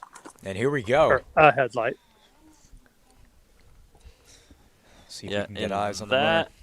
Who might that be? That should be Jose? No. He already came in. Jose already came in. Sorry, I'm getting excited here. I know. It's Wait, the is this Jam? No, this should This be. This is. Jeff. It's gonna be Jeff or Jam. This should be Jeff, Eye of the Tiger, Garmire. This is Jeff, and this might be our first sighting of him actually wearing the tiger print, because I believe he put it on after he left Mingus, and I don't think we had eyes on him there. Is that correct? I don't remember seeing him in it at Mingus. It's been a long day, though, so the last thing I really remember about Jeff was him getting the water shower right outside the aid station there of Mingus. Yeah, that was one of the best moments and highlights of it was quite hilarious. Of the day. We've had a lot of really good highlights, though. Yeah, it's going to take a long time to cut up this highlight reel, folks, but yeah, we were meant to make notes of Anthony, you of taking iconic, notes over there? Of iconic things that happened for Anthony, so that he could cut those up and give them to I will you task very myself quickly. with editing them. Don't worry, I'm not going to put Anthony through that. But yeah, we are going to make sure that we get through all of this live coverage and bring you the best moments sometime after this event. Sorry, but I think the best moments are yet to come. I think they are yet to come. I honestly do. You know what I think is going to You're be absolutely great? We're the lights Seeing are getting the closer. golden hour in downtown Flagstaff. Yeah, the golden hour in Flag is going to be amazing on Saturday. Hey, nice job, you guys. There he is. That's a tiger. That is Jeff Garmire. How are you doing out there, Jeff? Yeah. It's on. Oh, did you stuff it in? Let's see if we can get any word from the fastest known tiger, Oh, the there it legend is. Jeff Garmire. How you doing, Jeff? Doing great. Good. Beautiful out there. Oh, it sounds good. I don't think I've heard Jeff say a negative word yet. Nah, my foot kind of hurts. My socks are wet. I need to change them. That Verdi River. Yeah. So I see you switched to the tiger kit. Can you tell us, Yeah. was putting it on the back half part of the strategy? Yeah, it's my ass kicking outfit. We'll feed you over here when you're ready. I mean, I you just heard it absolutely right love it. there from Jeff Garmire, and that means that Jamil should be coming in relatively soon. That's right. We are waiting for Jamil. Jam coming in to wrap up the coverage for day 2. Just this is literally. We thought we were going to get out of here a little earlier, but it's looking like 1 a.m. Oh, wait. 1 a.m.-ish again. We've got headlamps, and they're moving in pretty. Oh, pretty that's swiftly. definitely a Those are Kagalas Kagala there. light. Is That's that Jam? definitely a Kagala light. It's a Kagala. It's Jam. The Kagala lights, you wear them around your waist or your chest, and they kind of have a nice throw. So you can see he's got a big. Yeah, there he is coming in right now. I think he's Pretty letting somebody amazing. else. Look at how much of that trail is lit up right now from those Kagala lights. Yeah, shout out one of our sponsors here. So I think he's letting Camille pack the Kagala.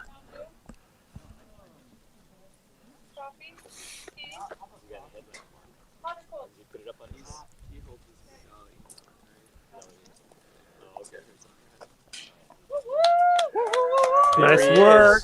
Nice work. Coming into Dead Horse, that's Jamil Coury and his pacer Courtney DeWalter. Yeah. Wait, what? Oh, yeah. Yeah, I gotta reset it. You want to sit down while I do it? It's not gonna take long.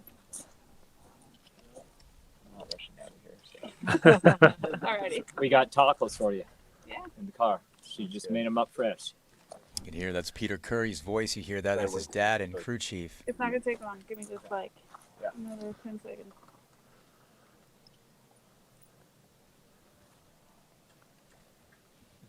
And we're going. Just gotta put it back on now.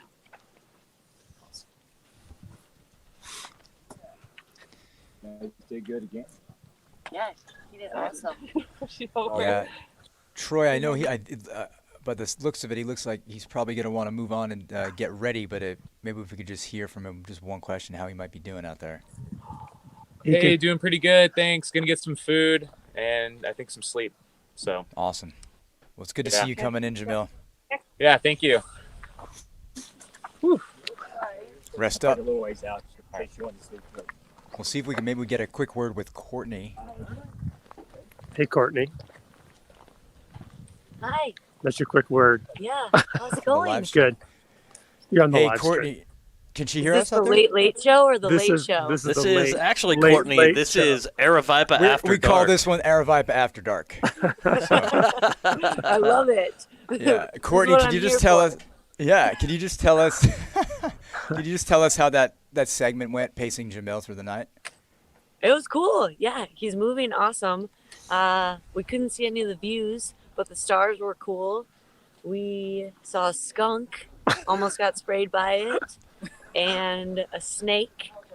And Did you actually yeah. see these, or were these hallucinations from Jamil? We actually saw these ones. Okay. Yeah. Good to know, because with you, we're not always sure, but you actually are fresh, so they're definitely the real animals. That's a good question. How are you guys? Oh, we're doing fantastic. Loading up on lots of goos, and we're treating it just like an ultra ourselves. We are closing in on hour 19 for day 2, and we're going to be back here in a few hours to get the stream going. You guys are amazing. Thank you so much. No, thank you for taking the time, and we'll see you and Kevin and the rest of the crew out there hopefully tomorrow. Or maybe, Yeah, for sure. Awesome. Have a good one. Have a good night. See you guys. See you. Tomorrow is actually Rob, Tomorrow, that's why I later paused. I was today. like, well, maybe it's already tomorrow. So, Rob, I'm going to call it a night too. Yeah, so are we. That's actually a perfect wrap. Troy, thank you for that right there. Have a good night. Troy will be flying. Yeah, thank you so much, Troy. Tomorrow. We are going to wrap it up here. But before we do, Matt, any last final thoughts about day 2 of the Cocodona 250 presented by Salomon? Yeah, I mean, it looks like people have run a really long ways. And I don't mean that in this simplistic term, but you can see it. For instance, Michael Versteeg at the Sedona aid station where he had a 6-mile lead. Looks like he was seeing ghosts. You had Michael McKnight, who was having some issues and had to pull from the race. We just saw Jamil come in there, who looked like he definitely needed a little bit of sleep. So, Definitely tired. tired. All of these runners are in really good hands with their pacers and crews. But it just goes to show you that this course is really hard, even though the hardest part was done really early. So even on day 2, people are really starting to struggle late into the night, and I'm excited to get here in the morning and kind of get here in a few hours and see how things have shaken out. Like I think I've said this before. I think I said it on air, but so I might be repeating myself. But if you could give yourself a free pass from sleep for 1 week a year, this would be the week that I would choose it, because we can keep going and get more runners coming in and get the stories and get the great views. But Hashtag 2022. We have to leave room for improvement on there this is race coverage. 2022 potential. So we potential to go that long. We'll see. I think it's in the cards, and we will see you regardless tomorrow. Well, Later today. We'll see you at 6 a.m. Arizona time. So that's Arizona's currently incongruent with Pacific time. So we will see you at 6 a.m. Pacific time. That's 9 a.m. Eastern. And checking out, I am Rob Riccardo. I'm Matt Feldhake. And this has been Aravaipa After Dark. Yeah, thanks for tuning into the Cocodona 250 Live presented by Salomon. We'd like to thank everybody, and remember to hit that subscribe button and hit the bell icon so you get alerts when we go live again tomorrow. We'll have multiple streams, and we'll see if we can have a similar setup that we did today. So it's going to be a good time. It's going to be a good one. That's it. We are going to wrap it up now. We'll see you in a few hours.